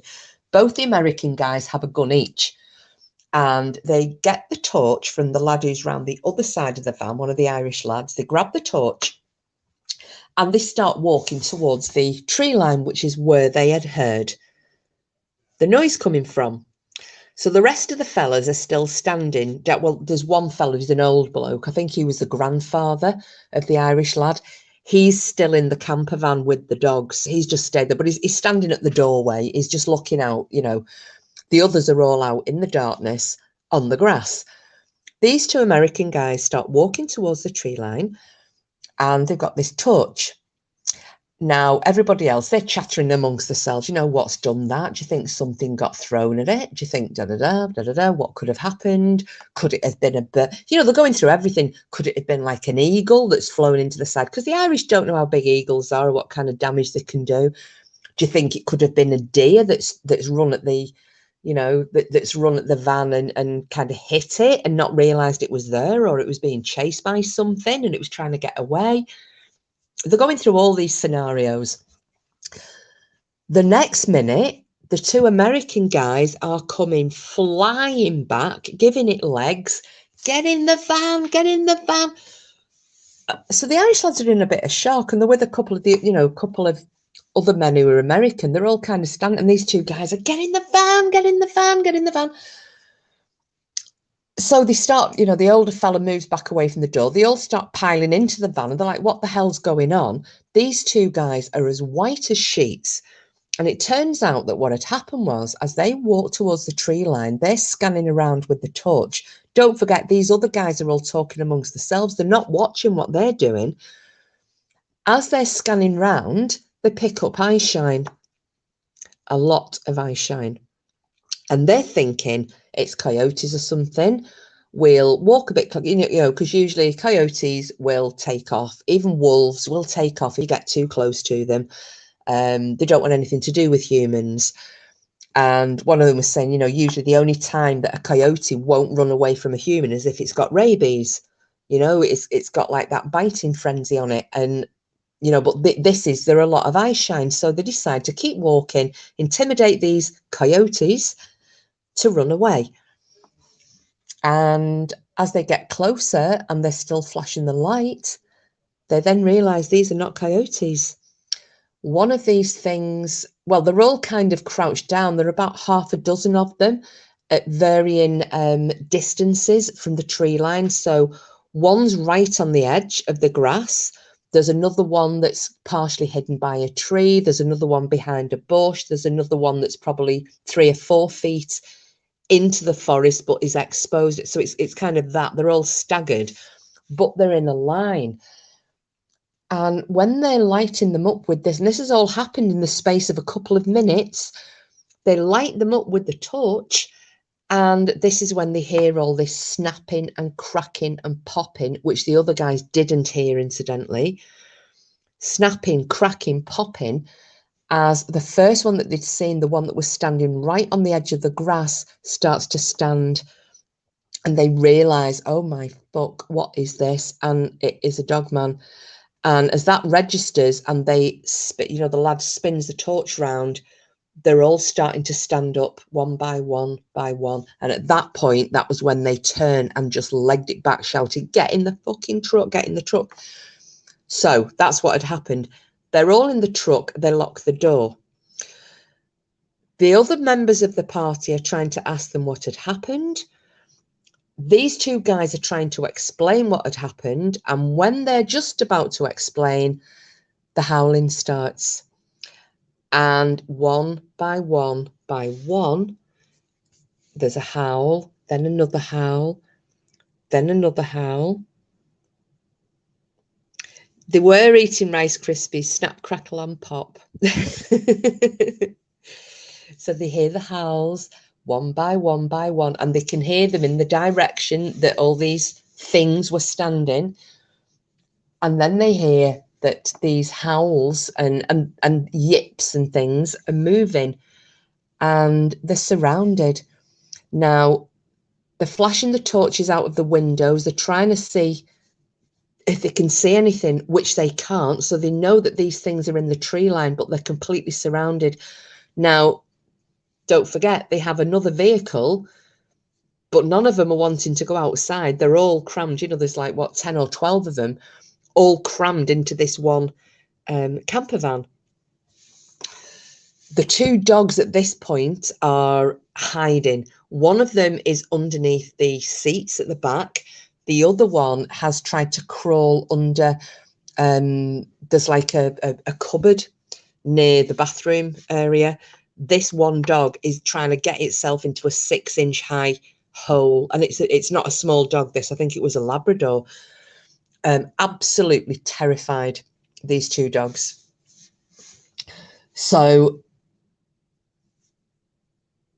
they're all trying to calm down, you know, be quiet, be quiet, be quiet, make sure the doors are locked, da da da. Turn the lights off so we're not exposed. They turn all the lights off, so they're now sitting in this van in the dark. And then bang, something hits the back of the camper van. And then bang, something hits the front of the camper van. So they're looking at the front, then bang, something hits the side. And these things are running one after another, hitting the van, running back. Another one will come out of the woods, hit the van, run back, hit the van, run back. At this point, the youngest lads in the group have just lost it. They're absolutely terrified. I mean, the rest of them weren't that happy about the situation, but the younger lads are terrified. They made the decision, right, let's go. Let's drive this van off. Let's go, and we can come back for the other one tomorrow. And then they realise the keys for this van are in the guy's coat in the other van. So, because they'd all been in there and then they'd all piled back into this one to have drinks and things. But yeah, the guy who had been driving this vehicle, when they went into the other one for a few drinks, he'd taken his jacket off and dropped it down. The keys to the van that they're all in is in the other van. Now, fair enough, it's only about 6 feet away. But that's 6 feet with this half a dozen, if not more, because they don't know exactly how many of them there are. I know, Lady Witch, you couldn't make it up, could you? They don't know how many of them there are. They're calling this guy every stupid bastard under the sun. They're trying to, you know, are there any spare keys anywhere? Anyway, they then decide, right, we're going to have to try and make a run for it, but when are we going to do it? You know, can we frighten these things off? So they wait and they sit and they're talking amongst themselves. And they're still sitting in the dark. And anyway, after a while, this attack on the van, or this intimidation on the van, it stops. So after about half an hour, and there's been nothing. So they don't hear anything. There's nothing been hitting the van. They can't see anything. They use the flashlight and they try and look through the windows on either side, and they can't see any eye shine at all. So at this point, the guy says, right, somebody, I'll take a gun and I'll go and I'll get the coat. I want somebody else to cover me, and I want somebody else with a flashlight out here keeping an eye and sweeping around. So they make a run for it. He makes a run for it, but there's nothing happens. Nothing comes hitting the van. Nothing gets thrown. There's nothing. So he manages to get there. Although he's panicking, he's straight there, in, coat, back in, keys out, and they fire off, and they decide to go down to the other campsite, which is, you know, a few miles further down. Personally, I wouldn't have. Personally, I would have driven to the nearest town and then come back in the daylight. But they went to the next campsite. None of them slept that night, as would be expected. They were all awake all night. They were all, what the hell were those things?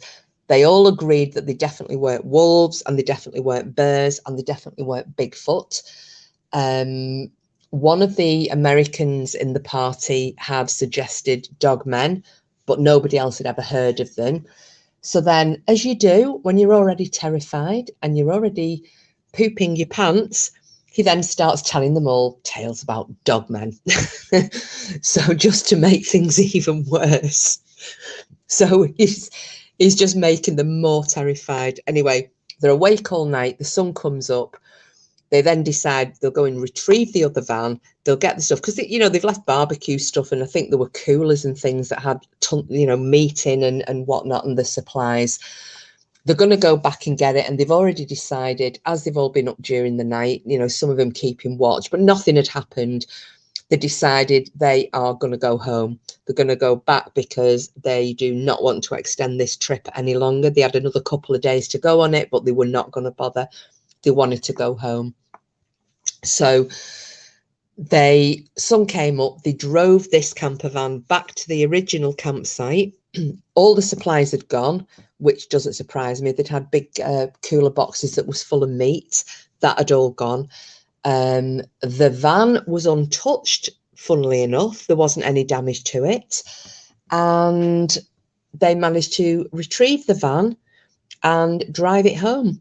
So, and again, nothing happened. It was really weird. So it was as though they'd happened to, I don't know, stumble into somebody's territory and they were being warned off, because this Irish guy was saying the number of them and the size of them and the fact that just this one, the damage that was done, the second hit that had happened on the van, he said it was a massive indentation on the side. He said, so obviously these things have got massive amounts of strength. So he said, really, this could have, they could have quite easily taken us out. They could have quite easily forced their way into that van, and they didn't. He said, so I think they were just trying to warn us off. So yeah, so that was that one. They did manage to retrieve the van. They got home. They didn't explain to the wives what had happened. And he was laughing, this Irish guy, because he said, we just let him think we were missing them all and we came home. He said, so we got brownie points and we didn't have to tell anybody what had happened.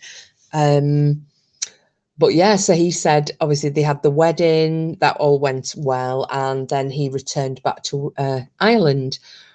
But he then started to look into, stories of Dogmen, because he didn't have a clue what he'd seen. He said his brother, who was also there for the wedding, he didn't want to talk about it at all. He just didn't want to talk about it. But he said, the other members of the party, from both sides of the Atlantic, were quite happy to speak about it. There's only his brother did not want to discuss it again. Just don't ever want to talk about it. So yeah, so that was the Irishman's tale. So I don't know what you think of that. I actually thought, when he was telling the story and he said that they'd forgotten, this coat was on the table I missed that bit out. It was thrown on the table. The coat that was on the table in the other camper van. I was thinking this guy's going to get out and he's going to get his head ripped off, or, he's going to get dragged away. But no, the fact that he just said nothing happened. Nobody was there. Nothing was there. Nothing was thrown. They weren't howled at. They weren't chased. Just absolutely nothing. So again, is that a different kind of Dogman? Because they just seemed like all they wanted to do was intimidate and scare them, scare these men off their turf. So yeah, I don't know what you think of that one, but that was the last of the Dogmen stories for this evening.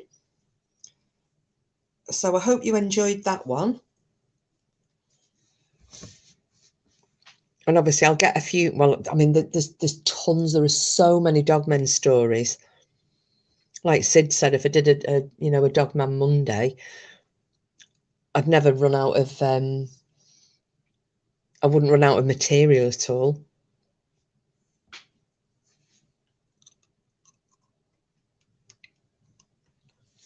Gosh, there's such a delay with this StreamYard.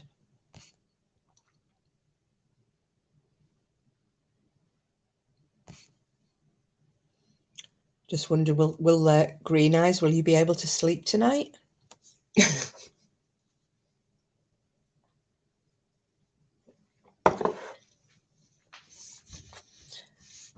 I'm wondering if the dogmen just took the food and the humans didn't notice it was gone because they were panicked.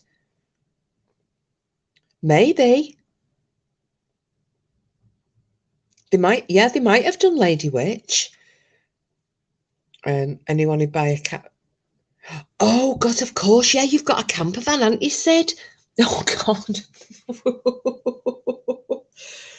Yeah, but Jen's got hers, and Jen came in when I was doing a Dogman story once, and she wasn't bothered because I was like, "Oh no, I'm telling a scary story." She said, "Oh, I don't care," because she goes in the camper van on her own, and then she just she watches horror films, doesn't she, and things.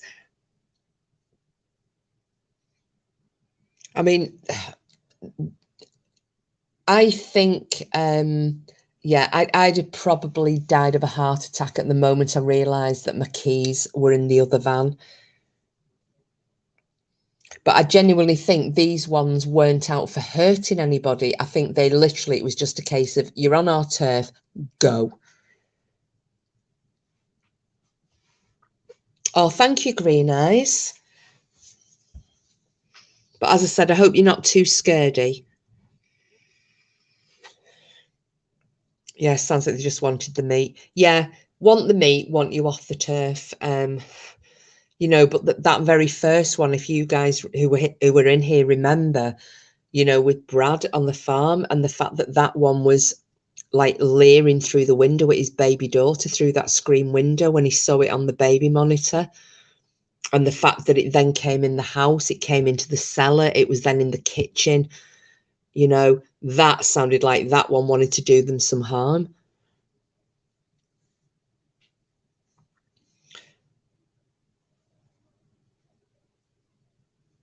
I know, I feel really bad now. You'll be all right, Sid. Note to self, always leave an extra ignition key where you can easily get to it. Yes, yeah, you're not wrong there, Lady Witch. It's like me when I'm at home, and Porky does the same thing.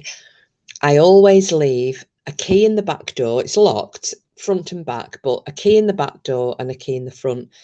And my friends always saying, "Why'd you do that? Why'd you?" I said, "Because you never know. If I have to get out, because mine aren't, you know, they don't lock automatically. You have to lock them with a key."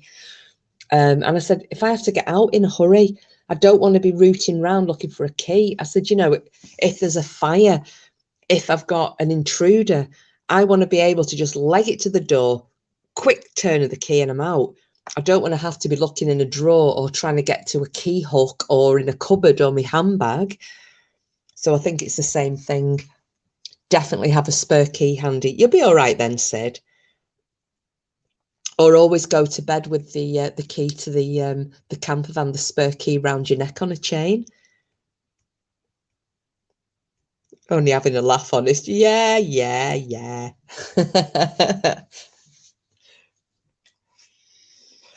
Well, maybe I'll have to find out the details. Like I said, I think it's that one in Hull. Find out the details of where it is and if you can park up nearby or camp, and then you'll have to go and do as a dogman search and see if it's true. Maybe. Or go up to near where my dad lives, where there was that weird thing that I saw, heard, felt, whatever.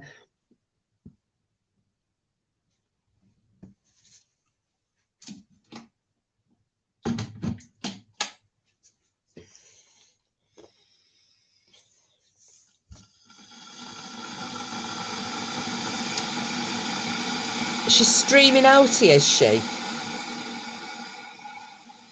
For God's sake. What, the one with blubber on it?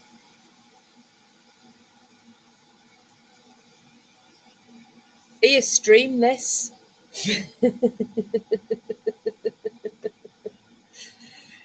Hang on.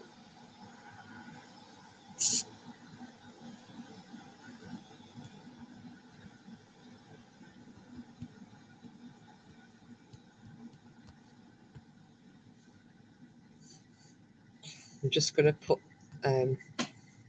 ooh, there you go. I've put a message in for her.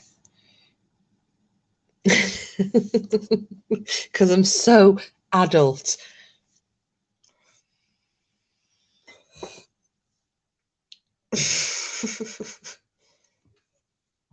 For God's sake. She really needs to get herself a life, that one.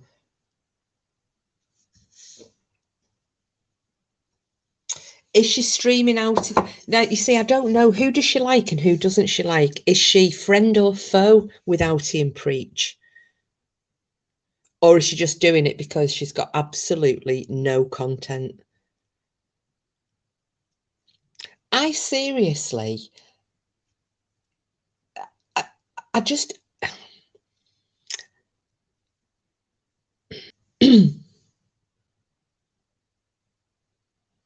Oh, sorry. What's the yep to, Green Eyes? There's a right delay on this StreamYard thing. I just don't know how somebody can get so many views and subscribers when all they do is stream other people's content. I mean, yeah, I might not have a lot of viewers and I might not have a lot of subs, but I don't know that, well, I wouldn't expect to have any if all I was doing was streaming somebody else's, you know, what someone else has said. It's not... Oh, I did indeed, Dorothy's beef curtains. Yeah, get some content, knobhead.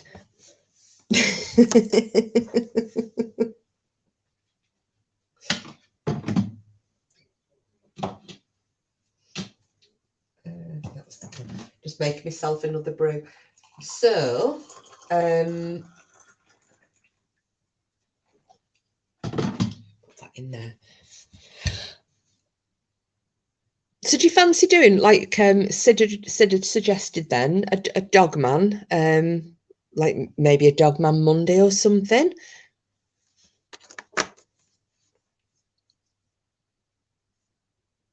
How dare you? How dare you? God, do you remember Peter Kay doing that? How dare you? How dare you?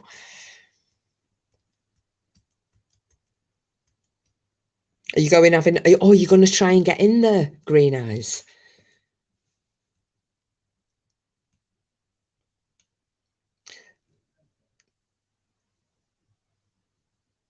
Yeah, I think we should do that then. Maybe, yeah, a Dogman Monday. Because like I said, there's so many stories. And I think it's been quite weird because watching the chat, well, not watching the chat, sorry, watching the numbers, it's been really weird because I've gone to like 20 and then 18, then 9, then 15, then... So I think, I don't know. Actually, I think we got the most when we were slagging off Dirty Dots, so maybe that was her and the spies. I don't know. I'm a bothered. I'm a bothered. I know, but I'm a bothered. I'm not bothered. Either her or, I don't know, saggy ones. Yeah, you'll have to let me know if you manage to get in there, Green Eyes, under your beef. You got to go on. You got to go in as Dorothy's beef curtains.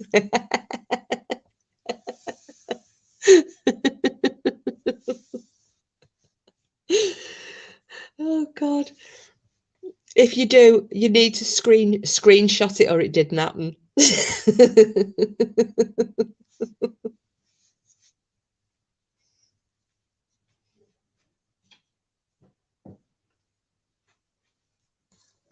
I'll tell you what, though, she's got some right cocky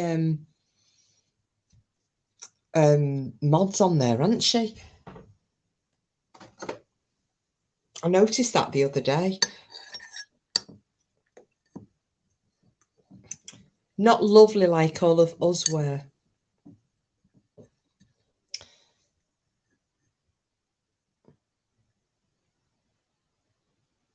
I have not done so bad. We're near, yeah. I thought I was planning on being on till about midnight, and I think I'm going to manage it because it's 8 minutes off.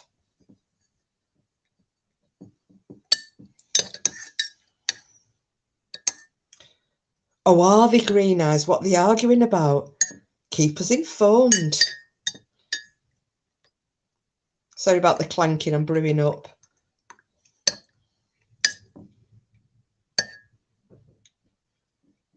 Do you know, bloody argue in an empty room.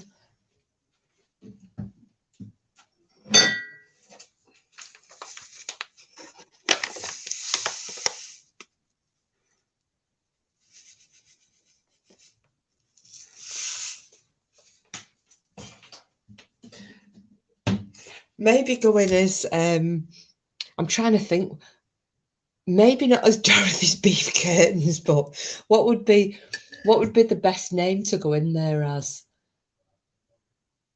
Because I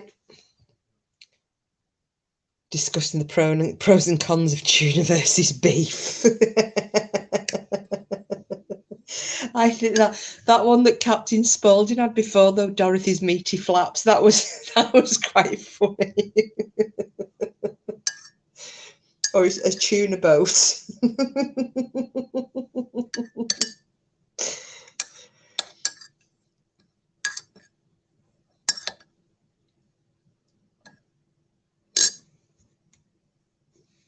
Yes, she is. I'm highlighting that one because she absolutely is. You miss lying off that though, Green Eyes.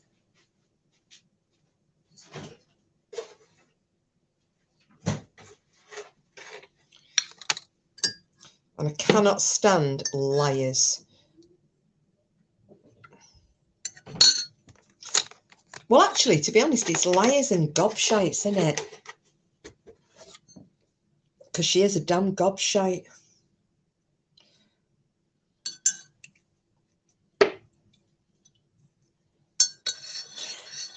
I'll tell you what does make me laugh, though. You know when she's losing a shit, so she's trying to give a serve, but it's not really a serve. So you know that she... Do you remember when Derek Okora... Here you go. Now, Lady Witch, sorry, because you probably don't know who this is. But does any of you ever remember when Derek Okora used to pretend he was communicating with spirits? And he would start kind of talking in a particular way because you knew he was making it up in his head as he went along. She does that.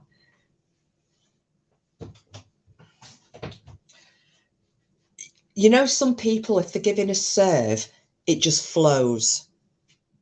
You know, I can do that. If I'm really, really angry, I'll just, you know, like Bam does. If she's giving someone a serve of the gob and Preach Queen, they don't hesitate, do they?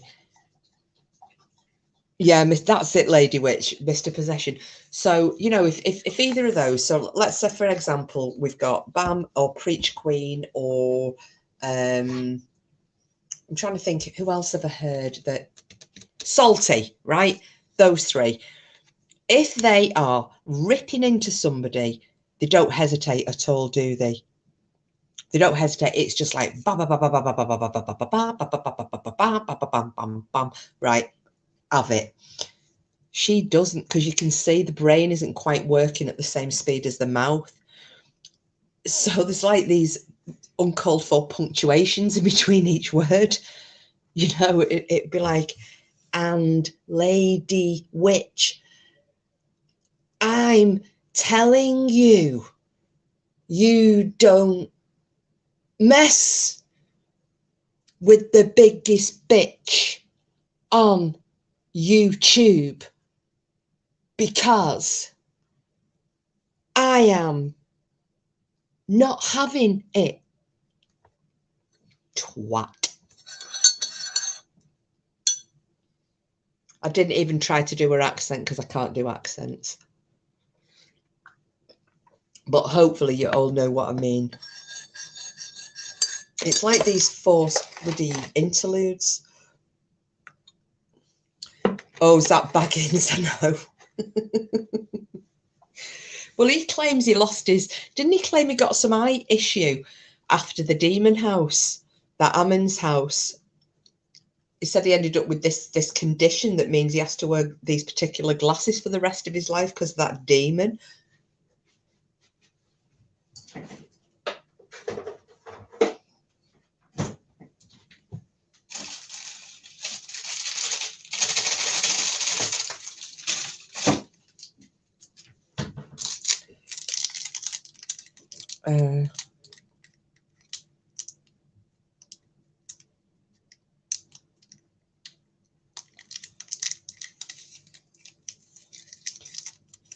What did I say that said?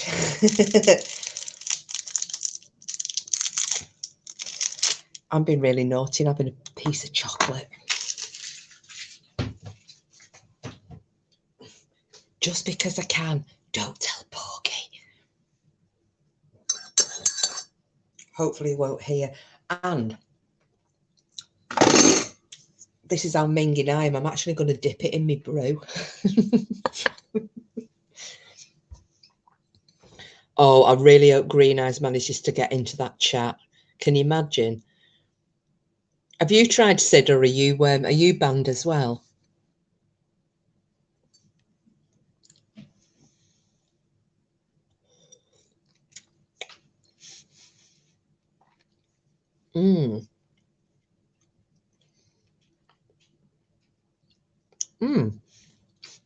Can I just say, dipping a Whisper bar in a hot cup of tea is really nice. Your alt's blocked as well, is it? How the fuck?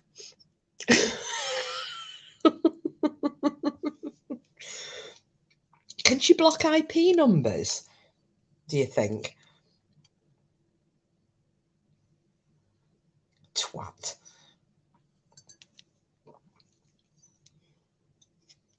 I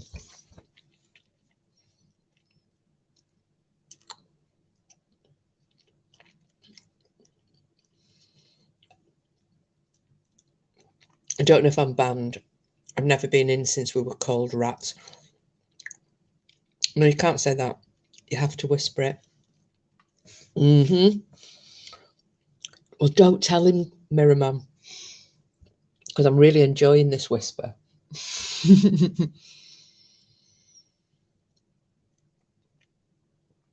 Guess Jules out liked by the hateful crowd. No, I've not been in, Sid. No, I've been in to have a watch last week, but I've never tried to comment. But I hadn't been in up to then, from us all being called rats and everybody losing the spanners. Although, I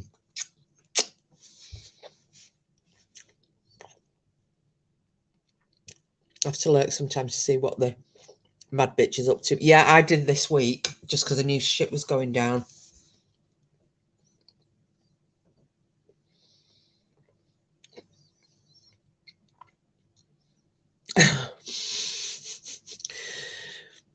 How can you multitask? I could hear you laughing and joking upstairs. So I thought, he won't hear this little bit. I was just trying to make excuses to my lovely friends in here for the slurpy sounds that I'm making, because I've just dipped a Whisper bar. Sorry if they were your whispers, or if they were little uns, but I've just eaten one. Can't get away without it, me, can I? At all.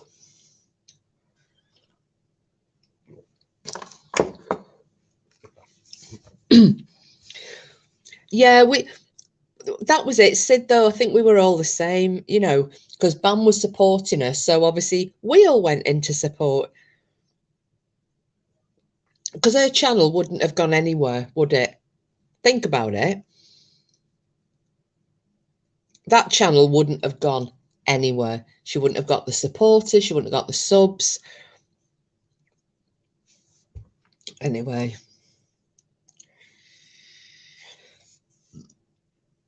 The thing is, it wasn't just that Lady Witch, it just got boring.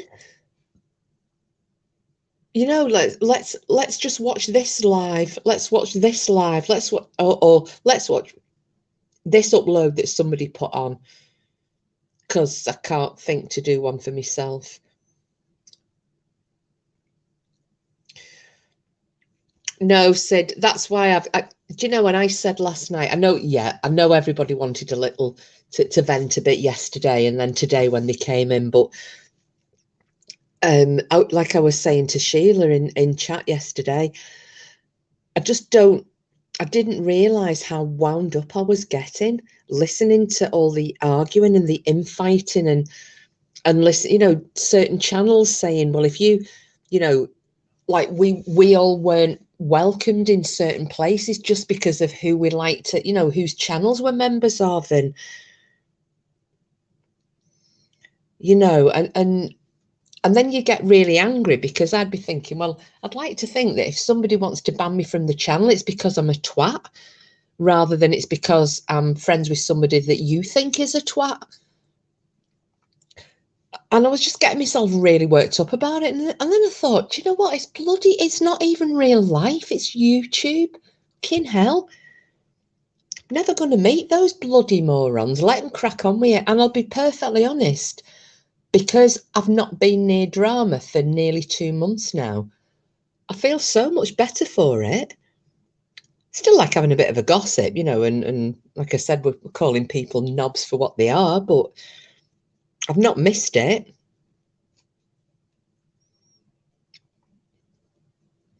It's the same dragging someone for day after day after day. It is, Green Eyes. I mean, that's obsessive, isn't it? It's just like that NC, and then it's what's her name, the granny one. I mean, I don't watch her channel. I don't know who she is either, but it's her as well, and that's just been non-stop. Bit of gossip's okay now and again, but it's the whole content. That's right, Sid. There isn't any content other than like hate watching other channels and slagging people off and then crying victim. Get lost. Exactly. They drag you in. I mean, foot with your head. Yeah. So I'm just not interested in it anymore. I'm just not. I don't mean that, you know, me and you guys don't talk about it, because that doesn't, you know, I'm just talking about me going in and getting myself wound up and giving people serves of me gob. Just not doing it.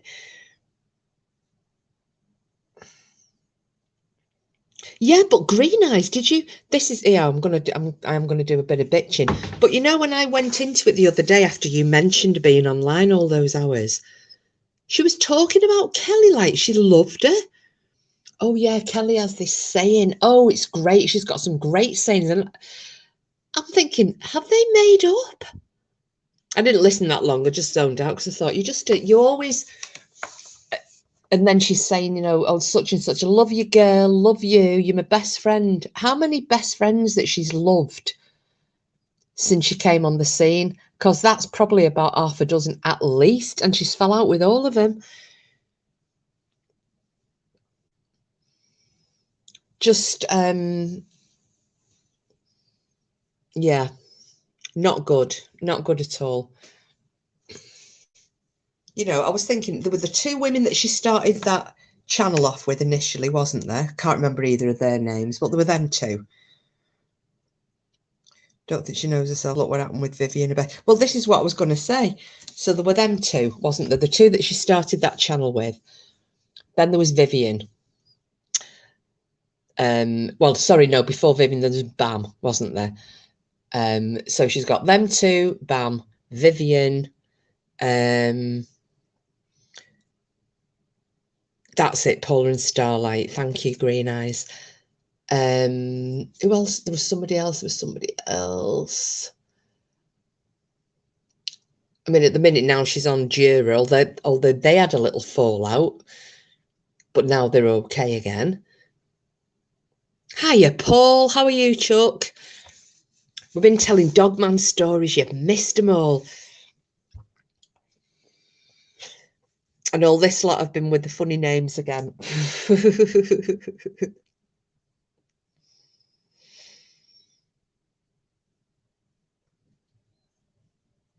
So yeah, you know, and it's always love your girl, love your girl.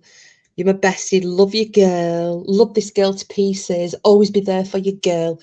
What the fuck? It's just so, it's fake. It's really fake, and I hate fake people.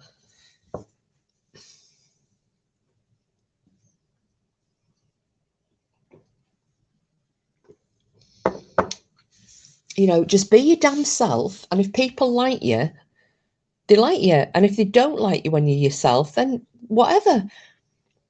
Doesn't matter. I know green eyes, it makes me want to chuck my ring up as well. Anyway, like I said, you know, we've all said it. She's just going downhill slowly but surely. The only people who are going to stay there are the people that nobody else wants anything to do with, you know, for the most part. I mean, look who's a mod, Saggy. Well,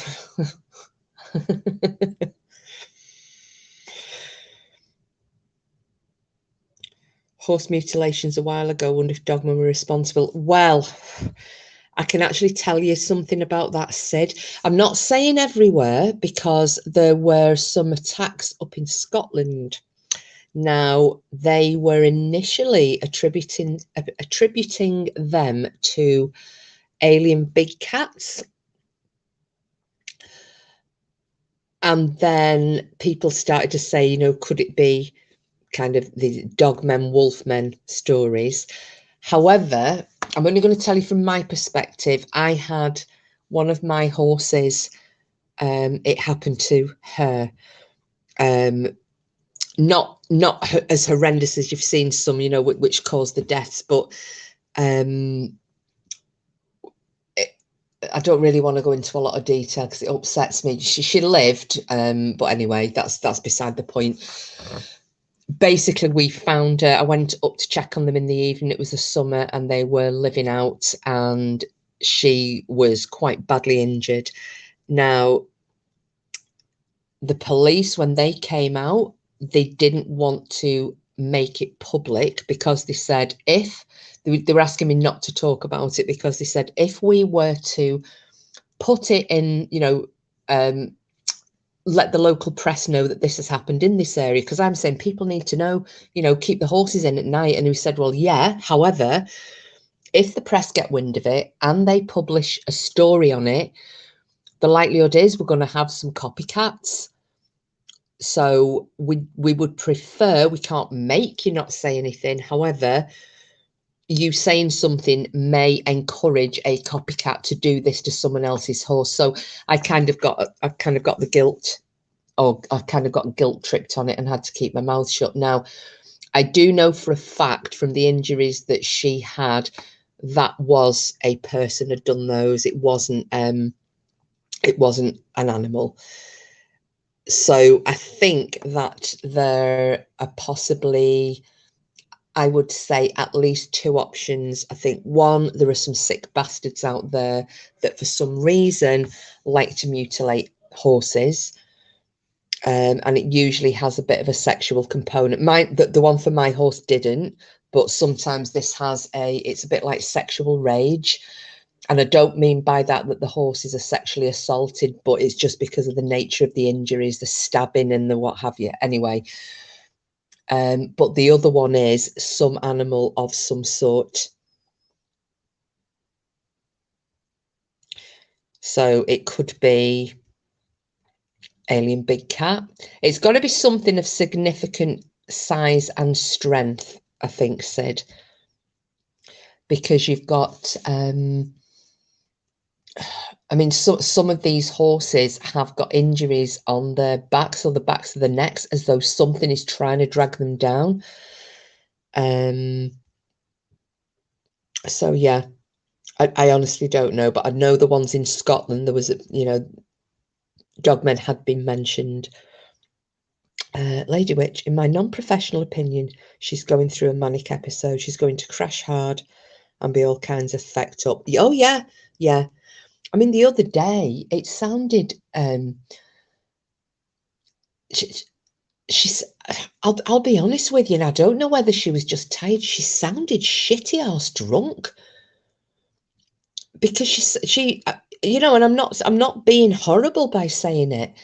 She was slurring her words, and couldn't understand the chat.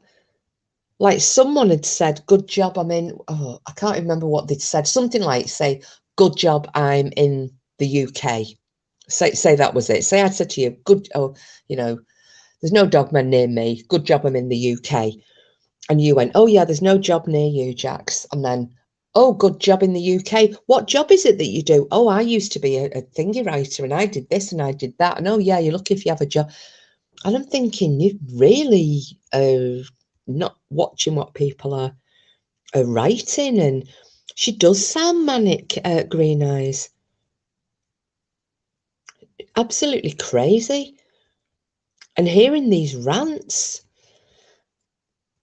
And I mean, and who does? I mean, what were this? Something like 6 streams of 8, 10, 12 hours each over the course of a couple of days? That's a bit odd. And like you've said, if there's supposed to be a birthday or something today, get off internet. Go and spend your birthday with your relatives.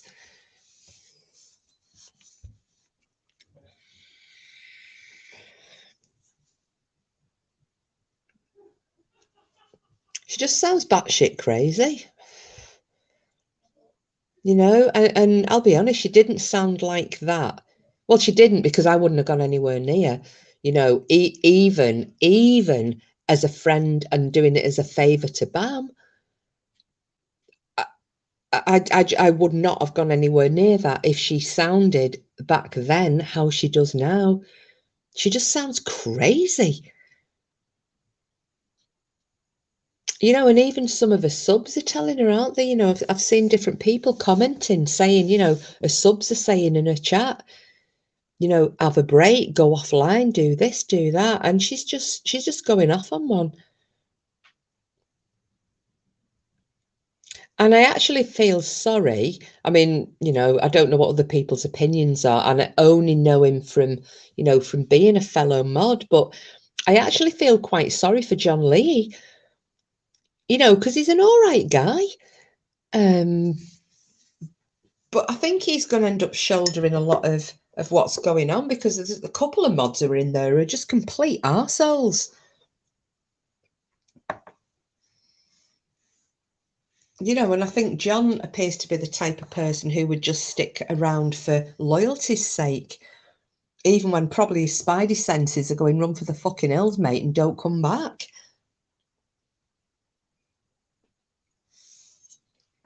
But not my concern. I can only tell you my humble opinion.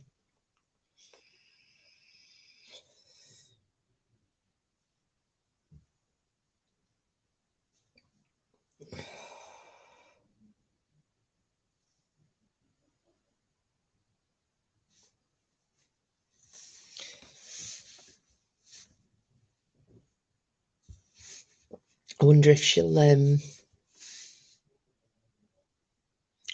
have, I don't know, do you think, I wasn't sure. Out, did you say they're friendly with Outback?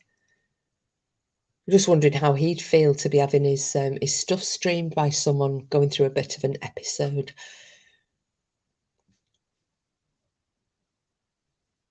Yeah, Paul. Well, he's Irish. Yeah. Do you know who I mean? But I always found him very pleasant, really personable guy. Like I said, I don't know him other than via YouTube and other than being a fellow mod, but you know, it just always seemed like a very nice, pleasant chap. Oh, really, really, Lady Witch, right, okay.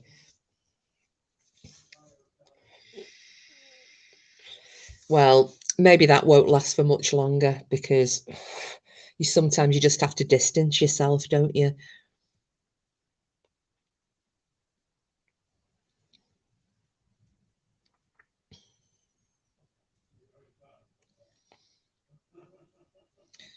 And anyway, those who are lurking, listening and lurking, feel free to come in and join the chat. Not a problem.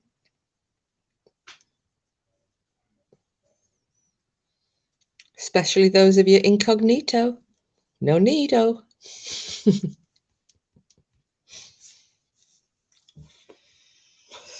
We don't bite, only on a full moon.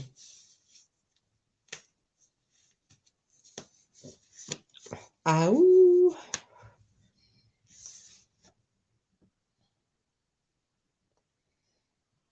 When I was doing the Dogman stories, I really wanted to play Bad Moon Rising, just the instrumental version, but I didn't want to get myself a strike for a copyright strike. Although actually, I don't think it matters, does it? Because I'm not monetized. It's just that you get a copyright strike and you have to take resolve it if you're likely to make money off it. I think that's how it works. Oh, that's a shame. The minute I mentioned people being incognito, somebody's just dropped out of chat of the watchers and listeners. Not a problem. Well, I'm gonna round this up I'll do another 10 minutes and get myself to 5 hours, which will get me to midnight, and then I will I'll wind this up because I will need to go to bed shortly.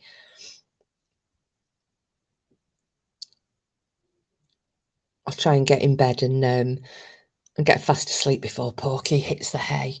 He'll probably be playing his game till about 4 or 5 o'clock in the morning anyway, so it means Cooper can sneak up on the bed.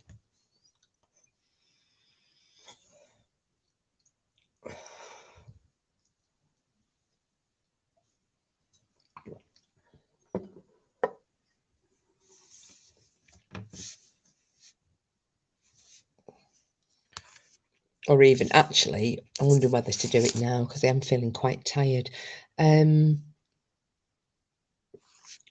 Well,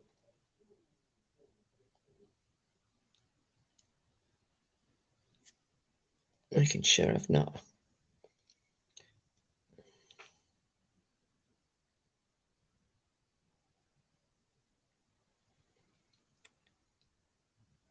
Oh, the History Channel. Oh, what was that? Hey, why don't you listen to some Marvin Allen? I watched a good documentary the other day, Green Eyes, on it was the tomb of, well, they said, could this have been the tomb of the historical Jesus? I don't know if you've seen that one, or you probably have. That was really good. The fact that they found this tomb, it's basically in somebody's back garden. And so there was that one, and then what was the other thing I watched? I watched something that was, oh gosh, I can't remember now.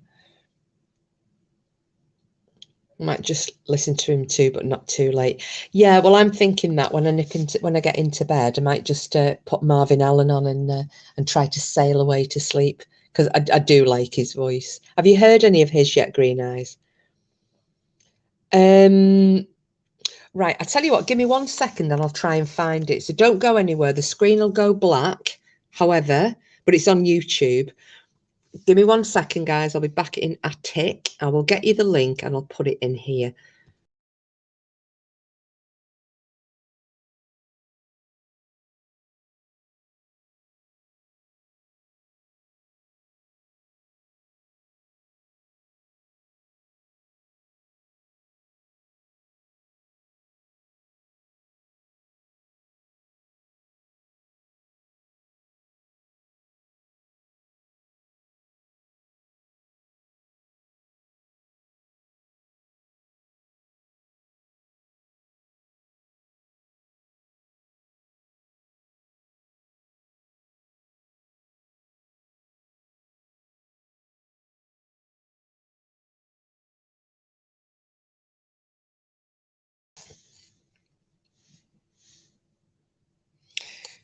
Right, I found it.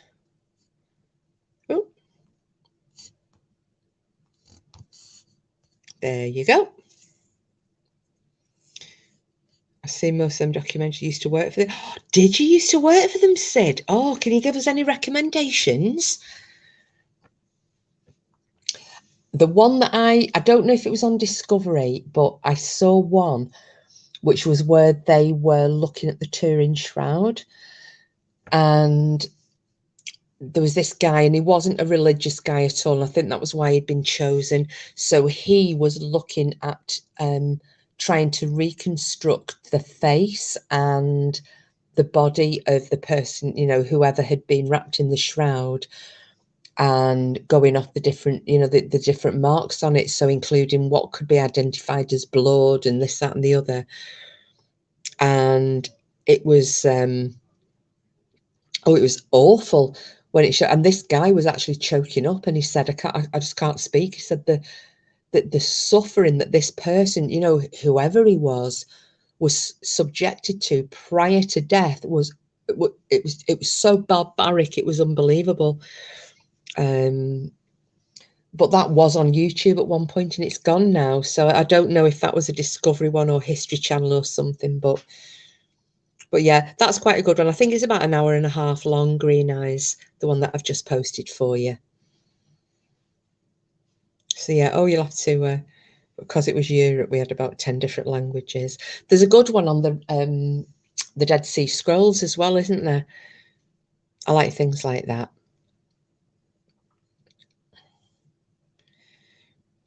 Right, so I think I'll wind this one up now then. So now that we've had our dogging session, and I'll possibly be back on tomorrow, because I'm staying here again tomorrow night.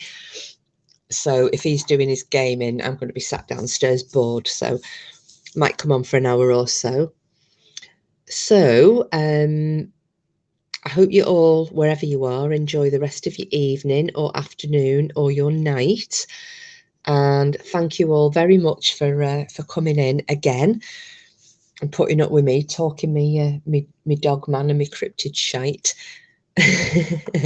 And making me laugh with all your funny names. They were brilliant, really, really good. So thank you, everybody. And I will hopefully, if you're all free, if I do come back on tomorrow, I shall see you tomorrow.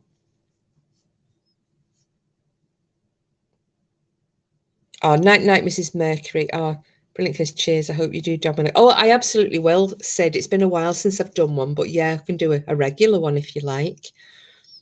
Good night, Lady Witch, and yeah, look forward to hearing from you with details of your story. When I've got that, we'll cover that one.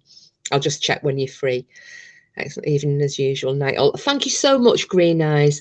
Right, everybody, and anyone I've missed. I think Porkchop and Mirrorman are probably still killing zombies. So good night, boys. Right, I will finish as I always do. So see you on the bright side. Bye, everybody.